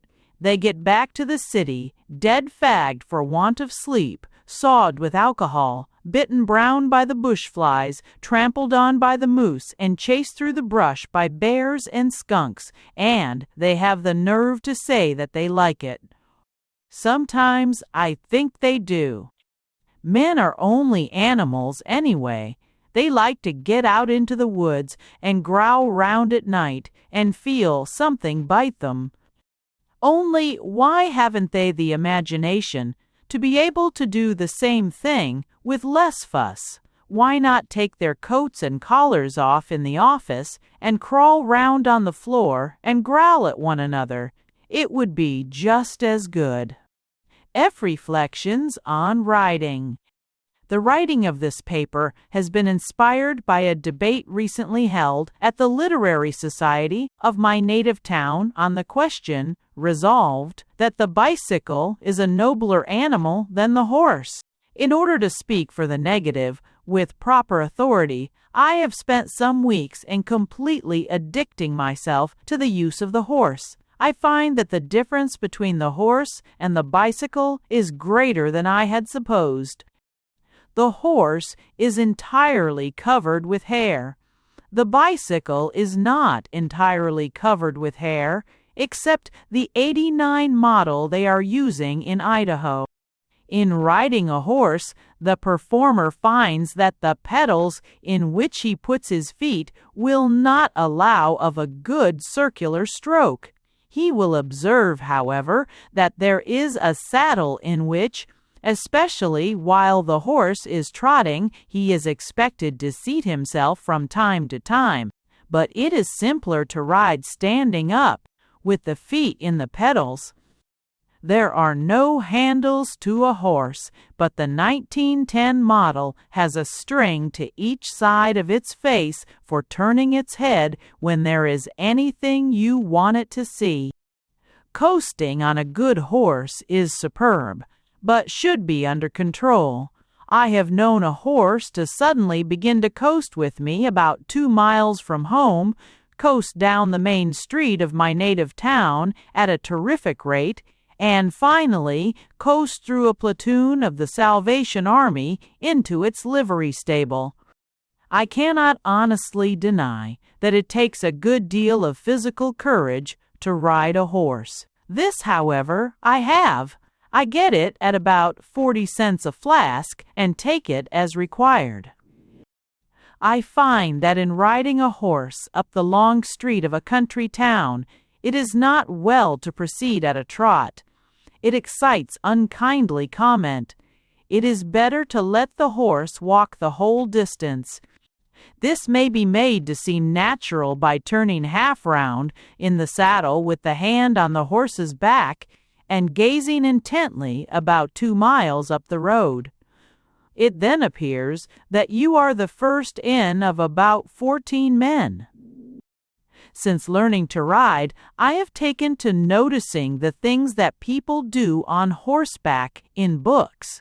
Some of these I can manage, but most of them are entirely beyond me. Here, for instance, is a form of equestrian performance that every reader will recognize and for which I have only a despairing admiration. With a hasty gesture of farewell, the rider set spurs to his horse and disappeared in a cloud of dust. With a little practice in the matter of adjustment, I think I could set spurs to any size of horse, but I could never disappear in a cloud of dust, at least not with any guarantee of remaining disappeared when the dust cleared away. Here, however, is one that I certainly can do. The bridle rein dropped from Lord Everard's listless hand, and, with his head bowed upon his bosom, he suffered his horse to move at a foot's pace up the sombre avenue. Deep in thought, he heeded not the movement of the steed which bore him. That is, he looked as if he didn't, but in my case, Lord Everard has his eye on the steed pretty closely, just the same. This next I am doubtful about. "To horse, to horse," cried the knight, and leaped into the saddle. I think I could manage it if it read. "To horse," cried the knight, and, snatching a step-ladder from the hands of his trusty attendant, he rushed into the saddle. As a concluding remark, I may mention that my experience of riding has thrown a very interesting sidelight upon a rather puzzling point in history. It is recorded of the famous Henry II that he was almost constantly in the saddle, and of so restless a disposition that he never sat down even at meals. I had hitherto been unable to understand Henry's idea about his meals, but I think I can appreciate it now. Saloonio? A study in Shakespearean criticism. They say that young men fresh from college are pretty positive about what they know. But from my own experience of life, I should say that if you take a comfortable, elderly man who hasn't been near a college for about 20 years, who has been pretty liberally fed and dined ever since, who measures about 50 inches around the circumference, and has a complexion like a cranberry by candlelight, you will find that there is a degree of absolute certainty about what he thinks he knows that will put any young man to shame. I am specially convinced of this from the case of my friend Colonel Hogshead, a portly, choleric gentleman who made a fortune in the cattle trade out in Wyoming, and who, in his later days, has acquired a chronic idea that the plays of Shakespeare are the one subject upon which he is most qualified to speak personally. He came across me the other evening as I was sitting by the fire in the club sitting room, looking over the leaves of The Merchant of Venice, and began to hold forth to me about the book. Merchant of Venice, eh? There's a play for you, sir. There's genius. Wonderful, sir, wonderful. You take the characters in that play, and where will you find anything like them? You take Antonio, take Sherlock, take Saloonio. Saloonio, Colonel, I interposed mildly. Aren't you making a mistake? There's a Bassanio and a Salanio in the play, but I don't think there's any Saloonio, is there? For a moment, Colonel Hogshead's eye became misty with doubt, but he was not the man to admit himself in error. "Tut, tut, young man," he said with a frown, "don't skim through your books in that way. No Saloonio? Why, of course there's a Saloonio." "But I tell you, Colonel," I rejoined, "I've just been reading the play and studying it, and I know there's no such character." "Nonsense, sir, nonsense," said the Colonel. "Why, he comes in all through. Don't tell me, young man. I've read that play myself. Yes, and seen it played, too, out in Wyoming, before you were born, by fellers, sir, that could act. No Saloonio, indeed. Why, who is it that is Antonio's friend, all through, and won't leave him when Bassanio turns against him? Who rescues Clarissa from Sherlock, and steals the casket of flesh from the Prince of Aragon? Who shouts at the Prince of Morocco, 'Out, out, you damned candlestick'? Who loads up the jury in the trial scene, and fixes the Doge? No Saloonio. By gad, in my opinion, he's the most important character in the play." "Colonel Hogshead," I said very firmly, "there isn't any Saloonio, and you know it." But the old man had got fairly started on whatever dim recollection had given birth to Saloonio. The character seemed to grow more and more luminous in the Colonel's mind, and he continued with increasing animation. "I'll just tell you what Saloonio is. He's a type. Shakespeare means him to embody the type of the perfect Italian gentleman. He's an idea, that's what he is. He's a symbol, he's a unit." Meanwhile, I had been searching among the leaves of the play. "Look here," I said, "here's the list of the dramatis personae. There's no Saloonio there." But this didn't dismay the Colonel one atom. "Why, of course there isn't," he said. "You don't suppose you'd find Saloonio there? That's the whole art of it. That's Shakespeare. That's the whole gist of it. He's kept clean out of the personae, gives 'em scope, gives 'em a free hand, makes him more of a type than ever. Oh, it's a subtle thing, sir. The dramatic art, continued the Colonel, subsiding into quiet reflection. It takes a feller quite a time to get right into Shakespeare's mind and see what he's at all the time. I began to see that there was no use in arguing any further with the old man. I left him with the idea that the lapse of a little time would soften his views on Saloonio, but I had not reckoned on the way in which old men hang on to a thing. Colonel Hogshead quite took up Saloonio. From that time on, Saloonio became the theme of his constant conversation. He was never tired of discussing the character of Saloonio, the wonderful art of the dramatist in creating him, Saloonio's relation to modern life, Saloonio's attitude toward women, the ethical significance of Saloonio, Saloonio as compared with Hamlet, Hamlet as compared with Saloonio. And the more he looked into Saloonio, the more he saw in him.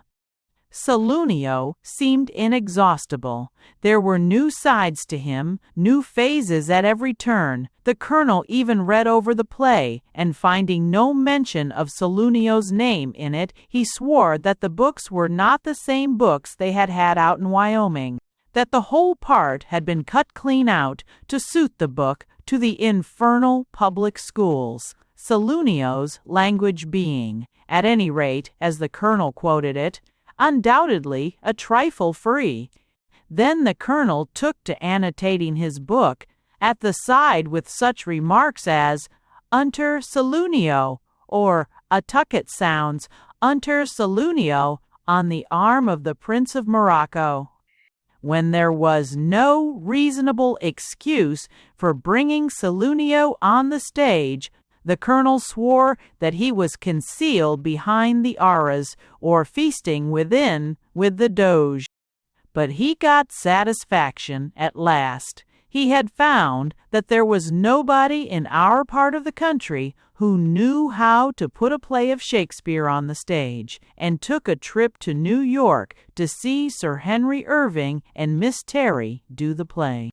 The Colonel sat and listened all through with his face just beaming with satisfaction, and when the curtain fell at the close of Irving's grand presentation of the play, he stood up in his seat and cheered and yelled to his friends, "That's it! That's him! Didn't you see that man that came on the stage all the time and sort of put the whole play through, though you couldn't understand a word he said? Well, that's him. That's Saloonio." Half hours with the poets. I, Mr. Wordsworth, and the little cottage girl. I met a little cottage girl. She was 8 years old, she said. Her hair was thick with many a curl that clustered round her head. Wordsworth. This is what really happened. Over the dreary downs of his native Cumberland, the aged laureate was wandering with bowed head and countenance of sorrow. Times were bad with the old man. In the south pocket of his trousers, as he set his face to the north, jingled but a few odd coins and a check for St. Leon water. Apparently, his cup of bitterness was full. In the distance, a child moved, a child in form, yet the deep lines upon her face bespoke a countenance prematurely old. The poet espied, pursued, and overtook the infant. He observed that apparently she drew her breath lightly and felt her life in every limb, and that presumably her acquaintance with death was of the most superficial character. "I must sit a while and ponder on that child," murmured the poet. So he knocked her down with his walking stick, and seating himself upon her, he pondered. Long he sat thus in thought. "His heart is heavy," sighed the child. At length he drew forth a notebook and pencil, and prepared to write upon his knee. "Now then, my dear young friend," he said, addressing the elfin creature, "I want those lines upon your face. Are you 7?" "Yes, we are 7," said the girl sadly, and added, "I know what you want. You are going to question me about my afflicted family. You are Mr. Wordsworth, and you are collecting mortuary statistics for the cottager's edition of the Penny Encyclopedia." "You are 8 years old?" asked the bard. "I suppose so," answered she. "I have been 8 years old for years and years." "And you know nothing of death, of course?" said the poet cheerfully. "How can I?" answered the child. "Now then," resumed the venerable William, "let us get to business. Name your brothers and sisters." "Let me see," began the child wearily. "There was Reuben Ike, too, I can't think of, and John and Jane." "You must not count John and Jane," interrupted the bard reprovingly. "They're dead, you know, so that doesn't make 7. "I wasn't counting them, but perhaps I added up wrongly," said the child. "And will you please move your overshoe off my neck?" "Pardon," said the old man, "a nervous trick. I have been absorbed. Indeed, the exigency of the meter almost demands my doubling up my feet. To continue, however, which died first?" "The first to go was little Jane," said the child. "She lay moaning in bed, I presume?" "In bed she, moaning lay." "What killed her?" "Insomnia," answered the girl. "The gaiety of our cottage life, previous to the departure of our elder brothers for Conway, and the constant field sports in which she indulged with John, proved too much for a frame never too robust." "You express yourself well," said the poet. "Now, in regard to your unfortunate brother, what was the effect upon him in the following winter of the ground being white with snow and your being able to run and slide?" "My brother John was forced to go," answered she. "We have been at a loss to understand the cause of his death. We fear that the dazzling glare of the newly fallen snow, acting upon a restless brain, may have led him to a fatal attempt to emulate my own feats upon the ice. And, oh, sir," the child went on, "speak gently of poor Jane. You may rub it into John all you like. We always let him slide." "Very well," said the bard. "And allow me, in conclusion, one rather delicate question. Do you ever take your little porringer?" "Oh, yes," answered the child frankly. Or, "Quite often, after sunset, when all is light and fair, I take my little porringer. I can't quite remember what I do after that, but I know that I like it." "That is immaterial," said Wordsworth. "I can say that you take your little porringer neat, or with bitters, or in water after every meal. As long as I can state that you take a little porringer regularly, but never to excess, the public is satisfied. And now," rising from his seat, "I will not detain you any longer. Here is 6 pence, or stay," he added hastily, "here is a check for St. Leon water. Your information has been most valuable, and I shall work it for all I am, Wordsworth." With these words, the aged poet bowed deferentially to the child, and sauntered off in the direction of the Duke of Cumberland's Arms, with his eyes on the ground, as if looking for the meanest flower that blows itself. How Tennyson killed the May Queen. "If you're waking, call me early, mother dear." Part 1. As soon as the child's malady had declared itself, the afflicted parents of the May Queen telegraphed to Tennyson, "Our child gone crazy on subject of early rising. Could you come and write some poetry about her?" Alfred, always prompt to fill orders in writing from the country, came down on the evening train. The old cottager greeted the poet warmly and began at once to speak of the state of his unfortunate daughter. "She was took queer in May," he said, "along of a sort of bee that the young folks had. She ain't been just right since. Happen you might do some'at." With these words, he opened the door of an inner room. The girl lay in feverish slumber. Beside her bed was an alarm clock set for 3:30. Connected with the clock was an ingenious arrangement of a falling brick with a string attached to the child's toe. At the entrance of the visitor, she started up in bed. "Whoop," she yelled, "I am to be Queen of the May, mother, ye-see." Then, perceiving Tennyson in the doorway, "If that's a caller," she said, "tell him to call me early." The shock caused the brick to fall. In the subsequent confusion, Alfred modestly withdrew to the sitting room. "At this rate," he chuckled, "I shall not have long to wait. A few weeks of that strain will finish her." Part 2. 6 months had passed. It was now midwinter, and still the girl lived. Her vitality appeared inexhaustible. She got up earlier and earlier. She now rose yesterday afternoon.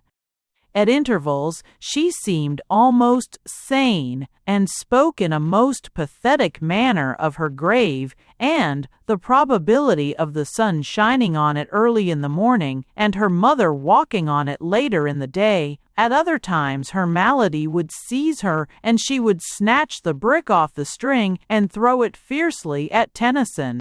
Once, in an uncontrollable fit of madness, she gave her sister Effie a half share in her garden tools and an interest in a box of mignonette. The poet stayed doggedly on. In the chill of the morning twilight, he broke the ice in his water basin and cursed the girl, but he felt that he had broken the ice, and he stayed. On the whole, life at the cottage, though rugged, was not cheerless. In the long winter evenings, they would gather around a smoking fire of peat, while Tennyson read aloud the Idylls of the King to the rude old cottager. Not to show his rudeness, the old man kept awake by sitting on a tin tack. This also kept his mind on the right tack. The two found that they had much in common, especially the old cottager. They called each other Alfred and Hezekiah now. Part 3. Time moved on and spring came. Still, the girl baffled the poet. "I thought to pass away before," she would say with a mocking grin, "but yet alive I am, Alfred, alive I am." Tennyson was fast losing hope. Worn out with early rising, they engaged a retired Pullman car porter to take up his quarters, and being a Negro, his presence added a touch of color to their life. The poet also engaged a neighboring divine at 50 cents an evening to read to the child the best 100 books with explanations. The May Queen tolerated him and used to like to play with his silver hair, but protested that he was prosy. At the end of his resources, the poet resolved upon desperate measures. He chose an evening when the cottager and his wife were out at a dinner party. At nightfall, Tennyson and his accomplices entered the girl's room. She defended herself savagely with her brick, but was overpowered. The Negro seated himself upon her chest, while the clergyman hastily read a few verses about the comfort of early rising at the last day. As he concluded, the poet drove his pen into her eye. "Last call," cried the negro porter triumphantly. "Aye, aye, old Mr. Longfellow, on board the Hesperus." It was the schooner Hesperus that sailed the wintry sea, and the skipper had taken his little daughter to bear him company. Longfellow. There were but 3 people in the cabin party of the Hesperus: old Mr. Longfellow, the skipper, and the skipper's daughter. The skipper was much attached to the child, owing to the singular whiteness of her skin and the exceptionally limpid blue of her eyes. She had hitherto remained on shore to fill lucrative engagements as albino lady in a circus. This time, however, her father had taken her with him for company. The girl was an endless source of amusement to the skipper and the crew. She constantly got up games of Puss in the Corner, forfeits, and dumb crambo with her father and Mr. Longfellow, and made scripture puzzles and geographical acrostics for the men. Old Mr. Longfellow was taking the voyage to restore his shattered nerves. From the first, the captain disliked Henry. He was utterly unused to the sea and was nervous and fidgety in the extreme. He complained that at sea his genius had not a sufficient degree of latitude, which was unparalleled presumption. On the evening of the storm, there had been a little jar between Longfellow and the captain at dinner.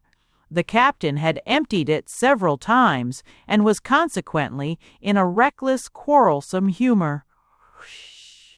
"I confess I feel somewhat apprehensive," said old Henry nervously, "of the state of the weather. I have had some conversation about it with an old gentleman on deck who professed to have sailed the Spanish Main. He says you ought to put into yonder port." "I have," hiccoughed the skipper, eyeing the bottle, and added with a brutal laugh that he could weather the roughest gale that ever wind did blow. "A whole Gaelic society," he said, "wouldn't fizz on him." Draining a final glass of grog, he rose from his chair, said grace, and staggered on deck. All the time the wind blew colder and louder. The billows frothed like yeast. It was a yeast wind. The evening wore on. Old Henry shuffled about the cabin in nervous misery. The skipper's daughter sat quietly at the table, selecting verses from a biblical clock to amuse the ship's boatswain, who was suffering from toothache. At about 10, Longfellow went to his bunk, requesting the girl to remain up in his cabin. For half an hour all was quiet, save the roaring of the winter wind. Then the girl heard the old gentleman start up in bed. "What's that bell? What's that bell?" he gasped. A minute later he emerged from his cabin wearing a cork jacket and trousers over his pajamas. "Sissy," he said, "go up and ask your pop who rang that bell." The obedient child returned. "Please, Mr. Longfellow," she said, "Pa says there weren't no bell." The old man sank into a chair and remained with his head buried in his hands. "Say," he exclaimed presently, "someone's firing guns, and there's a glimmering light somewhere. You'd better go upstairs again." Again the child returned. The crew are guessing at an acrostic, and occasionally they get a glimmering of it. Meantime, the fury of the storm increased. The skipper had the hatches battered down. Presently, Longfellow put his head out of a porthole and called out, "Look here, you may not care, but the cruel rocks are goring the sides of this boat like the horns of an angry bull." The brutal skipper heaved the log at him. A knot in it struck a plank and it glanced off. Too frightened to remain below, the poet raised one of the hatches by picking out the cotton batting and made his way on deck. He crawled to the wheelhouse. The skipper stood lashed to the helm, all stiff and stark. He bowed stiffly to the poet. The lantern gleamed through the gleaming snow on his fixed and glassy eyes. The man was hopelessly intoxicated. All the crew had disappeared. When the missile thrown by the captain had glanced off into the sea, they glanced after it and were lost. At this moment, the final crash came. Something hit something. There was an awful click, followed by a peculiar grating sound, and in less time than it takes to write it, unfortunately, the whole wreck was over. As the vessel sank, Longfellow's senses left him. When he reopened his eyes, he was in his own bed at home, and the editor of his local paper was bending over him.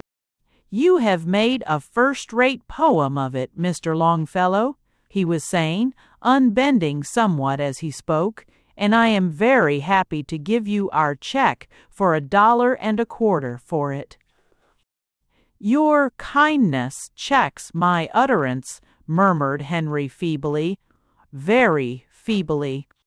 A, B, and CG are the human element. In mathematics, IDS, all wine. The student of arithmetic who has mastered the first 4 rules of his art and successfully striven with money sums and fractions finds himself confronted by an unbroken expanse of questions known as problems. These are short stories of adventure and industry with the end omitted, and though betraying a strong family resemblance, are not without a certain element of romance. The characters in the plot of a problem are 3 people called A, B, and C. The form of the question is generally of this sort. A, B, and C do a certain piece of work. A can do as much work in 1 hour as B in 2 or C in 4. Find how long they work at it. Or, thus, A, B, and C are employed to dig a ditch. A can dig as much in 1 hour as B can dig in 2, and B can dig twice as fast as C. Find how long, etc. Or, after this wise, A lays a wager that he can walk faster than B or C. A can walk half as fast again as B, and C is only an indifferent walker. Find how far, and so forth. The occupations of A, B, and C are many and varied. In the older arithmetics, they contented themselves with doing a certain piece of work. This statement of the case, however, was found too sly and mysterious, or possibly lacking in romantic charm. It became the fashion to define the job more clearly and to set them at walking matches, ditch digging, regattas, and piling cord wood. At times, they became commercial and entered into partnership, having with their old mystery a certain capital.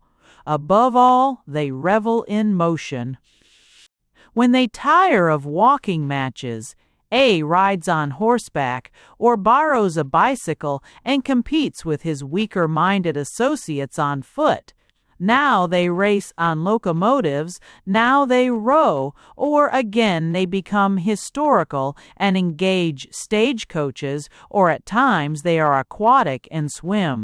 If their occupation is actual work, they prefer to pump water into cisterns, 2 of which leak through holes in the bottom, and 1 of which is watertight. A, of course, has the good one. He also takes the bicycle, and the best locomotive, and the right of swimming with the current. Whatever they do, they put money on it. Being all 3 sports, A always wins. In the early chapters of the arithmetic, their identity is concealed under the names John, William, and Henry, and they wrangle over the division of marbles.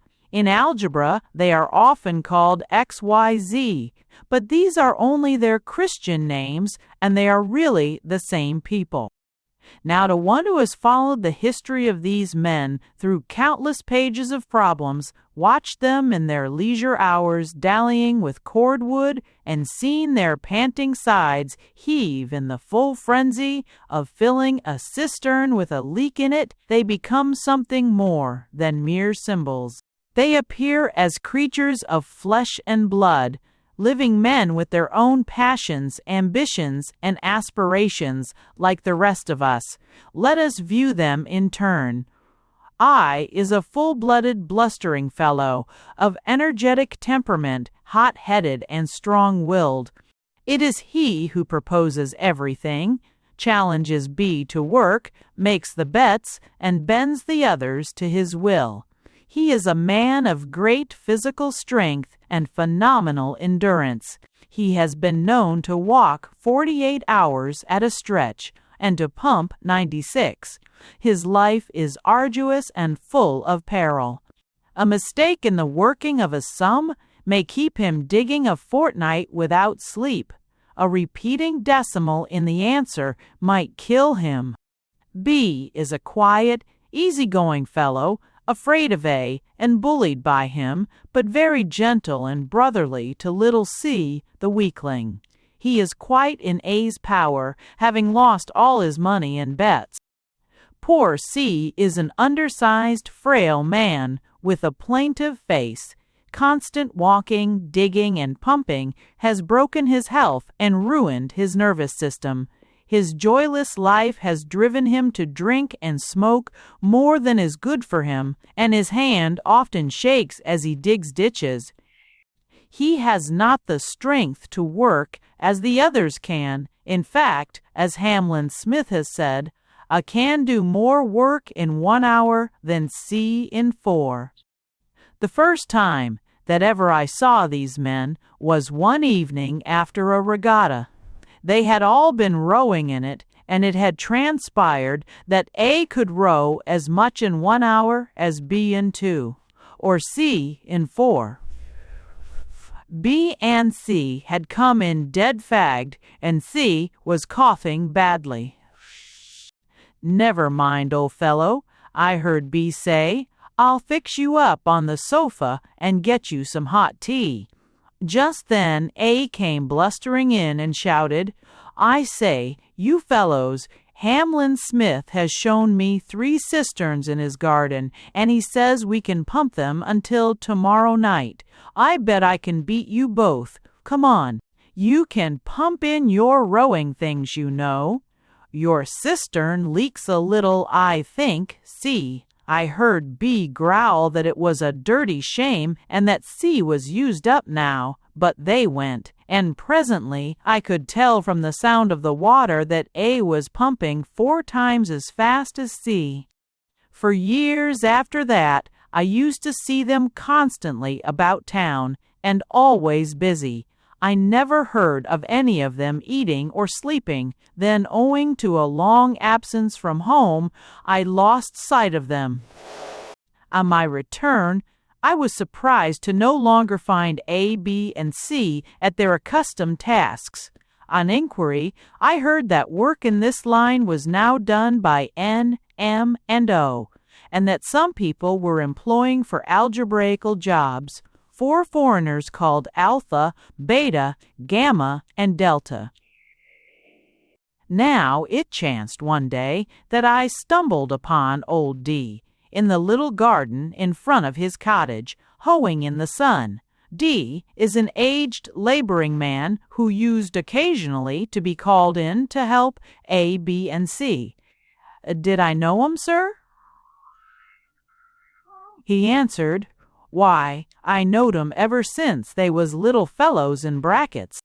Master A, he were a fine lad, sir, though I always said, give me Master B for kind-heartedness like." Many's the job as we've been on together, sir, though I never did no racing nor aught of that, but just the plain labor, as you might say. I'm getting a bit too old and stiff for it nowadays, sir. Just scratch about in the garden here and grow a bit of a logarithm or raise a common denominator or two. But Mr. Euclid, he use me still for them propositions, he do. From the garrulous old man, I learned the melancholy end of my former acquaintances. Soon after I left town, he told me C had been taken ill. It seems that A and B had been rowing on the river for a wager, and C had been running on the bank, and then sat in a draft. Our day in big. Of course the bank had refused the draft, and C was taken ill. A and B came home and found C lying helpless in bed. A shook him roughly and said, "Get up, C, we're going to pile wood." C looked so worn and pitiful that B said, "Look here, A, I won't stand this. He isn't fit to pile wood tonight." C smiled feebly and said, "Perhaps I might pile a little if I sat up in bed." Then B, thoroughly alarmed, said, "See here, A, I'm going to fetch a doctor. He's dying." A flared up and answered, "You've no money to fetch a doctor." "I'll reduce him to his lowest terms," B said firmly. "That'll fetch him." C's life might even then have been saved, but they made a mistake about the medicine. It stood at the head of the bed on a bracket, and the nurse accidentally removed it from the bracket without changing the sign. After the fatal blunder, C seems to have sunk rapidly, one harda. On the evening of the next day, as the shadows deepened in the little room, it was clear to all that the end was near. I think that even A was affected at the last, as he stood with bowed head, aimlessly offering to bet with the doctor on C's labored breathing. "A," whispered C, "I think I'm going fast." "How fast do you think you'll go, old man?" murmured A. "I don't know," said C, "but I'm going at any rate. The end came soon after that. C rallied for a moment and asked for a certain piece of work that he had left downstairs. Put it in his arms, and he expired. As his soul sped heavenward, watched its flight with melancholy admiration. B burst into a passionate flood of tears and sobbed, "Put away his little cistern and the rowing clothes he used to wear. I feel as if I could hardly ever dig again. Sil, one dot and fi Juan, fi Juan, and unostentatious." It differed in nothing from the ordinary, except that, out of deference to sporting men and mathematicians, A engaged two hearses. Both vehicles started at the same time, B driving the one which bore the sable parallelepipede containing the last remains of his ill-fated friend. A, on the box of the empty hearse, generously consented to a handicap of 100 yards, but arrived first at the cemetery by driving 4 times as fast as B. Find the distance to the cemetery. As the sarcophagus was lowered, the grave was surrounded by the broken figures of the first book of Euclid. It was noticed that after the death of C, A became a changed man. He lost interest in racing with B and dug but languidly. He finally gave up his work and settled down to live on the interest of his bets. B never recovered from the shock of C's death. His grief preyed upon his intellect, and it became deranged. He grew moody and spoke only in monosyllables. His disease became rapidly aggravated, and he presently spoke only in words whose spelling was regular and which presented no difficulty to the beginner. Realizing his precarious condition, He voluntarily submitted to be incarcerated in an asylum where he abjured mathematics and devoted himself to writing the history of the Swiss family Robinson in words of one syllable. Sack acknowledgments. Many of the sketches which form the present volume have already appeared in print. Others of them are new. Of the reprinted pieces, Melpomene Nennis Jones, Policeman Hogan, A Lesson in Fiction, and many others were contributions by the author to the New York Truth. The boarding house geometry first appeared in Truth and was subsequently republished in the London Punch and in a great many other journals. The sketches called The Life of John Smith, Society Chit-Chat, and Aristocratic Education appeared in Puck. The new pathology was first printed in the Toronto Saturday Night and was subsequently republished by the London Lancet and by various German periodicals in the form of a translation. The story, called Number 56, is taken from the Detroit Free Press.